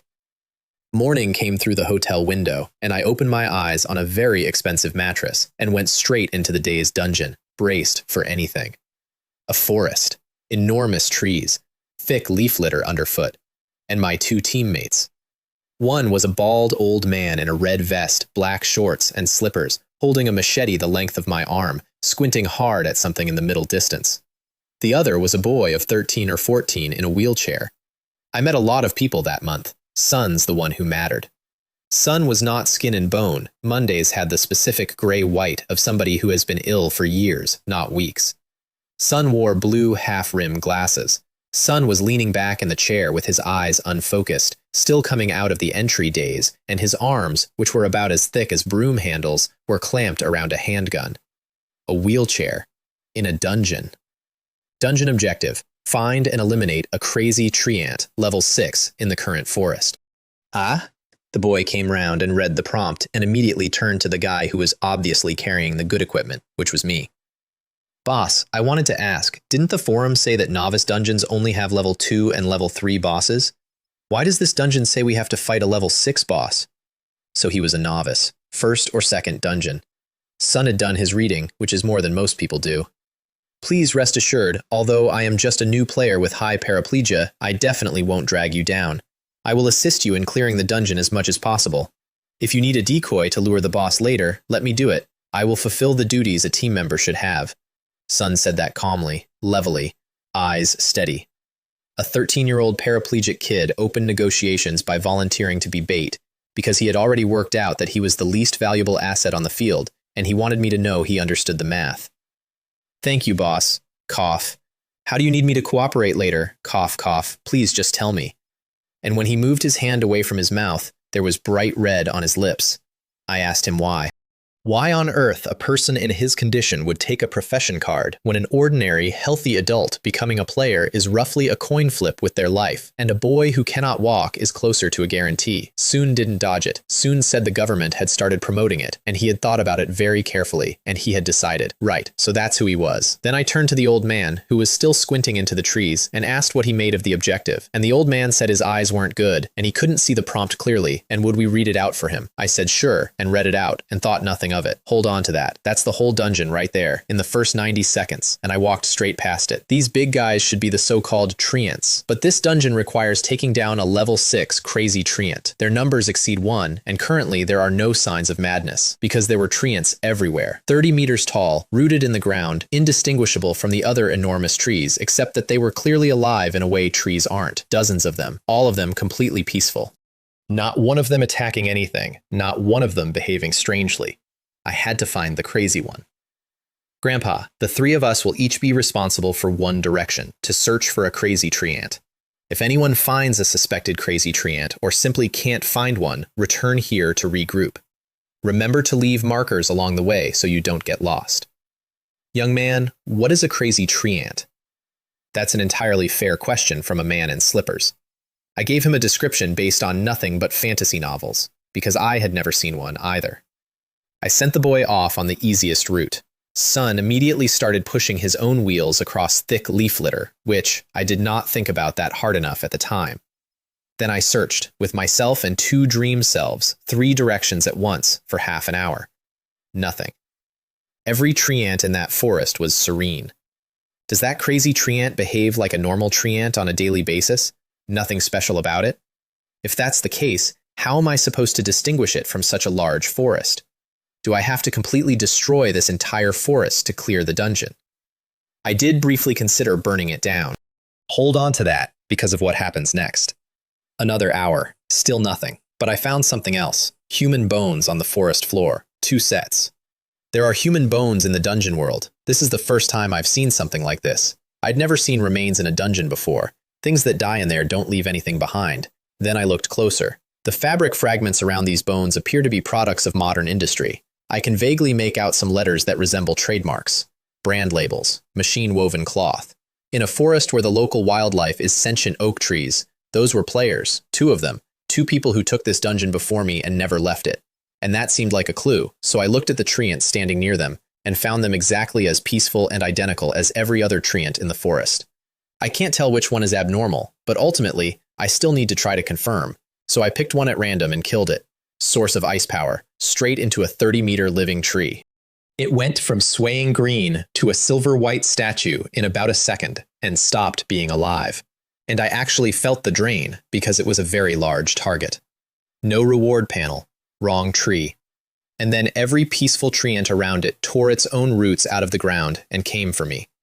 30-meter trunks swinging down at my head from all sides, no warning, no ramp up, straight to murder. Which, good, I thought. Great. One of these has to be the crazy one, or the crazy one panicked and called its friends. So I put out several times the power in a ring and froze all of them at once, and the whole grove turned white and silent. No reward panel.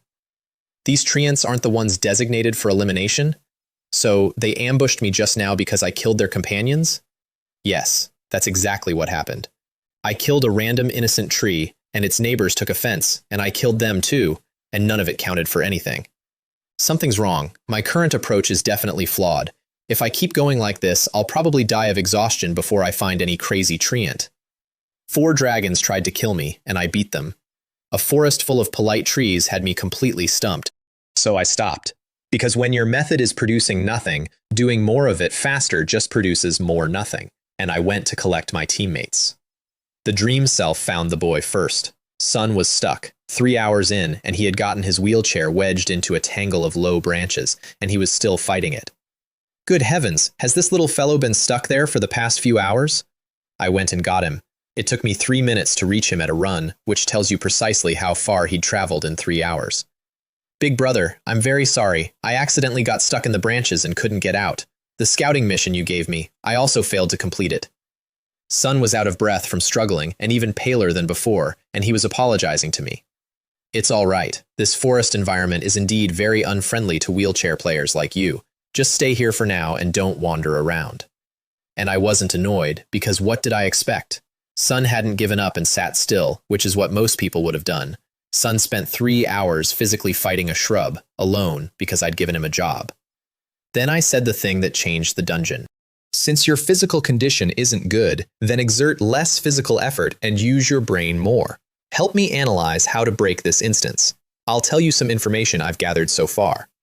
I've always believed 3 ordinary heads make 1 clever one, so I sat down, took out a can of beef, tossed him a bag of instant noodles because he looked like he was running on nothing, and told him everything. The peaceful treants, the failed kill, the ambush, the 2 skeletons. Sun went quiet and thought about it for 1 minute. Big brother, I believe the 2-player skeletons you discovered might be some kind of hint for this instance. And what exactly is it hinting at? 2 skeletons. The meaning of the hint is nothing more than 2 points. First, it emphasizes the number 2, and second, it emphasizes the identity of a person or a player. 2 and person. And there were 3 of us in this dungeon. Do you remember that old man earlier said he couldn't see the mission prompt and asked us to tell him? Yes, that's right.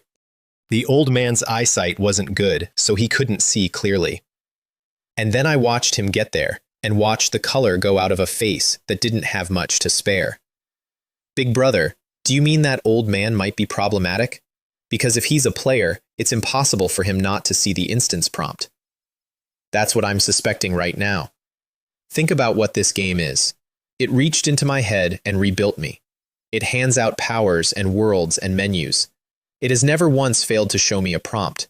There is no version of this thing where it grants a man player status and then puts the mission text somewhere his eyes can't reach. Let alone an elderly player, even a blind player shouldn't have trouble seeing it. 2 skeletons, 2 players. Because there are only ever 2 players in this dungeon, and the 3rd chair is always occupied by something wearing a person. Big shot, what you said makes a lot of sense, but we can't completely determine that the old man is the boss in disguise based solely on this. We still need more evidence. If you rashly attack him, not only might it damage team unity, but according to the forums, you'll also enter a dangerous punishment stage. Careful, kid. Good instincts. Absolutely correct. It's just a punishment stage. It doesn't matter. I just want to clear this annoying dungeon as soon as possible. When I find that old man later, I'll test him. Because I'd worked something out about my dungeon by then, and it wasn't about danger anymore. 4 dragons was malice. This was malice too, but a different flavor. This was a boss 2 levels above nothing, in a fight I could not possibly lose, hidden inside a puzzle designed to waste an entire day of my life. It had stopped trying to kill me and started trying to annoy me.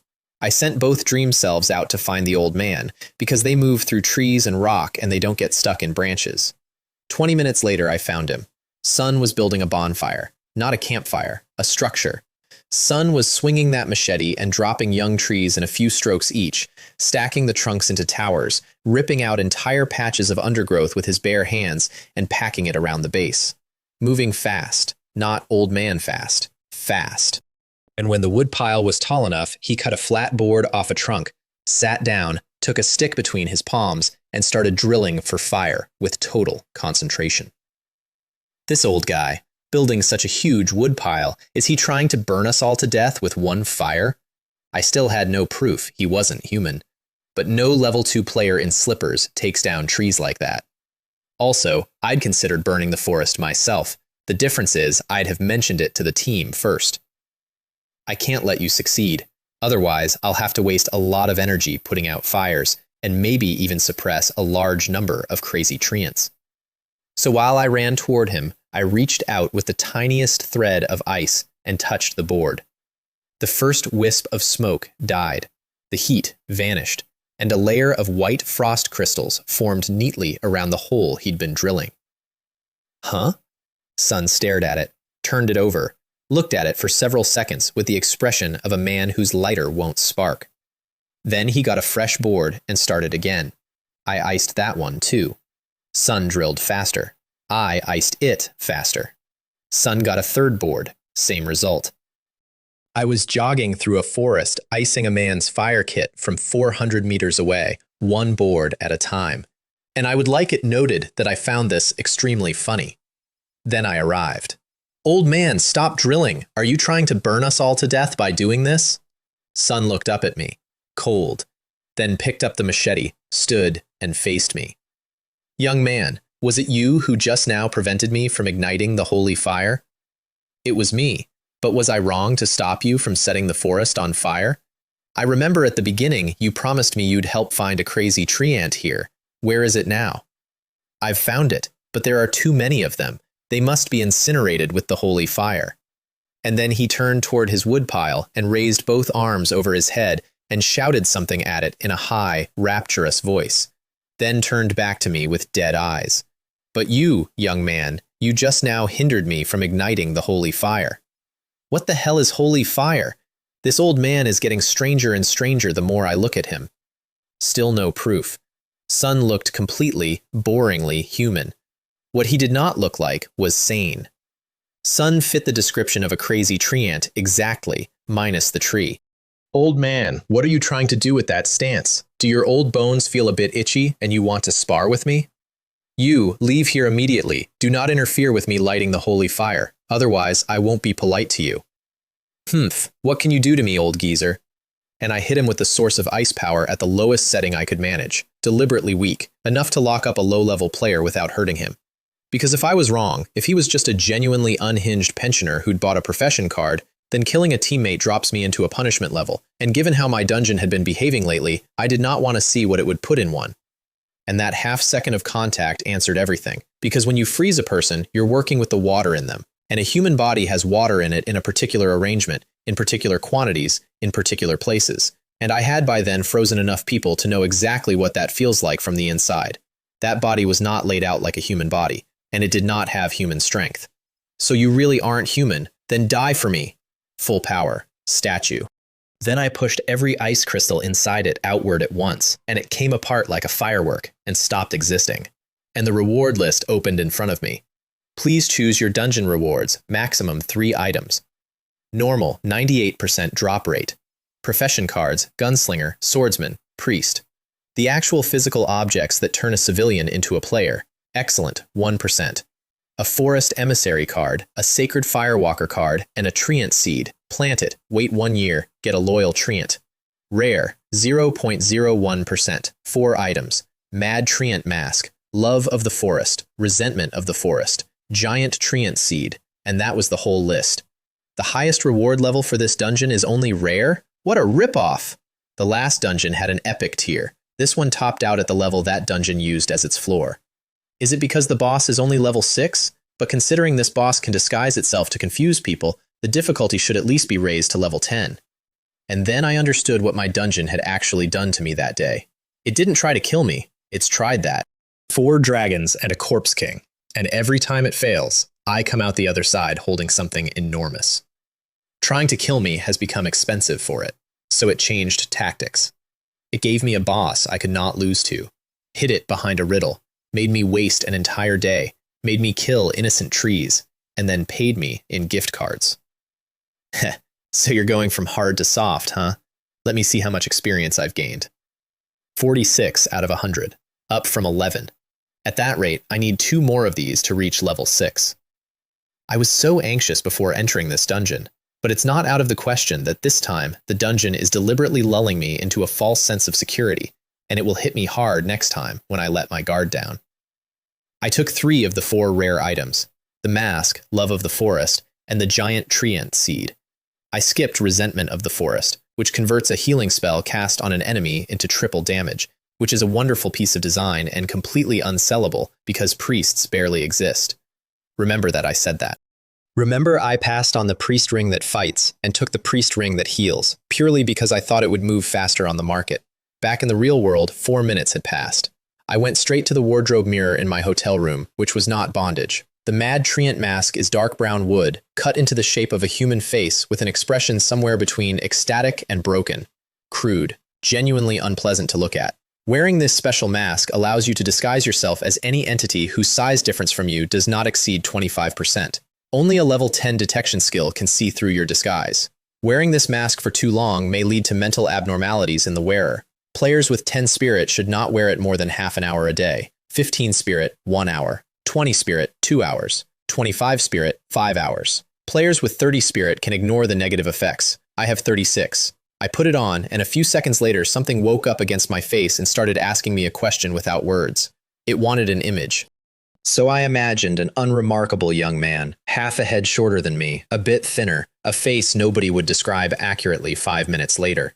The mask asked if I was sure. I said yes, and I felt precisely nothing, and the person in the mirror was somebody else. My image changed almost in the blink of an eye, but I didn't feel anything unusual myself. From this, I can conclude that the mask's transformation is indeed a clever disguise. I haven't actually changed at all, but it can deceive external vision and various perceptions. Hello, how are you? I said that out loud to test whether it did voices. It does voices. Completely different man. Different pitch, different timbre, a stranger's voice coming out of my own throat. Good heavens, this mask is incredible. This thing is practically a divine artifact. If it didn't have negative effects, it probably wouldn't be just a rare grade item. No, for me, it has no negative effects at all. That's the joke, isn't it? It's rated rare instead of excellent because of a drawback that scales with spirit. And spirit is the stat I never chose and never wanted and kept accumulating anyway, until my ninja stat outgrew my strength. For me, the drawback doesn't exist. I got an excellent item at a discount because I happened to be built wrong. Off with the mask, and the mirror gave me my own face back. The other 2 items were useless to me. The priest ring only works for priests. The seed I could technically plant, and then wait a year, which is a thing summoners do because they have growth acceleration abilities, and which for me would just be gardening. So both went on the market, and so did everything else, which meant I needed somewhere to live that wasn't a rented box. Handsome, this apartment will definitely meet your requirements. Look, this living room is especially spacious. It's said it was originally designed as an exhibition hall. The facilities here are complete and all high-end, and the lighting is excellent. Not to mention the location, $22,000 a month is very cheap. $15,000. If not, I'll go look at the next one. You. All right, consider it a special price for you, our new tenant. She swallowed the rest of her sales pitch and got the paperwork out. 200 square meters. Living room alone, 100, which was the actual requirement. I needed floor space to practice on, and my old room was 4 steps across. It's great to have money. Once all the equipment is sold, I'm going to buy a big villa and a luxury car. Modesty and all that can go to hell. Selling, I was careful about. I bought several forum accounts in advance and ran them through paid rotating IP software and listed each item from a different account on a different address, so it looked like 5 ordinary lucky players and not one man with a drop rate that shouldn't exist. Rare gear gets dropped somewhere every day. 5 in one afternoon is only suspicious if they're all the same person. Then I lay on my new sofa and checked the offers. The Elite Rifle, 5.7 million already. Guns hold value. The Bear Clan Mage Headband, fewer bytes than I expected, and low. Niche. The Giant Treant Seed, 5 million and climbing. Turns out there are a lot of wealthy summoners out there. My Wolfslayer Blade, 1.6 million. What a ripoff. I'd rather not sell it at this price. That blade opened 4 dragon's eyes, 1.6. And then, on the listing I'd expected to sit unsold for weeks. 6 million for the Love of the Forest, Priest Ring. Fewest replies of any post. Fewest offers of any post. and the single highest number on the board, higher than the rare firearm. Someone probably wants to use a high price to trick me into a transaction and then ambush me. But this is also an opportunity for me. I'd been ambushed the night before and come out 6 million yuan of equipment richer. At this point, being lured into a trap was one of my more reliable income streams. So I told him I'd sell and asked where. Sun answered in under 2 seconds. Wansheng Grand Hotel, Dongjiang City, which is 2 streets from my new apartment. Isn't the Wansheng Grand Hotel just 2 streets away from me? What a coincidence. Could it be that I've already been exposed to the Bureau, and they're deliberately using this method to arrange a meeting with me? That's where my head went instantly, and I think fairly. An unsellable item bought instantly at an absurd premium by someone who replies in 2 seconds at a venue 2 streets from an address I have never given anyone. That's not a buyer. That's a summons. It's very likely this is it. The Bureau is going to lay their cards on the table with me. Is it too late for me to escape now? No. Why should I escape? Because think it through. The Bureau is not stupid. If they've worked out what I am, the last thing they do is make an enemy of it. They'd want to recruit me. I probably can't avoid it. It's going to happen sooner or later anyway. So let me see what you're up to. I went without the mask. No disguise at all. If this was the moment my anonymity ended, I'd rather it end while I was standing up. Private room at the Wansheng. Nobody there but 2 attendants. Are the people from the Bureau putting on such airs? Then the door opened, and an old man in a black and white butler's uniform came in and bowed to me politely. And behind him, a large young man who was clearly a bodyguard pushed in a wheelchair. Thin, pale, blue half-rimmed glasses. It's you? Boss! What are you doing here? Second young master, do you know this young gentleman? Yes, Uncle Shu, this gentleman is a good friend of mine. Sun spun the chair over to me with the delight of a kid who's just found a classmate on holiday, and I stood there, recalibrating my entire afternoon. This is too much of a coincidence, isn't it? Are you really the buyer of my ring? Yes, boss, this is truly a coincidence. I also didn't expect the priest's ring I was planning to buy to be the one you were selling. So, your profession is priest, not gunslinger? To improve my physical condition, I bought a priest profession card to take up the profession. But to try not to drag others down, I specifically bought a pistol. There it is. Sun didn't pick priest because he wanted to support a team. Sun picked the only class in the game that heals because he is dying, and then he went and bought himself a gun with his own money so that he'd be able to contribute something to whoever got stuck with him. I handed him the ring. Sun examined it, the material, the make, like a kid who's been taught to look at things properly, put it on his finger, and white light spread up his arm and over him. The butler stopped moving. The bodyguard stopped moving. How's the effect? The effect is very significantly improved. Then, without looking away from his own hand, Uncle Shu, please pay 6 million national currency on my behalf. Oh, sir, what payment method would you prefer? Cash, transfer, anonymous bank card, or check? Give me the bank card. Anonymous card. Cash is a suitcase, transfers get flagged, and now that I knew this wasn't the Bureau, I wanted to stay quiet. The butler made one phone call. It took under 10 seconds. Someone would bring the card shortly. That's what 6 million yuan looks like when it's normal for you. We talked while we waited, and that's how I learned who he was. Duan Ruoshi, second young master of the Duan group of Dongjiang City. The Wansheng Grand Hotel, the entire hotel we were sitting in, is one of his family's properties. Never had a financial worry in his life. Sun was quite clear that this was the only advantage his life had.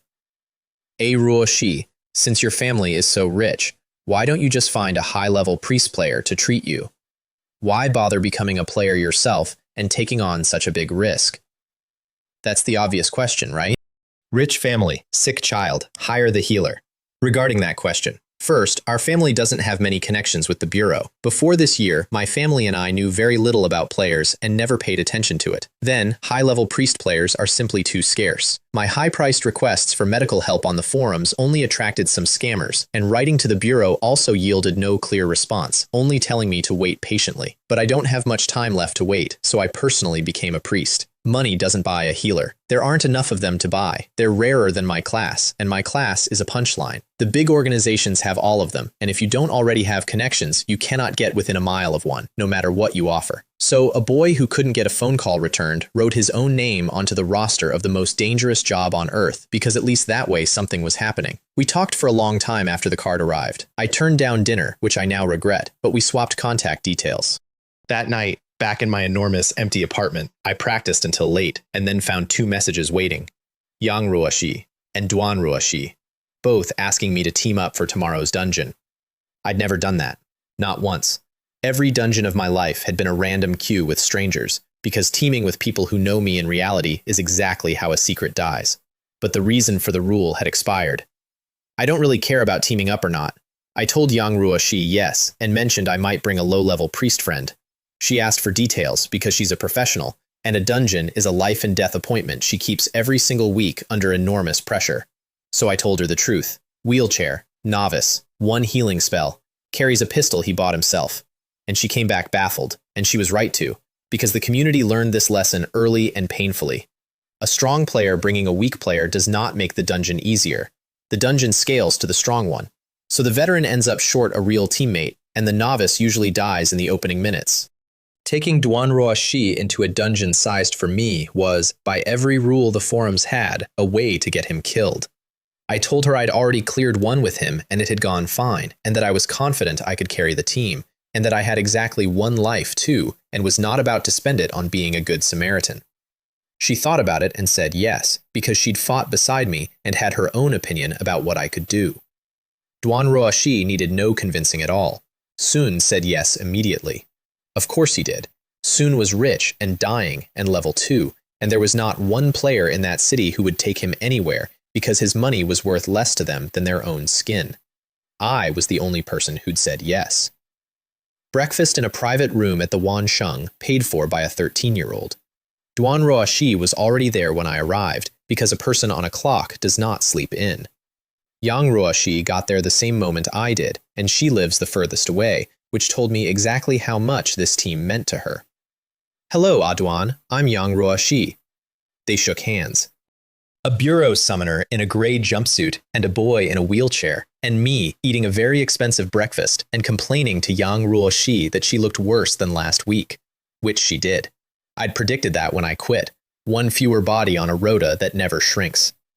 Then we killed a couple of hours the way players do. Food, phones, forums, a bit of gaming, because entering a dungeon with a head full of dread is how you die in one, and being bored on purpose beforehand is genuinely part of the job. Then we went in. A blue stone platform on the summit of a mountain, blue sky, a few clouds, sweeping tiled roofs and pavilions across the plateau, and 1 large hall in the middle with a nameplate on it, and about 15 other players standing around on the stone. Dungeon objective: assist the Wuji sect in repelling the invading demonic sect. Damn it, this is clearly a fantasy-type dungeon. This doesn't bode well. Brother, is this fantasy-type dungeon very difficult? Of course it's difficult. Let me tell you, I once played this kind of dungeon, and it turned out that the small soldiers in these dungeons were incredibly strong. They wouldn't die even after being shot several times. But if they hit us with just 1 punch, we'd basically be dead. That's the reputation. Cultivation worlds don't respect firearms. Their foot soldiers eat bullets, and their fists end people. Yang Ruoshi read the nameplate on the central hall through her sights, and worked out where we were. Duan Ruoshi, who reads a lot of fantasy novels, confirmed that a mountain like this belongs to a sect, and that we were standing on the thing we'd been hired to defend. Then 3 NPCs came out of the hall, and every player on the platform moved toward them at once, because we all know the shape of this. There's always a briefing.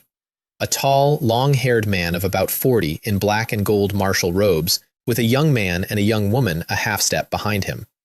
Thank you, brave warriors, for coming to assist my Wuji sect in resisting the demonic cult. If my Wuji sect can overcome this calamity, we will forever remember your great kindness and virtue. Please accept my bow first, brave warriors. And all 3 of them bowed to us. I say, don't just give verbal thanks, Wuji sect. How about something more practical? At a time like this, quickly present your divine weapons, miraculous pills, and martial arts manuals. Only then will we have the drive to wipe out that demonic cult. Somebody said that, to a man who was still bent over in a bow, on behalf of all of us. And for about half a second, the air changed. Something came off that man, still bowing, still not looking up, and landed on every chest on that platform like a paving slab. Nobody could breathe. Then it was gone, and he straightened up with a pleasant smile. This brave warrior is joking. My Wuji sect is but an unknown minor sect in the Central Plains. Where would we have any divine weapons or miraculous pills? But please rest assured, brave warriors, as long as we can repel the invading demonic sect this time, my Wuji sect will dig 3 feet deep and surely present a generous gift. Ha, Sectmaster, don't be a stranger. Sun was just joking. We are here to help your sect for the sake of the righteous path and justice, and we seek no material possessions. That was a different player, moving very quickly to fix things, having just learned what was standing in front of him. Note what he said, though. Sun will dig 3 feet deep and present a generous gift. Every promise in this story gets paid. They put us up in a side hall with rosewood tables loaded with wine jars and hot meat, and told us the demonic sect would probably arrive within 3 days and to rest. What's going on here? How did playing a dungeon turn into a tourist trip? But this wine really isn't bad. Heh, you dare to casually eat things in a dungeon? Aren't you afraid of problems? It's fine. Don't forget what my profession is. Can't I smell if there's a problem? Besides, this is Wuji sect's territory, and we are on their side. They have no reason to harm us. At our table, nobody was eating. Yang Ruoshi was watching the room. I was staring at a roast chicken with my chin on my hand, thinking, and Duan Ruoshi was turning a wine jar over in his hands, admiring the pottery, because he'd never seen anything like it outside a museum. Then the jar vanished and came back. Brother Fan, Sister Chu, this bottle of wine can actually be put into the personal space. Actually, these dishes can also be put in. Brother Fan, you already knew? When did you find out? I'd tested it the moment we sat down. I have been looting groceries out of dungeons since the apocalypse. Then Yang Ruoshi said the thing that changed the mood at our table. This time, including the 3 of us, there are 18 players, an 18-person dungeon. This indicates that the number of enemies in this dungeon will definitely be very large. I've never played a dungeon with so many people before. This time, it probably won't be easy to clear. This is also my first time playing such an 18-person dungeon. Also, the player levels are also very crucial. I don't know what levels the others are. If there are players above level 10, the difficulty of this dungeon will probably be very astonishing. She was level 7, carrying 2 people she thought were around her own strength, into a room she couldn't measure. It's all right, when the sky falls, the tall ones will hold it up. We just need to do our part. And then, right on cue, a man stood up in the middle of the hall, announced himself as level 16, and started the roll call. Level 14, Gunslinger. Level 17, Gunslinger. Also 17, Mage. 13, Summoner. Around the room it went, and at our table 3 faces did 3 different things. Why is this happening? Our average level is less than 5. It shouldn't be possible to be matched into this kind of dungeon. Yang Ruoshi went white. Brother Fan, they're just talking nonsense, right? How could we possibly be matched with such high-level players? Duan Ruoshi's voice went up. Sun's level 2. Everyone else in the room was 15 levels above him. Nothing in any forum post he'd ever read said that could happen. It's all right, both of you calm down. I've got this. I wasn't surprised for even a second. My party average was under 5, and the dispense had built us a room sized for 18 veterans. And that's not a matchmaking error, that's a message. Later, when it's our turn to speak, both of you report your levels as 10 or above, so as not to cause others to ostracize us. But, Brother Fan, reporting higher levels is useless. Our combat power won't match up. Don't worry, I've got everything covered. Our 3-person team will definitely not be inferior to others in this dungeon. You should be familiar with my style of speaking and acting. I would never say anything without confidence. And there's a reason I said that instead of something honest. They were in that room because of me. The dungeon doesn't scale to Duan Ruoshi. It scales to whatever it thinks I am. Every extra level of difficulty in that hall was a bill I'd run up, and they were the ones sitting in it, so it was mine to carry. Brother Fan, I believe in you. That was instant. The kid just lit up. Yang Ruoshi nodded, slower, and I'll tell you what was behind that nod, because she told me much later. She'd known for a long time that I was hiding something, months of working beside me. A day laborer who cleared gray zones faster than her squad, who swam 100 meters of river towing a person and came out saying he felt refreshed. She had drawn her conclusions and then deliberately not asked, because she'd decided my privacy was mine. She didn't team up with me because she wanted a friend along. She teamed up with me because she'd done the math on what I was. Our turn came. Yang Ruoshi, level 14, Summoner. Duan Ruoshi, level 12, Cleric. Me, level 18, Warrior. Which put me in the top bracket in that hall, actual number 5. Then somebody tried to organize tactics, and that part went about as well as you'd expect from 18 strangers with weapons, and dissolved into nothing within minutes. Everyone has their own people they trust, and their own people they don't. If it weren't for adults being adults and the penalty rules being what they are, it would have gone worse than dissolving. Nobody paid much attention to us, except that a boy in a wheelchair announcing himself as a level 12 cleric was, for every person in that room, the first wheelchair they had ever seen in a dungeon. We went out to scout. Let's stick together. The enemies in this dungeon should be quite strong. It would be bad if we encountered an enemy attack while separated. Then let's go together and ask the people of Wuji sect first, preferably those disciples with higher status. In the Xuanhuan novels I've read, sect disciples are divided into several tiers. Lower tiers are equivalent to mere servants, while higher tiers know much more. Genuinely good instinct. From novels, but good. The problem was that the sect was empty. We walked the whole mountain. Almost everyone we passed was an elderly servant in gray sweeping a courtyard. The only actual disciples we saw were 2 young men in black guarding the main hall doors. 3 esteemed guests. The sect master is currently in seclusion for cultivation and cannot receive visitors. Please return to the side hall to rest for now. Since the sect master is currently cultivating, we won't disturb him. However, we are new here and many things are still unclear to us. I wonder if you 2 brothers could enlighten us. Please speak, esteemed guests. They were polite. They were also gate guards, and gate guards don't know anything. How strong is Wuji sect? Strong. How many are the demonic sect sending? Many, with many masters. Are you worried? We will fight to the death. That's it. That's the entire intelligence yield. A famous martial sect on the eve of a war, and the only people on the mountain were 2 door guards, 3 named characters, and a lot of very old cleaners. You'd think somebody would find that ominous. I filed it and kept walking. We ended up at the cliff edge, looking down hundreds of feet at a classical walled city built along a river, with traffic and carts moving in it, prosperous, busy, alive. Brother Fan, there seems to be a town at the foot of this big mountain. Should we go down the mountain to continue gathering intelligence? It's too far. To be safe, let's not go. We might be caught off guard and have the mountain attacked as soon as we leave, or we might even fall into an ambush as soon as we go out. I still don't understand why the man in the wheelchair kept volunteering for expeditions. Then Yang Ruoshi stopped mid-sentence, because there were already figures on the road below, in brightly colored modern clothing, walking away from the mountain toward the city. How come some people have already gone? Aren't they afraid of falling into an enemy ambush? And here's the part that made me sit up, and it wasn't the ambush risk. You cannot leave a dungeon area. That's a rule. Every dungeon I've been in has a boundary, and pushing it triggers something. The boss enrages, the map closes, something comes for you. We stood on that cliff and watched them walk further and further from the mountain we'd been assigned to defend. And nothing happened. No barrier, no ambush, no demon out of the sky. Brother Fan, we really can go down the mountain. Is the Wuji sect not stopping them? It is a bit strange. Since our mission is to assist the Wuji sect against the enemy, it shouldn't be possible to run that far. The dungeon should definitely set some spatial restrictions. But currently, such restrictions don't seem to exist. Does that mean we players can really act freely?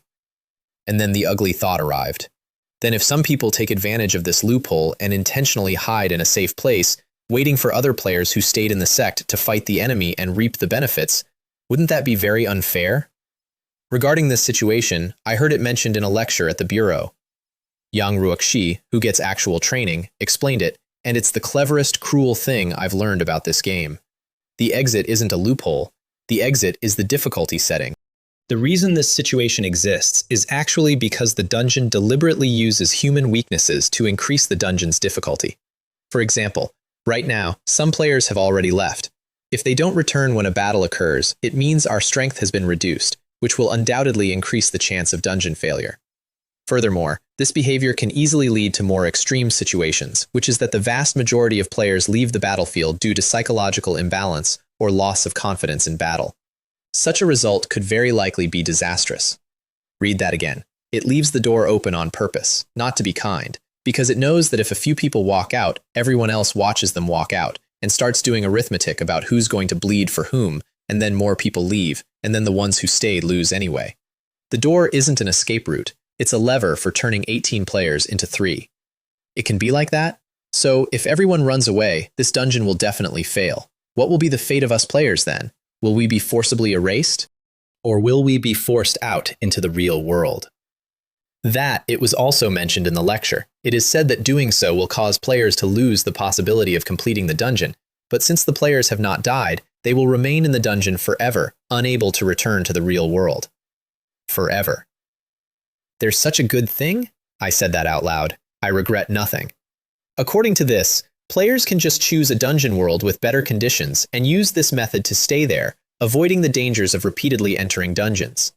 Think about it. A weekly appointment with something that keeps trying to kill you, forever, until it succeeds, versus finding one pleasant world and simply refusing to finish. How could there be such a good thing? Yang Ruoxi looked at me the way you look at a man who has just proposed to live in an airport.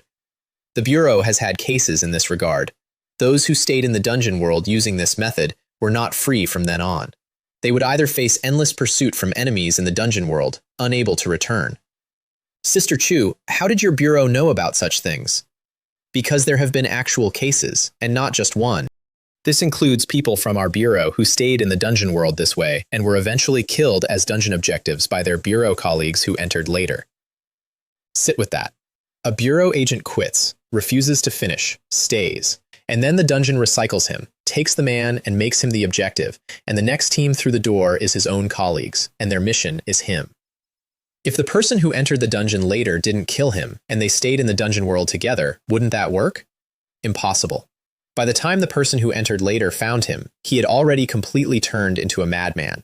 The situation at the time was that either he or the player who came in later had to die. They go mad. Every time. Which means I have now met one of them. An old man in a red vest and slippers in a forest, absolutely certain about a holy fire, who couldn't see the mission prompt because it wasn't addressed to him anymore. I killed a man who quit, and I never even knew it. It's true that if the dungeon targets you, you won't live long. She said that about players in general. I took it personally, and correctly. We went back to the side hall and found it emptier than when we'd left, not because more people had gone sightseeing, because more people had decided. And then the sky went dark. There was a ship in the air over the mountain, an enormous one, made of bone, hanging above the Bluestone Plaza, with figures crowding its rails. Somebody up there called down to the courtyard, and sect leader Qin, standing alone on the flagstones with a thing the size of a warship over his head, didn't even look impressed.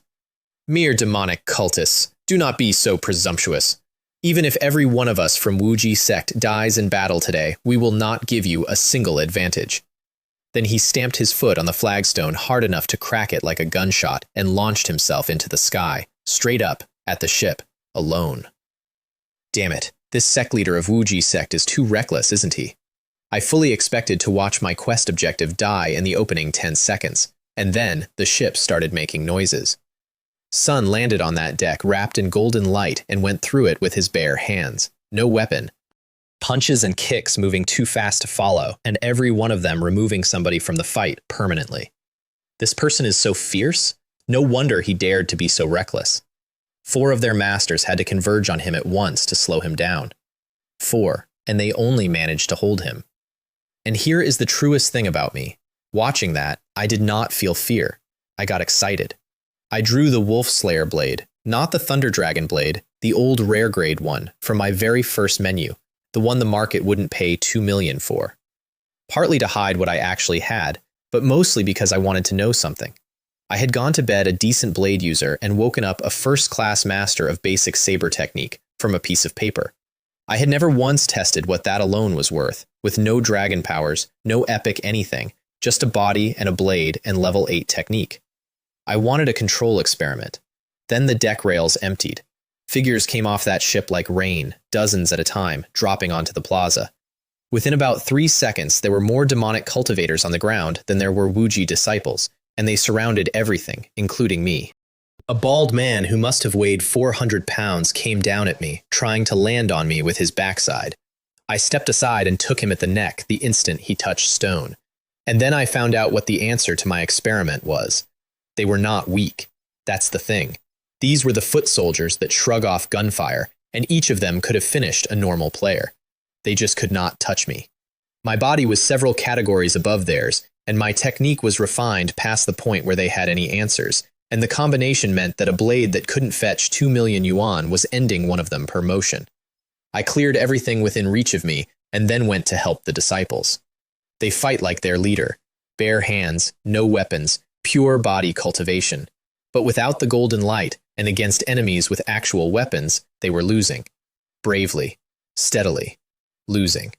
The only two holding ground were the young man and woman in the black and gold trim, who each had a faint version of the leader's light and fought as a pair, one attacking while the other covered, moving in perfect step, and they were genuinely beautiful to watch. So I went to the ordinary ones, nearest first, then outward, working across a courtyard, and that's when somebody came for me, a gaunt man on the roof of the main hall, watching. Then not on the roof. Sun was a saber master, and he was the first person in this entire story who could keep up with me. We went at each other properly, speed against speed, technique against technique. Sun was behind me, but not far behind. Close enough that for the first time in weeks I was actually using everything I knew. I enjoyed it enormously. Then he stepped back onto the roof ridge, breathing hard, watching me with real caution. Your saber and saber skill are strange. I didn't answer. I put the Wolf Slayer blade away and took out something long and slim and dark purple. Warm-up's over. Time to send you on your way. And I drew it slowly, on purpose, and with every inch that cleared the sheath, purple lightning crawled up the steel. Sun was fast. Sun reacted correctly. Sun tried to push back the cold that went into him through the blade, because I opened with ice, and ice was not what he'd been preparing for. And then the Thunder Dragon blade did its actual trick, Thunderstorm. On a hit, 60% of the time, the lightning doesn't stay in the target. It jumps. One strike. One master finished. And about 50 demonic cultivators standing near me on that plaza went down in the same instant, while every Wuji disciple inside the same radius was untouched. That's the part I hadn't known. The lightning knows whose side you're on. It's time to end this. I could have gone bigger. I had bigger. I had an ancient dragon's ice sitting in my chest and 18 players watching, and there is a difference between winning a fight and telling a room exactly what you are. So I stayed with the blade. I went off the roof into the middle of the courtyard, and then I worked, and lightning came up out of several places at once until the whole plaza was full of it, and every demonic cultivator standing on those flagstones stopped standing. Even the ones still descending through the air got caught halfway down. What happened? Where did such terrifying lightning come from? All the demonic sect members are dead? Wuji disciples, alive, standing in an empty courtyard, staring around themselves trying to work out what had saved them. I didn't explain. I was looking up, because the ones still on the bone ship had stopped jumping. They'd watched the ground clear, done the sensible thing, and decided to stay up there, out of range, several hundred feet in the air. Which would be a problem for a saber user. I took a step, jumped about 5 meters forward and 3 up, and at the exact top of the arc, when I should have started falling, I stepped again. On nothing. Then again. And again. To everybody watching, I walked up into the sky. What I was actually doing was making a step of ice under my foot, pushing off it and deleting it behind me before anyone's eyes could resolve it. If you slowed it down, it would look ridiculous. At speed, it looks like a man ascending to heaven. I got onto that deck, and I did the same job I'd done downstairs.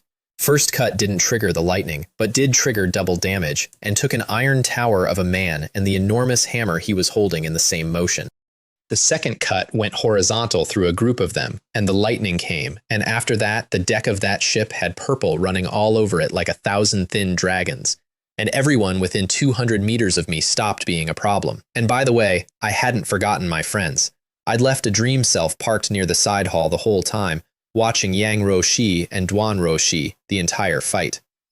Afterwards, at a bonfire on the plaza, Duan Roshi rolled up beside me and checked over both shoulders first. Brother Fan, when you hadn't returned earlier, those people who ran away came over to ask us about you, but we didn't say anything. Ignore them. The deserters called back. Of course they had.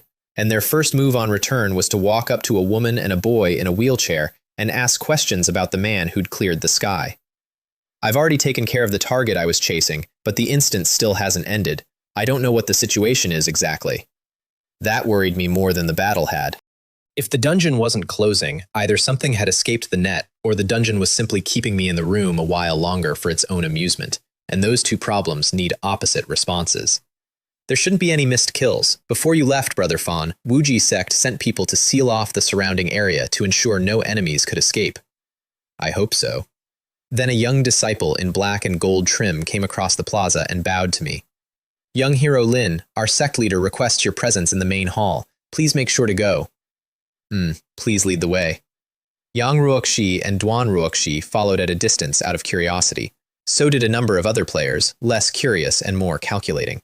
Sect leader Qin was standing in his own hall, and he was exactly as I'd assessed him on that ship. No injuries at all. Slightly tired, that's it. Soon to fought 4 of their masters simultaneously and come home a bit low on energy. Today's events, young hero Lin, were greatly aided by your powerful assistance. May I ask for your esteemed name? My surname is Lin. That's all I gave him, old habit. So it is young hero Lin. As this sect leader said this morning, our sect will surely repay its benefactors. Today, in eradicating the demonic cultivators, your contribution was immense. Please accept these tokens of our appreciation. A disciple came forward with a red wooden tray. 2 white porcelain bottles with narrow necks, 1 large, 1 small. Inside this smaller bottle is our sect's secret Wuji pill. Although there is only 1, you will know its miraculous efficacy once you use it. This larger bottle contains 22 Heavenly Origin pills. The Heavenly Origin pill is a top-tier healing treasure medicine in this world. Even if one is severely injured and on the verge of death, taking one can save a life. I took them without much ceremony, because his sect would not have existed by sundown without me, and I'd earned it.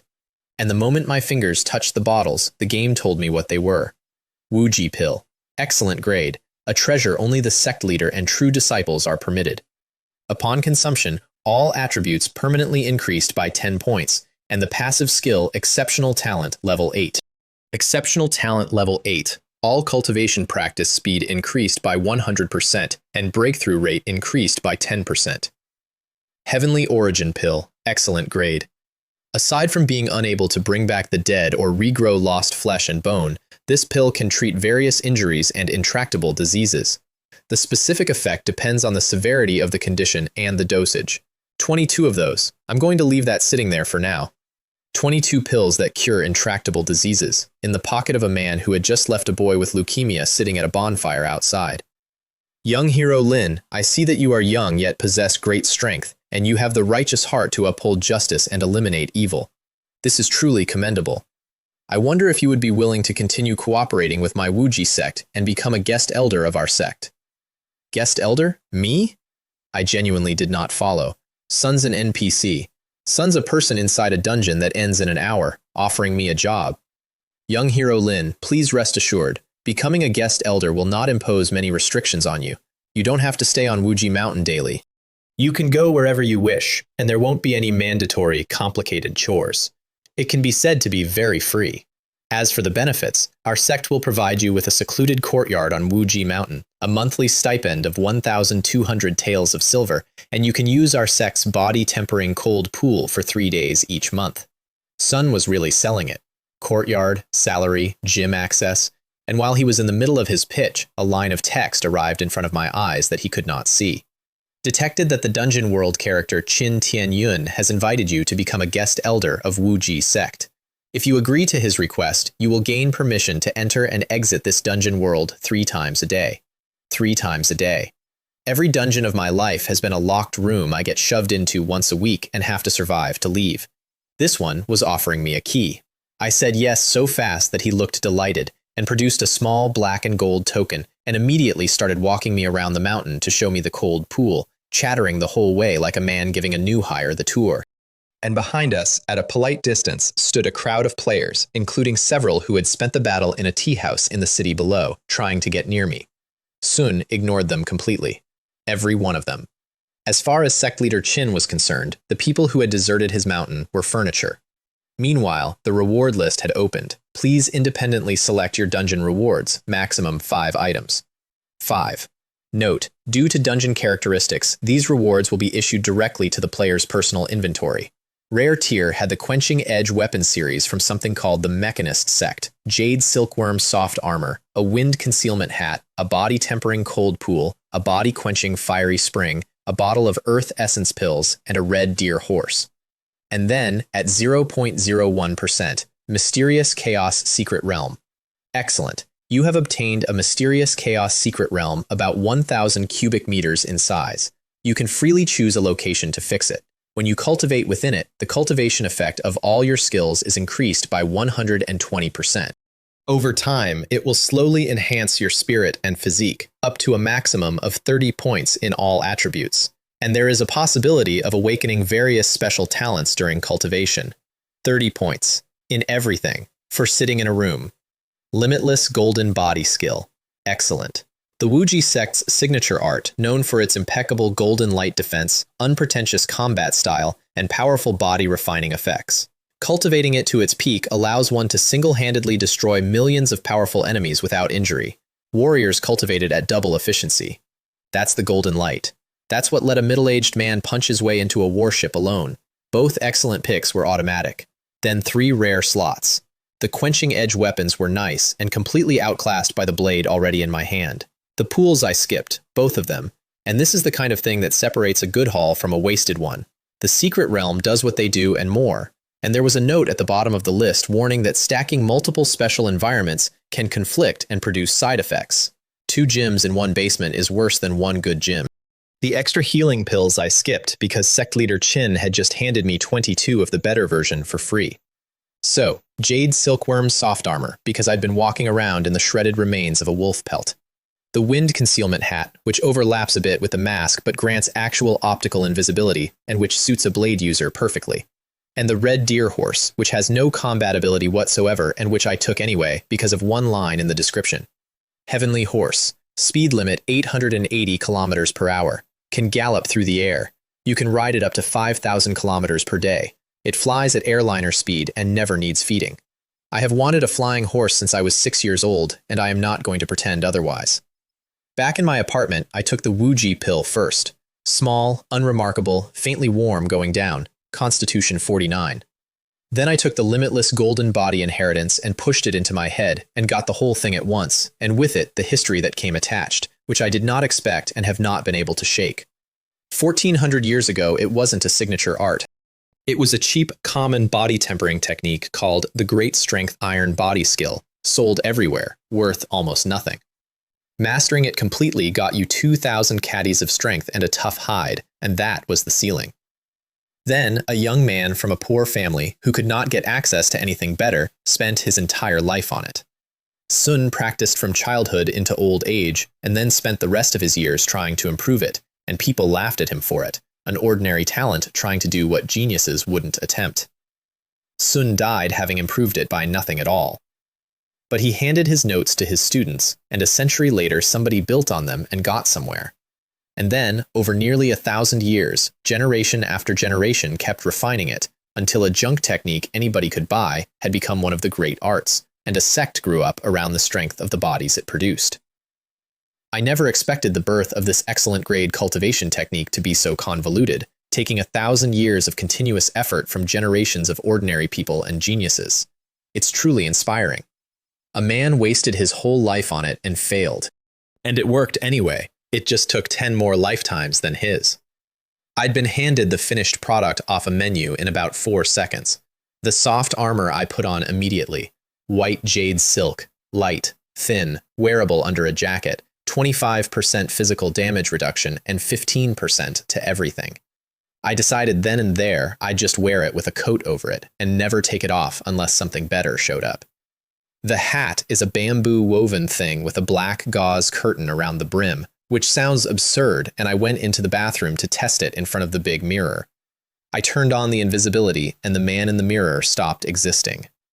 It really is optical invisibility, but it's very unusual not to see my own reflection in the mirror. That's a sentence I'd like to never say again. And then the horse. It came out of my inventory as light particles rather than an object, and I felt a binding form, and then I said, in my head, feeling deeply stupid, "Respond to my call," Red deer, and something large appeared in my living room.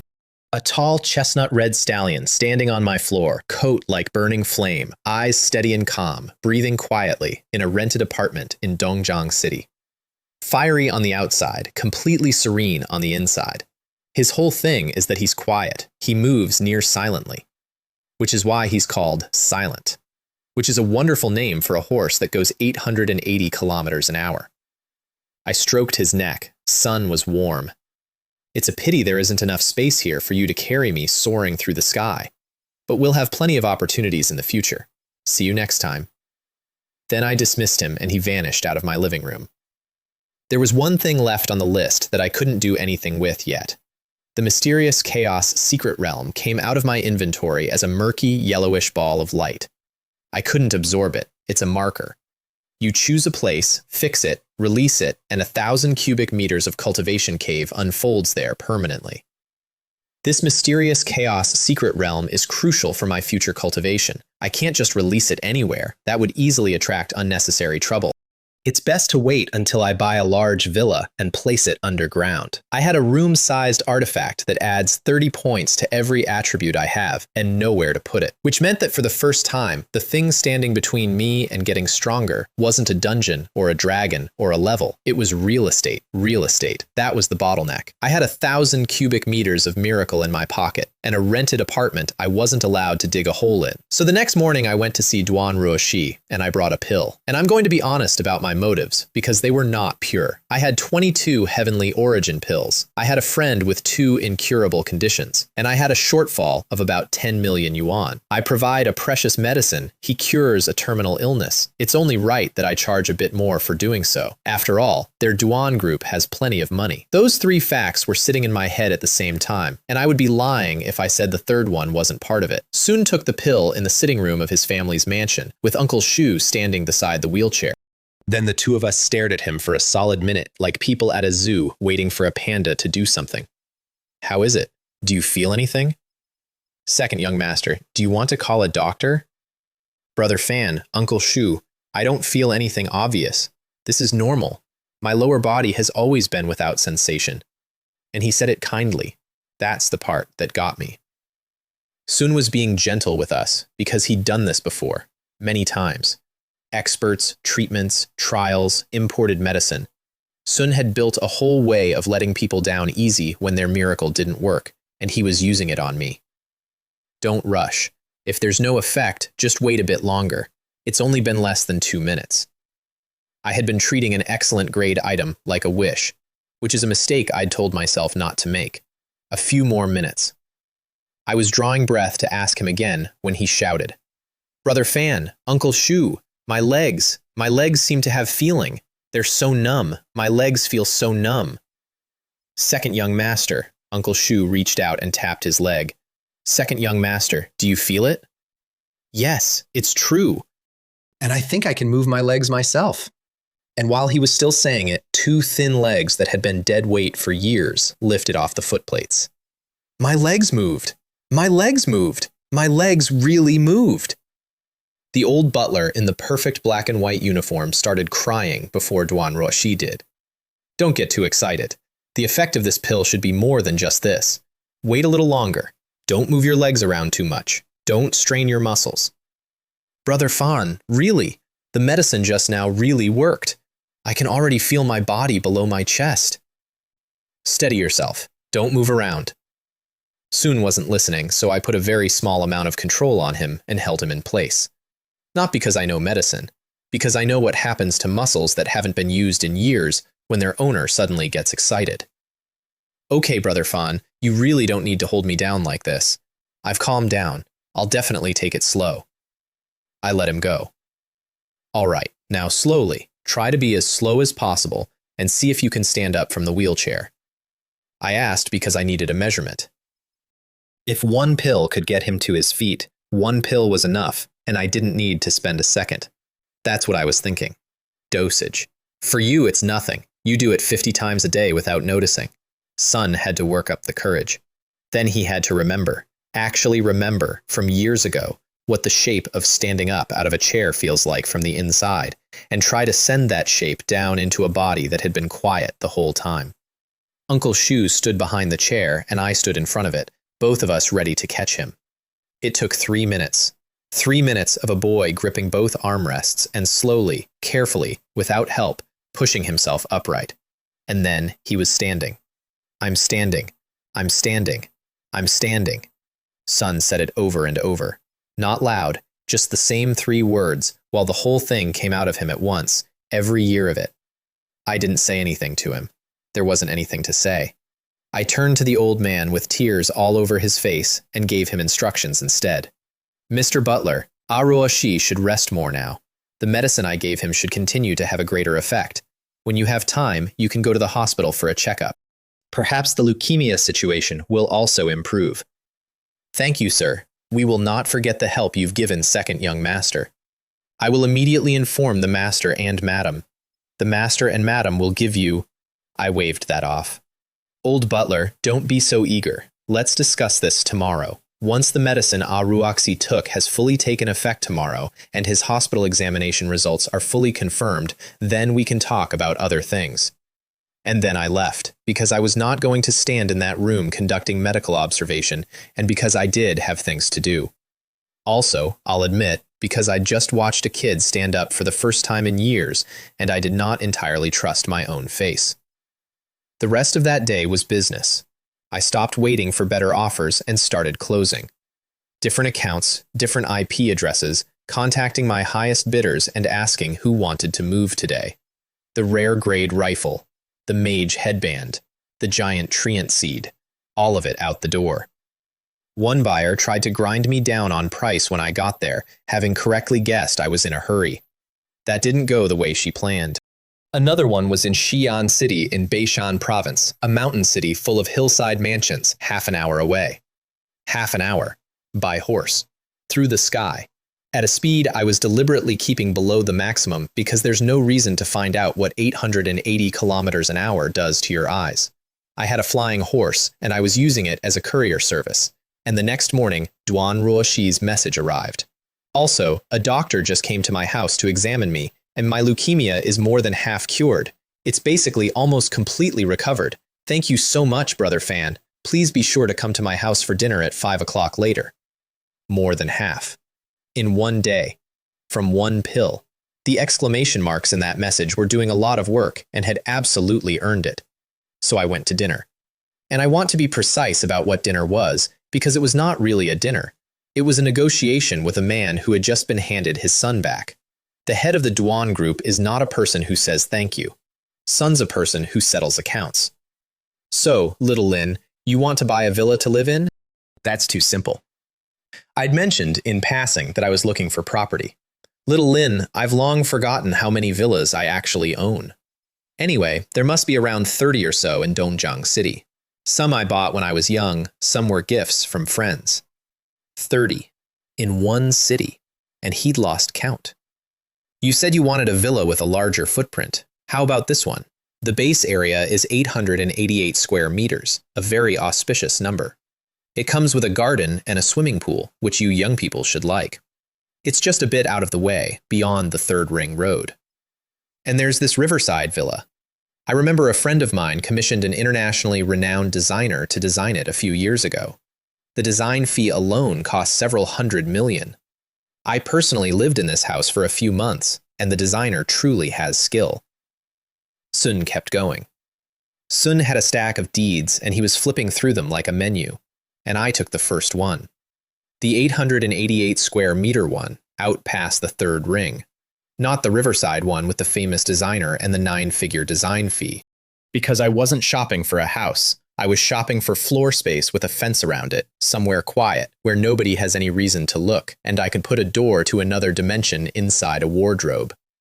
888 square meters of ground, with walls. Sun glanced at my pick and made it clear that this particular villa was nowhere near the value of his younger son's life, and that I should keep choosing.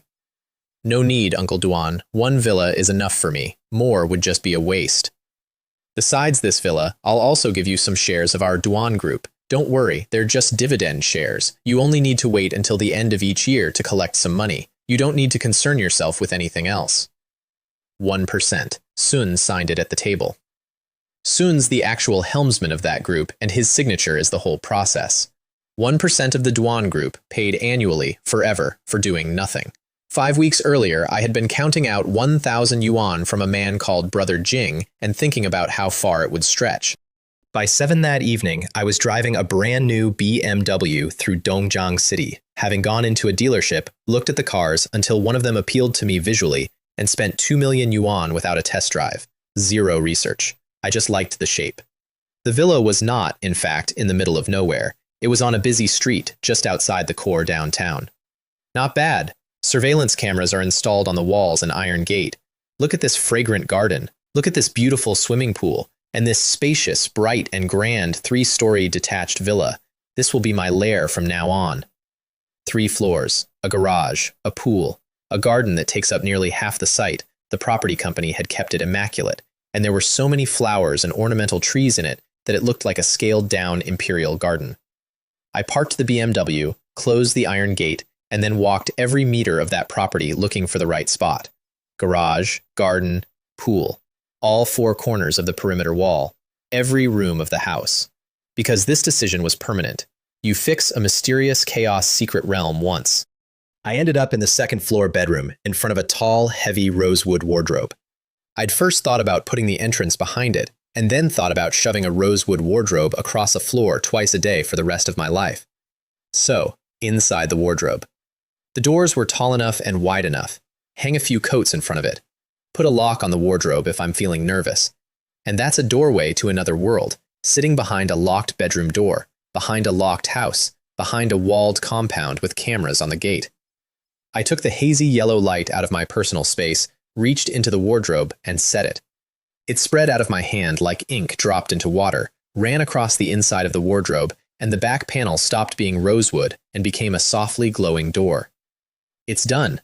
My mysterious chaos secret realm entrance is now fixed here. I checked the iron gate, checked every door and window in the house, checked the bedroom door twice. Then I crouched down and stepped through the back of my own wardrobe. And it's the strangest place I have ever been, which is a competitive category for me now. There's nothing in it. It's not a cave. It's a haze of yellow in every direction, about 10 meters up, 10 meters out on every side. And there's no floor. My feet weren't on soil or stone or anything at all, but I also wasn't falling.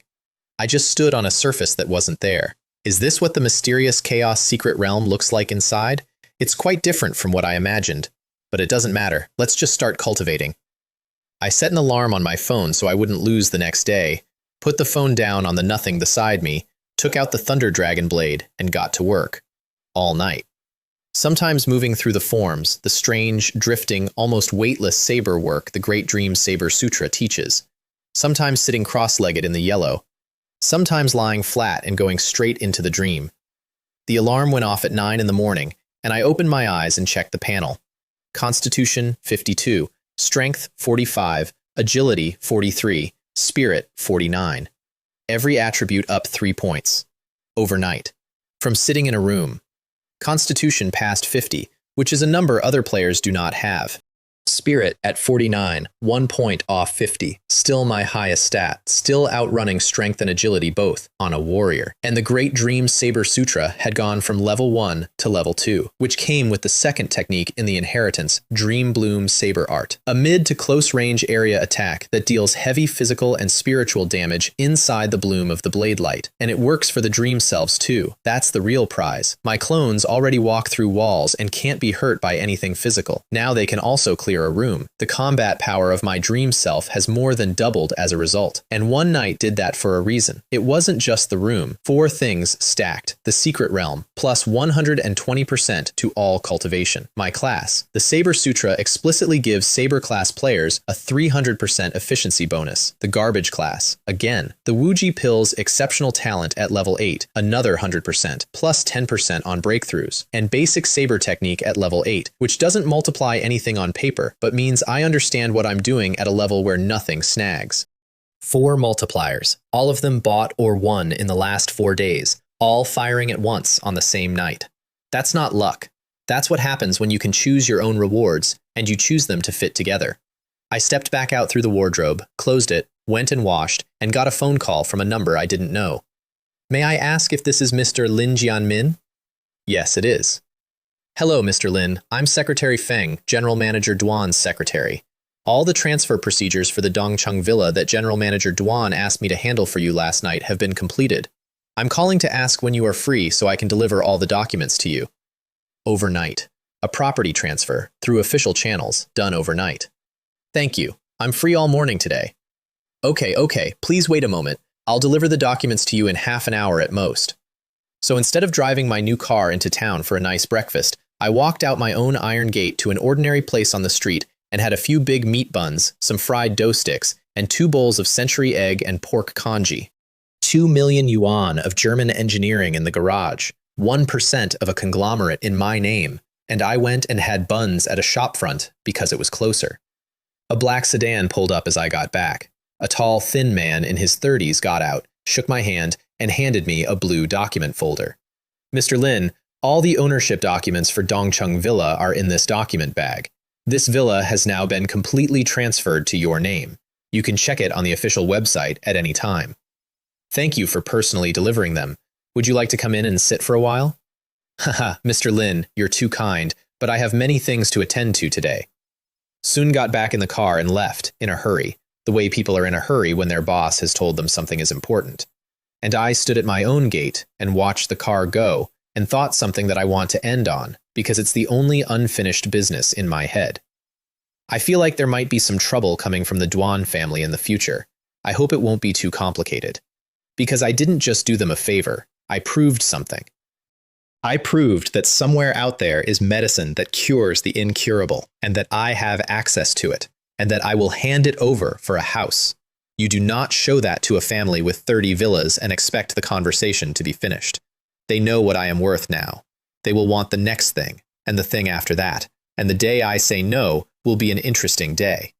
But I'm not losing sleep over it, and here's why. As long as my strength continues to grow and I don't foolishly provoke any formidable major powers, basically, nothing too terrible would happen. That's the whole doctrine. Everything else is noise. I took the documents up to the second-floor bedroom, put them away, came back down, and walked out along the garden path toward the gate, past the flower beds, and stopped by the swimming pool. And standing there, looking at clean blue water with flowers and ornamental trees all around it, a piece of advertising copy floated up out of some previous life and came out of my mouth before I could stop it. Successful people, peak residence, charming courtyard, enjoying waterfront beauty, indulging in noble supremacy. Private grove, secret realm for health. Property brochure language. From a world where I was a worker, reading billboards on the way to a job, at a level of wealth that was not a plan or an ambition, but simply a different species of person.